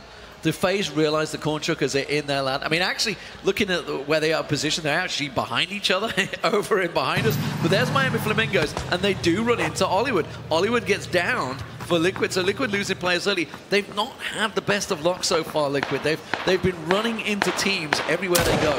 Now, speaking of a team that's had a little bit of trouble, that's going to be Penta, as we see a down coming out. Terra getting some clean shots onto Gems there. They've been kind of struggling here recently. They really have to find their footing, and they thought that coming up into here, maybe kind of contesting this area might be it, but Noble says no. Georgia Pool is our home, and they're just not going to let anybody aggress into it. And that's very interesting. Noble starting out, they were obviously over in the hospital area. They've actually pushed up to the front six, which is where obviously, I guess, certainly for Penta, they're thinking, okay, we're going to have the back six and front six. That's what I mean by that. If you don't know the terminology, it is the red houses either side of the apartments in South Georgia Pool. Obviously, they are prime loot positions. They are classed as like primary loot positions. Obviously, down by the amount of loot that's in there and the distance you have to travel. Looks like Wind and Rain, they've been very much involved in a lot of fights. They're going to take a couple of shots on Drassel. Drassel's just going to pass on by. Interesting, Luminosity have been dropping into ruins quite regularly. This time they obviously opted out of it. They've gone more the Gatka route where Tempo Storm are as well. Over in Miami Flamingos, they did move out of Yasnaya very early this time. They've been predominantly going into West Yasnaya. They've decided to start looking in and around the areas. They're trying to get as central as possible as soon as this came in. And you can see Tempo Storm trying to do the same. A lot of teams starting to transition now into looking towards those middle complexes. There's some absolute godlike complexes in and around this area right now. I can see Cornchuckers have already taken one of those high hill positions in there. There's a lot of teams positioned. That's why you guys at home that probably play this game, you're looking at the timer in the corner. You still got a minute on the blue. You can carry on looting for ages. This is the first circle. But these teams, it's all about positioning. And you'll see Drassel, who was just taking a lot of shots at the moment. He's got himself a kill. It's going to be Austin that will go down. And he got the knock onto Profi just as he headed over that hill. Ghost Gaming is really another one of those teams that's been trying to find some type of kill, some type of position inside of here. They just keep taking some early losses coming out, and even taking a pistol to get the kill on top of it. A pistol whip. You can serve your AR rounds. Everybody knows that ARs are extremely strong, so Profi's up over the top side of this. We're actually having quite a few kills coming out in this early game. 74 people still up and active, but what we're starting to see is the teams are starting to feel a little bit more comfortable. You can see that they're playing a little bit more confident. People are starting to get a feel for the map and how to play around these other teams, and they're starting to take some wide open shots from long ranges. We're right now watching Leighton just lay into a Dacia. You can see it struggling to get up the hill, like, please, just get away from the bullets, please. Dacia's going uphill, just feels so bad. I'm looking at Cornchucker's positioning. They've got the what's considered God complex. We talked about this with Avenger before, obviously. There's a couple of complexes that have decent roof positions, decent lookout positions, but also walled around it, and you can also bring all your vehicles into it, and that's just to the north side of the warehouse area, etc. That's just north of shelter. So they're in that God complex position. They're also actually holding over towards Mansion and the other top complex, so they're kind of getting a little greedy right now. Wind of the Rain have ran, unfortunately, into a tricky position. They're basically now pinned in there. Miami Flamingos have them pinned. Alliance also landed some shots on them, so they're getting kind of pinned from both angles. And that's, you know, that's not the place they want to be. They've got their vehicle, it's flaming out inside of them. Wind and Rain had to retreat back into the shack. They're just going to try to figure out now how to reposition and get out of here, because that's the big problem. Where they're at, sure, they're safe from now, but they're eventually going to have to move. And look at the mini-map around them. There is just squad upon squad that's already kind of posted up with different firing angles upon them. And oh, here we go. Miami Flamingos getting some nice shots onto Ninjas in Pajamas as they drive by. Yeah, they're a team that needs some kills. Both of these, actually. NIP obviously had a decent finish in the last one. And, you know, over in the other side of the tournament, they've just reached the grand finals in the Counter-Strike. So they're going to be very happy if they can get a decent finish here, as NIP do lose the man there. Borg, actually, the killer was picked up by Crimson, I believe. Not Crimson, sorry, Cornshuckers. Zampa in there. Very different tactics, actually, between these two, as we've seen quite a bit of action early on, actually, inside this. We expected this as we started hitting 4th and 5th games. We're going to start seeing a lot more shooting going on between these. Hayes tries to take down Fausto there from Digital Chaos. There's two different tactics. There's these teams here that we're looking at that have gone central very early. But there's TSM, Noble, Penta, Digital Chaos, Ronan, EG. They're all outside the circle, and they're all playing the late circle game this time. Oh, yeah, if we can bring up the map, you can see that everybody is so directly centralized right now. Coming back over here with Fausto. Remember, these guys did get win in game 1, so they're definitely trying to net some more points off of this. They're coming into Warehouse, which is kind of one of the rougher places to hold down. There are some big, wide open angles back behind it, so you really have to make sure you watch your flanks.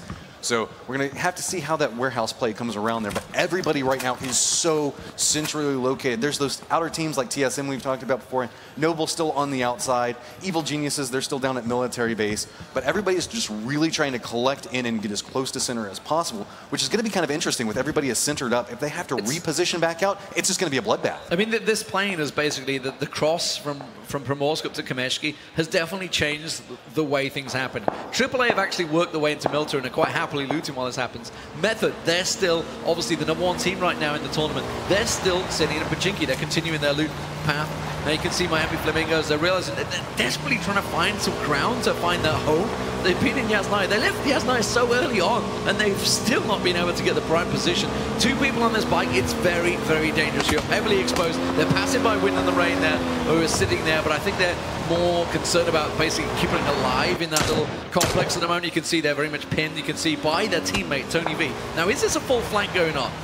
Or are they coming to... I think they're just rejoining the team. Yeah, they just got on the bike. We're trying to get back over there. That's why we saw a nice little set of cover fire that was coming up from there, making sure that they didn't step out from inside that shack. They're still just trying to hold this angle. And this is kind of one of those awkward spots where you know exactly where somebody's at, and you can't look away from them. But at the same time, you feel like there's got to be something going on back behind me. I need to check that window. I feel like the cameraman thinks the same as you. You just can't look away from them, despite the fact nothing will ever happen here. But instead, we are looking at the map, and you can see TSM. You know, they've been happy in North Georgia Pole. It has been fairly successful for them. Nobody's really tested them. But these 2 teams obviously clashed early on. You can see Noble in the distance there, the Chosen One running away from that one. Simsy decided to take a couple of shots on him in that swerving dance. He has some pro driving there as he manages to get the swing on there. These are 2 teams that need some kills. Penta obviously drops early on into Georgie South, which is where I guess Noble feel it's their home at the moment. Nobody's really challenged them out too much there. They are starting to all creep in as the second circle comes in. It is going to be very much centralized, and now they have to get moving. EG doing the same. They're down on Milta. They're down in military, sorry. They're making their way forward.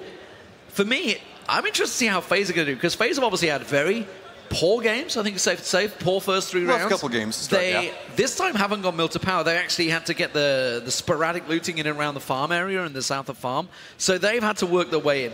Now, they've been sitting very quietly in this game. They've just worked their way north and just sat there. They've not really engaged at the moment. Cloud9 themselves, nearby them, they started out in Primorsk, so they made their way up.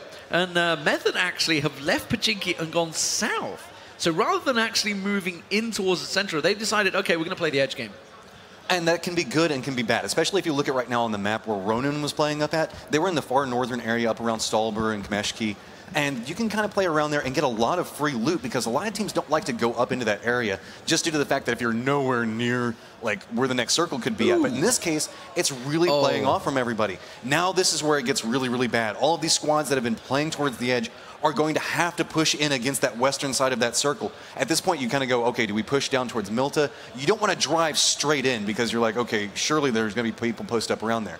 Keep in mind, inside of this circle, we still have Lumberyard, which takes up so much space on the map. It's a nice place to play around, but you have to assume if you're a player, you're like 69 people still up and alive.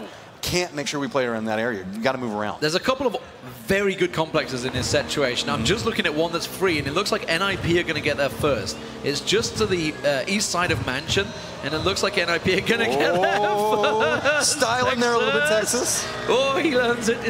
We've all been there on that trike. We know exactly how tricky that thing can be. It's a death beast in itself. Ronin themselves are coming across. Liquid are coming across. Everybody's trying to get these top complexes now. Crimson, are they going to stay there? Because they kind of have this gold complex that's kind of still in the center. They don't have a gold complex, but it's the complex that's godlike. It is a building complex that is often referred to as godlike. Maybe they do have a gold complex, I don't know. Hey, they've been playing the pretty well today.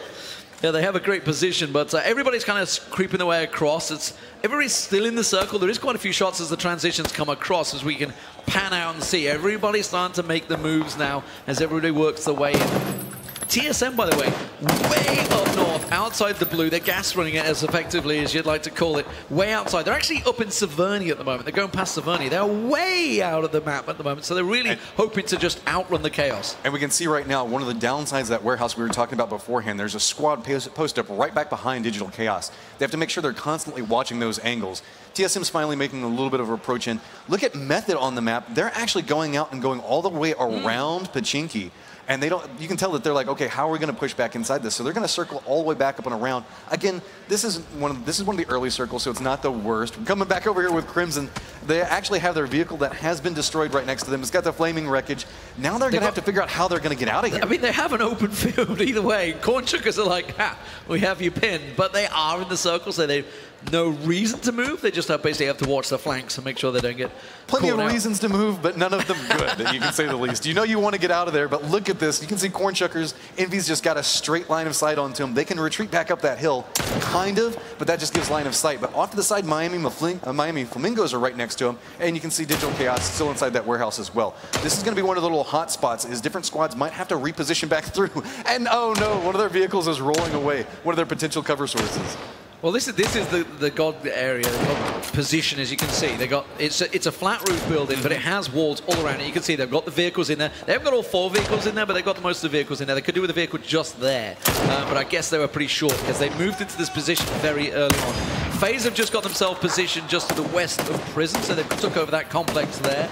North of them is NIP, and that, of course, east of them is Cloud9. So this is all happening at the moment towards very much the center of the circle. Cloud9, I would say, a bang center at the moment. To follow up what you were talking about the God buildings right now, one of the reasons why with these outer walls it's so strong is you can move around and you can position and you can maintain these sight lines. As you can see right now, Paradox, if he needs to reposition because he hears like a vehicle's coming in, he has some level of cover to move around and find these different angles, and it makes it really easy to secure this area.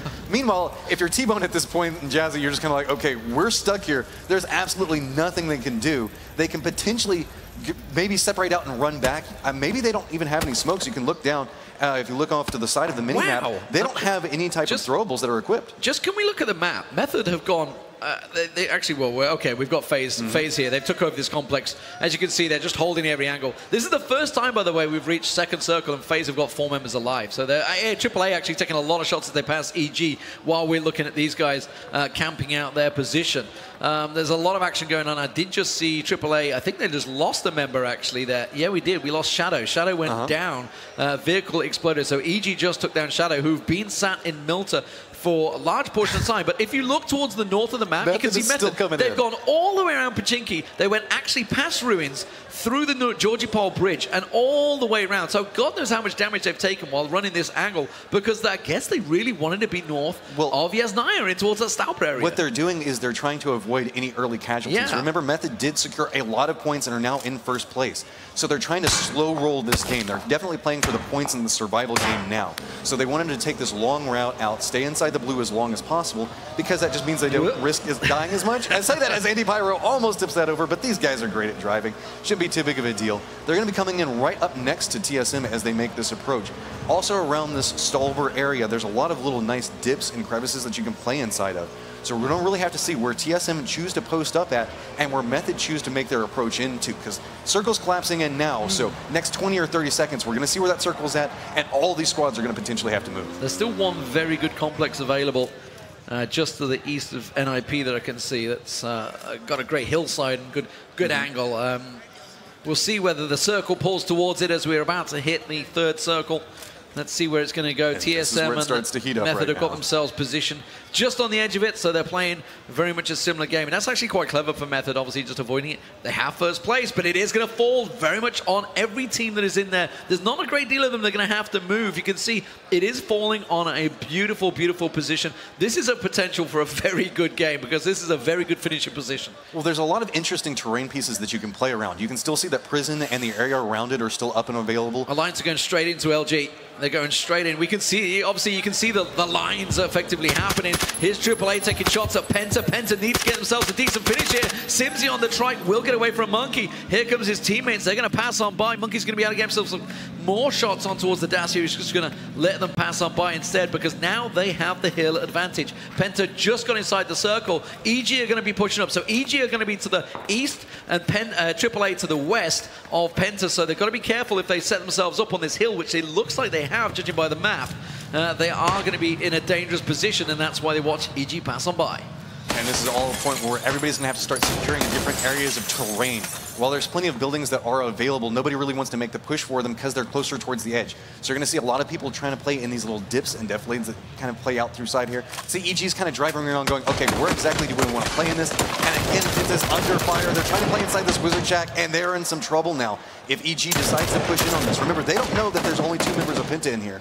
So they're just trying to play this slow. And again, we find a nice set of terrain that they're playing inside of. I really love this spot. Well, Noble have just took down Ghost Gaming. I think they've been wiped off the map, as it were, as Noble pushed in there. EG continuing to try and keep them pinned. And Penta, I mean, these buildings have a lot of names. Wizard's Tower, Harry Potter. Everybody calls them. You like to call it snipering, I believe. I've called it a sniper tower beforehand because that seems more thematic. I don't know, whenever you say Harry Potter and Wizard Tower, it just kind of imagines people riding around on brooms instead of motorcycles. You're not a wizard, man. you gotta dream and believe. TSM are making their way into the circle area, and actually they're going to get themselves a decent complex. They're coming in from the north side, obviously from up Kameshki way. They took a long route round at North Georgia Pond all the way around. There's a drop actually heading right towards them. Here they go. Ooh, that's a risky one. Okay, Abe's just like, no, you know what, I'll just abort there. Actually, AAA taking shots. It's Tempo Storm. That's an interesting one because that's a battle for a position, really, effectively. Tempo and AAA, I think, are second and third right now in terms of points there. So a kill going AAA's way as they have a vision on Luminosity. And they just take a pot shot at Ninja, I think, in the top building there. But we do have Method that is now entering inside the circle. We saw TSM just recently come in and claim the building complex next to it. Method's just going to have it looks like a crate that's going to be dropping right next to them, so they're going to end up playing inside of this area. Drumming in over now, and we're seeing Against All Authority, Shiv. This is definitely one of their better shooters on the squad, and trying to keep an eye out and around them. They're having to be playing inside the terrain at this point, so they're kind of living the tree life, trying to find some nice shots, some nice angles, so that way they can clear out anything that's around them. So, okay, if you've got your teammate and you manage to get an AWM on him, elusive's there, careful, Zampa's there. If you obviously get a big weapon like that, do you think, okay, let's try and position so we have a position where, a high ground position where we can fire? Or do you just think, okay, just play it normal? I think that it depends on the team, but a lot of the teams just opt always into position king. You know, everybody always talks about the looting phases. Oh my God, we've got to get this. A lot of these guys feel like if they can just get an AR, a little bit of armor, and some helmets, they don't care. They'll fight and kill and get whatever loot that they need off of it. They just need to play and always hold down the strongest point on it. And we can see that Method did end up claiming that, so now they're going to hop back in their vehicles. It's going to be interesting to see where they choose to go, because they might be the catalyst here. Didn't bother with the MK14. I don't think he bothered. He didn't pick it up. Some teams, I don't think anyone else did. Some people just don't like it. I don't like it myself. I know Rich is a big fan of it. We had always these discussions the mini. in the qualifiers. Yeah. The mini is like my favorite sniper rifle if I'm going to use it. It's just like a laser pointer. You're just firing it out. Speaking of firing stuff out, we can see over here with Pandigo taking some shots. This could be the worst finishing for Tempo Storm so far today. They are Valiant obviously trying to get in there. They've already lost the teammates, so he's really looking for place. Is he going to really just ditch it? Oh, the next circle. Oh, NIP and FaZe and Cloud9 all in very good positions. It's going to force a lot of movement. Look at the western side of the map. You got Cornshuckers, you got Digital Chaos, Miami Flamingos. They all need to make the moves. You got AAA. They're already on the way as well. Everybody's starting to make this transition. This is where the 64 alive is going to get whittled down to about 30 in very quick fashion. Valiant desperately trying to duck the bullets. He's going 100 kilometers an hour, but that vehicle is taking a lot of damage, and himself, he's found the rock, he's gonna hide. Oh, he got so close to making it. You can see the safety. He was like, I did it, and then the bullets just fly out, take him down. But Tempo Storm has been doing a very quiet job of securing nice positions out here. So really gonna interesting to see now. We can see Cornshuckers holding down this building still. They're going to have to reposition out. This has kind of been their home for a while now. Miami Flamingos taking some damage by Frex off to the side. So we're going to see Miami Flamingos holding down one section. Cloud9 holding down the section just to the north of Cornshuckers, as we can see from Envy's perspective. But they are going to have to move about 100 meters inside. Yeah, the transitions are really starting to happen. Everybody's making their move. You can see Cloud9, they are in a good position. They're starting to take the pot shots. You can see Cornshuckers, they're trying to take shots at them because the blue obviously is not going to come for another 40 seconds. They want to get as much clear space as they can as Frolicker goes down. That's AAA. They've just worked their way in towards that circle. They're pushing Cloud9's position. So while Cloud9 are there, we're looking at Cornshuckers. Cloud9 have AAA pushing right up on them, which is why they're losing people. EG, they're coming in the backside of FaZe, so FuzzFace manages to say, no, get away, this is our complex. Noble tried to make their move. They're trying to creep into the circle, and TSM are keeping them at arm's length, but NIP currently have probably the best position, but they have just dropped out. A Method trying to work into that position, and that's why you see Energetic Turtle going down. Nice grenade coming out from Jemty there. Yeah, Jemty's trying to push his way around. It's EG that they're walking into a really hard place. And FaZe, they're a team that absolutely need to perform. They need the kills, so this is working well for them. They have to hold down this area right next to them. They can't let Evil Geniuses push inside here. They're holding down this. They have to retreat back up. You can see they're trying to find these different angles. Jimty is trying to look back over. He knows where they're at, but just can't quite seem to find it. There we go. A little bit of damage coming onto Ghoul. Just trying to creep around the side there. You can see NIP, TSM, they're engaging over towards the north side. Luminosity have actually been forced into prison by AAA. My God, Digital Chaos have just come straight on top of them as well as we watch Nomi desperately trying to keep himself alive. That vehicle very close to exploding. Let's look at the mini-map, please. Can we get the map up? Because we see there's a lot of transitions. Everybody's starting to pile into the circle now. As you can see, wind and rain coming in, Penta coming in, everything happening in towards that south side. Luminosity actually getting pinched from the top by Alliance as well as they come in. AAA, they are in trouble. Monkey goes down. They're going to get wiped out as Penta come in. Penta pick up some kills. It is absolute chaos. Digital Chaos themselves, they've got 3 members down. You can see Jockey's trying to get across, but he's in open. Zappa taking the shots as well. 100 rounds manages to go down outside the zone. Luminosity taking shots, and suddenly the numbers are dropping. 65 at the start of this circle. The next circle comes in. It is right on top of NIP. They are the only ones right now in that circle. We talked about it. Moving late is such a dangerous choice, and so many teams moved late, and they just ran right into a kill box of 3 teams just lighting up everyone. You can see now, off in the northern section of this, several squads are all collapsing on top of each other. As we can see that FaZe is off on the distance. Evil Geniuses is still trying to push inside. We've got firefights happening on multiple different sections of the map right now, but nothing really happening inside the safe zone. Everybody's caught in these small skirmishes, and they're not getting the ability to move. And so the longer they're kind of forced to stay in these firefights to try to stay alive that extra little bit longer means the fact that it's just going to be so rough to step out. FaZe does step around, and a nice vehicle explosion going off there. That finishes off EG. They're gone down, and that opens up. Obviously, FaZe can now make that transition. They can move towards that next circle. Noble, though, themselves are in the way, so they're going to have to try and pass on by there as Chappie tries to finish us off. Gustav there. Gustav will go down. Luminosity actually starting to collect some kills. You know, they got pushed into prison. They've got that, like, little ridge line outside the prison. You can see Moreman here also looking in a decent position for Liquid as Scoom gets knocked by Ronan. Everybody having to start moving. They have that mansion position. They've got to move to the circle. NIP are looking very good right now. They have the only complex in this circle area, and it's a very good complex. But with 37 people alive, you still have to hold it down. You need a lot of bullets. You're going to need a lot of bullets to make sure that nobody comes over there. And especially the fact that there are multiple different vehicle spots. Oh, and here we go. LG actually securing a kill off on that. Nice shots coming up from Ninja. We haven't had a chance to really get in with them too often today. They've been having a little bit of a rough morning as well today. So really excited to see them actually get up on the board with that. Ooh, they got to be careful. Penta's staring right at them as they make this move.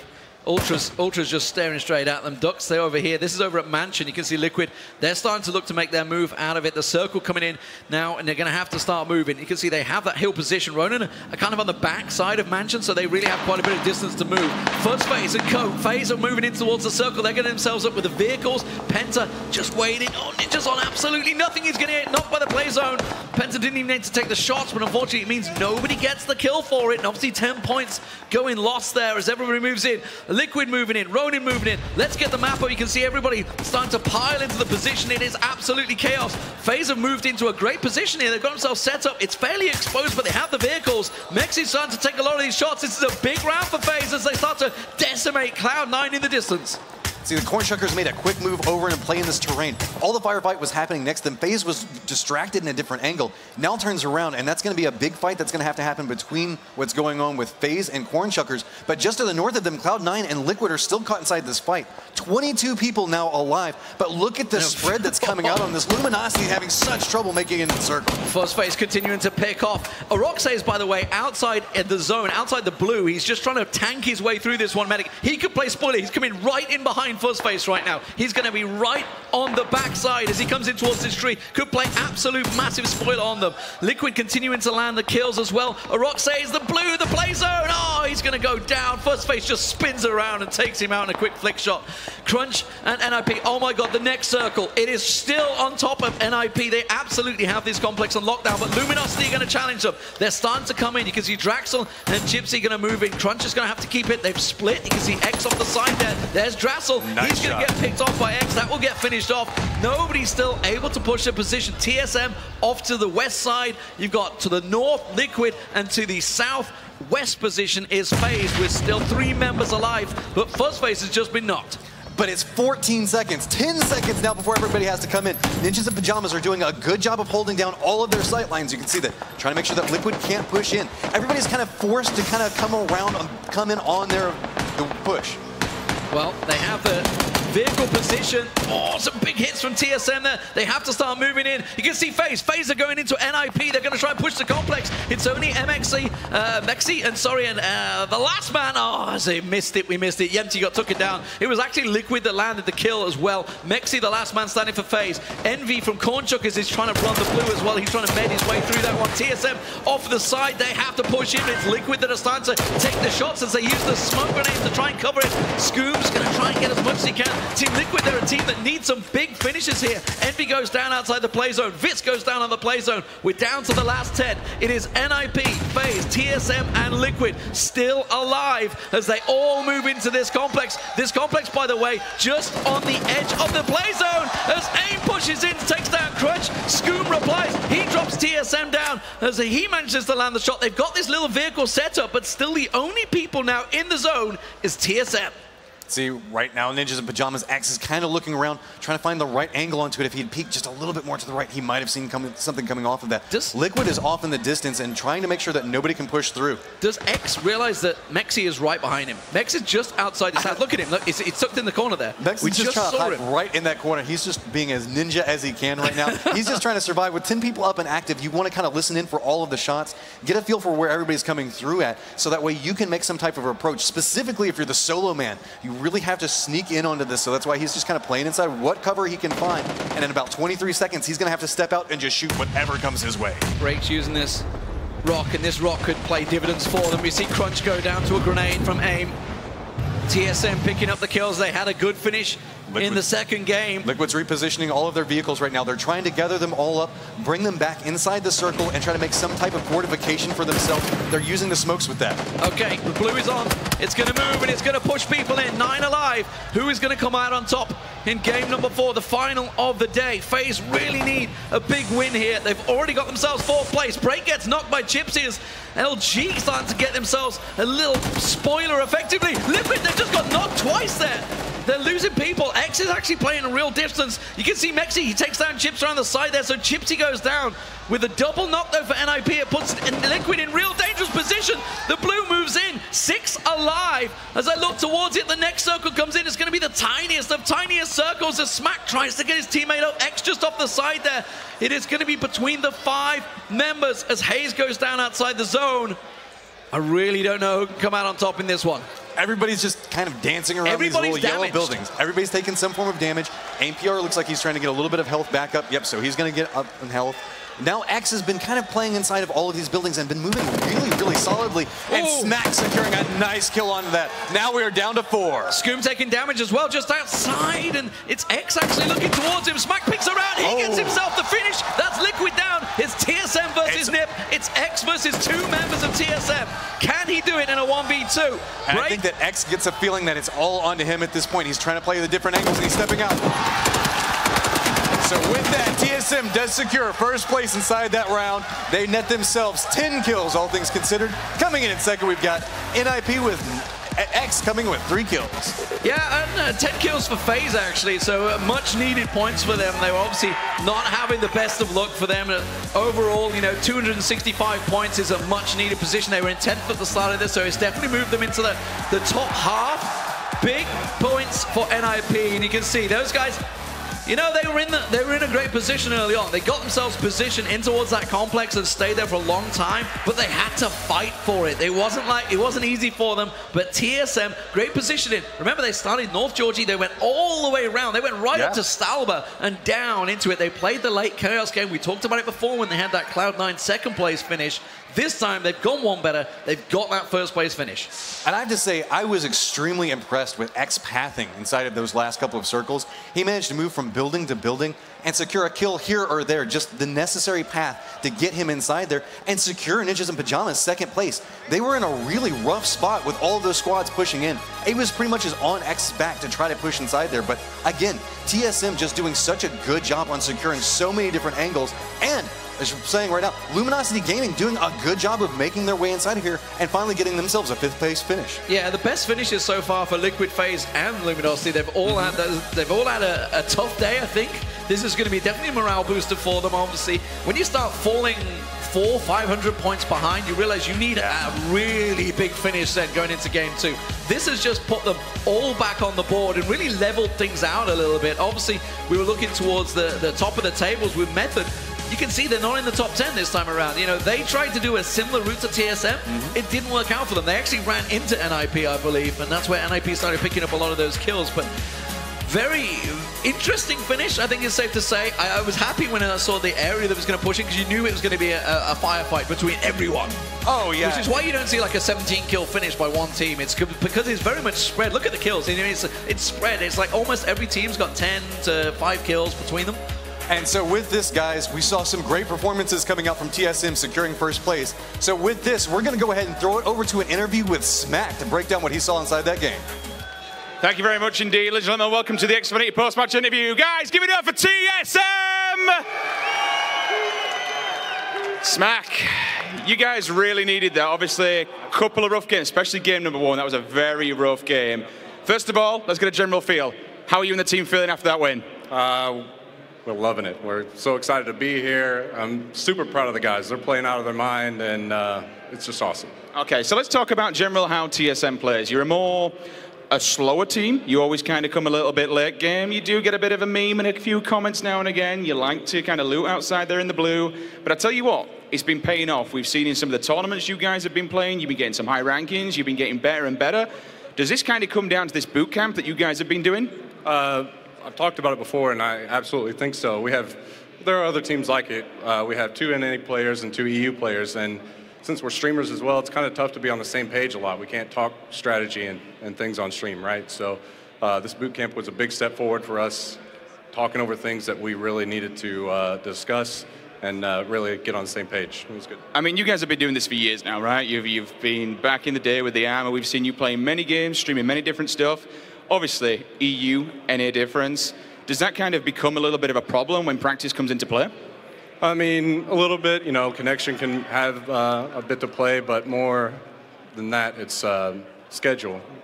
You know, we can't play in a lot of NA events because these guys will be playing, and the EU guys will be playing in insane hours. So we play a lot of EU events, and we just push through it and, you know, hope for the best.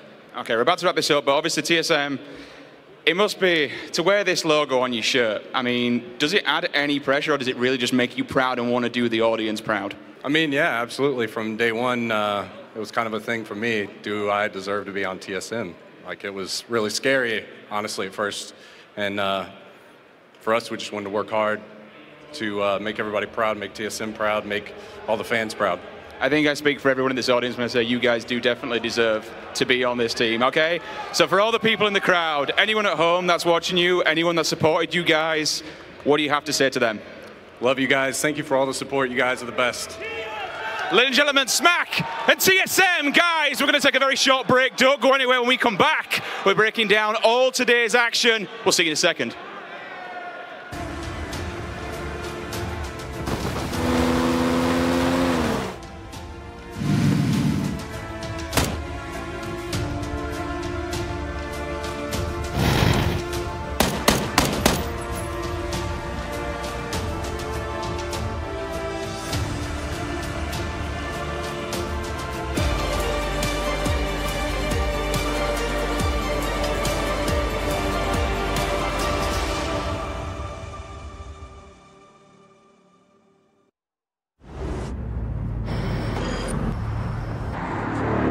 The history comes full circle yet again now. The persistence, the dreams, the sweat, the struggle, the tradition. Some things cannot be named. Some places cannot be described. You can feel it.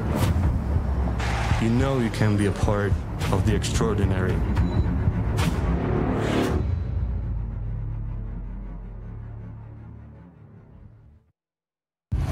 All eyes are on you. So give them greatness with Intel Extreme Masters certified PCs and notebooks and game like the pros. When you see the unique IEM certified stickers on the outside, you'll find high-grade components with Intel Core i5 and i7 processors inside.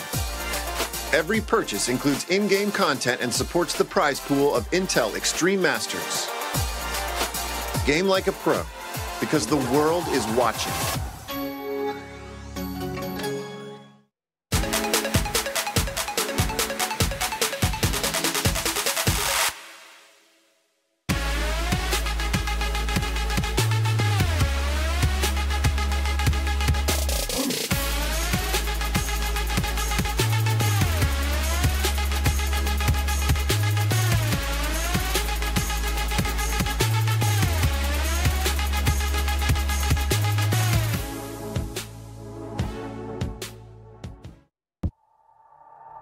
We spend 1/10 of our lives socializing with family and friends.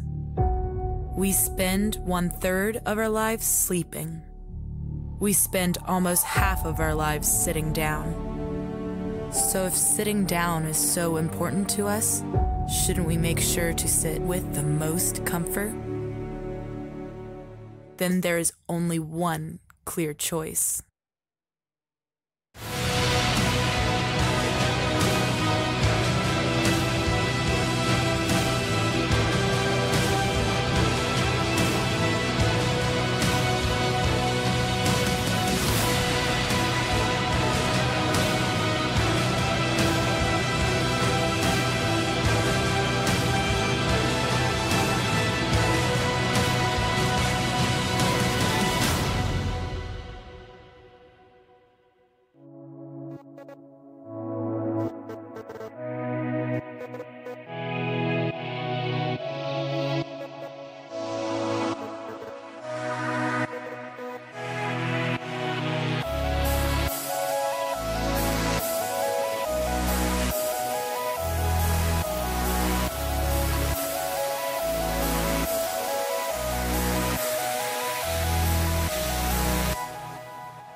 One knocked.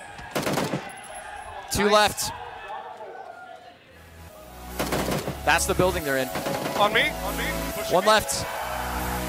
One left. He's in that house probably. Yeah, in that house, in that room. We get together. He's in that far house, Smack. 1v1. Let's fucking go! Woo!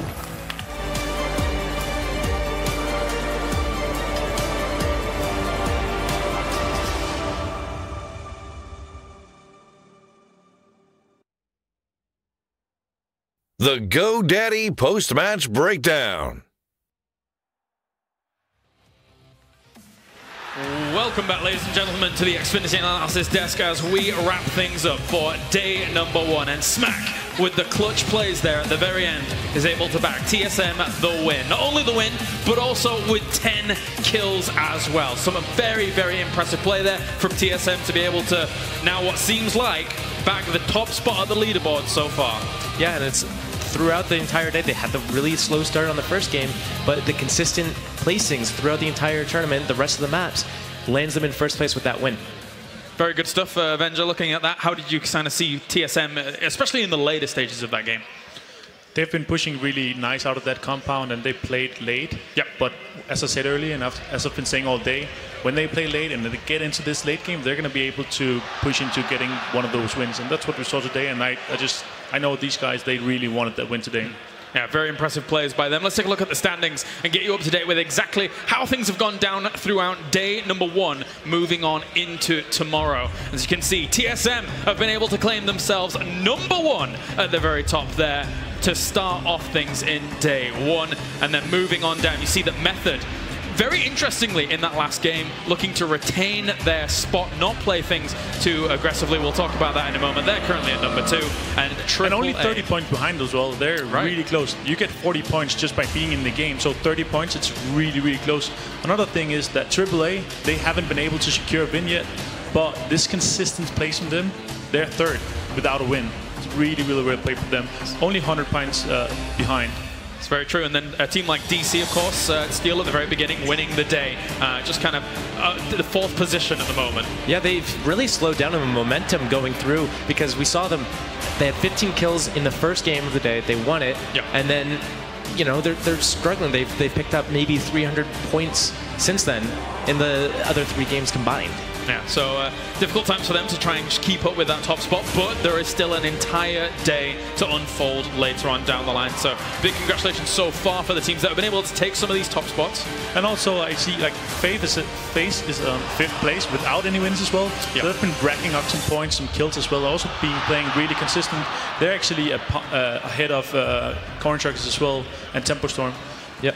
Especially considering the fact that FaZe at the beginning of today really had a bad round 1. Let's be honest, it wasn't the greatest round 1 for them, but they've really gathered a bit more momentum to kind of live up to their online credentials, their online position, Steel. Yeah, I mean, they have been really good online the past 3 months, so them coming up and sneaking into the top 5 here at the end of the day, that's really important. But another thing this last match really told us is that you could be down and out and still make your way up with one good win. Also, we had Liquid, FaZe, and LG. They weren't really doing anything in the first 3 maps. And then here at the end, they came top 5. And it really just shows that there's so many good players and teams here that anyone can win at any given time. And that was actually one of the most hype last circles we've seen in quite a while. Some of the biggest names in PUBG esports there, all battling out at the very end. That was quite the final circle, Avenger. I love that circle. Even though it had nip favor 3 times, I just love the way that everybody pushed in. We see Liquid coming in with a car in the circle and taking that position there. Smokes for days, is the smokes best way to everywhere, describe it. Some very impressive stuff coming out from all of the teams there. One thing I wanted to touch upon before we wrap up the day is that the strategy from Method coming into that final game was actually a very interesting one. One of safety and passivity off the back of them claiming that number 1 spot after game 3. I mean, they almost did what TSM did. So they waited. They were in the blue for a really long time, taking damage, but they were just regrouping. They were driving really north. They were playing really passive. TSM was doing the same thing. It's just that Method ended up driving into a squad, whereas TSM ended up getting to safety, and that's where the core difference was. If Method was able to, avoid that conflict, we could have seen them making the top finishes with TSM and NIP, who NIP and TSM had the circles closing in on them. Yep. They were so happy. One thing I want to kind of ask is that, yes, now today's games are done for the viewers, and technically the games are done for the players, but for today, that isn't where it ends for the players at all. I want to ask you, from your kind of pro player's perspective, what do you do between now and tomorrow in terms of preparation? What do you look at when you're looking at, you know, the past broadcast? Do you look at where the people are dropping? What do you take away from the broadcast when you're studying going into tomorrow? The first thing I would do was looking at drops, because obviously we can see the drops here. They're not able to see the drops and the bots between the matches, so they're going to go home. They're going to be spending 3-4 hours analyzing these matches, and just for preparation for tomorrow, and doing new strats. Because if you're not top 10, you haven't been doing good enough. So you have to do something different, and that's what we're going to see. Yeah, like Avenger said, you don't really have time in between these games here to really prepare for the next game. So you kind of just stick to your guns. So when the teams go home, they're going to look at the VODs, but I think what they'll do is they'll keep in mind all the dropping patterns. You know, if they need to pull it out and they need to like fight a specific team on the 7th or 8th map, I think that's what they'll do. Yeah. But I think for the most part, they'll look at rotations and like how quickly do people hop in vehicles, how fast do they rotate, do they do like loops around the wide around the circle like NIP does, or do they go straight through? Like they're going to look for these tendencies, these patterns, just to see, you know, are certain compounds safe to go to? Maybe I can go there instead. It's just going to change the mid game in terms of rotations and migration. Do I go early or late? All right, well, let's check in with the schedule for tomorrow and see how everything is going to break down, find out who is going to be our Intel Extreme Masters PUBG Invitational champion.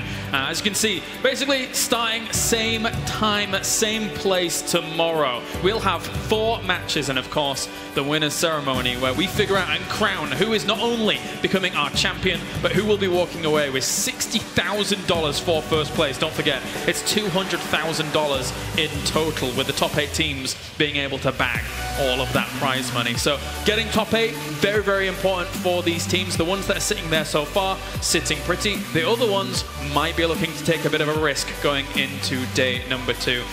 Thank you very much, gentlemen, for joining me at the analysis desk. A huge thank you to everybody out there for tuning in here as we've been broadcasting from the Oracle Arena here in Oakland. We shall see you tomorrow for day number 2 of the Intel Extreme Masters Oakland.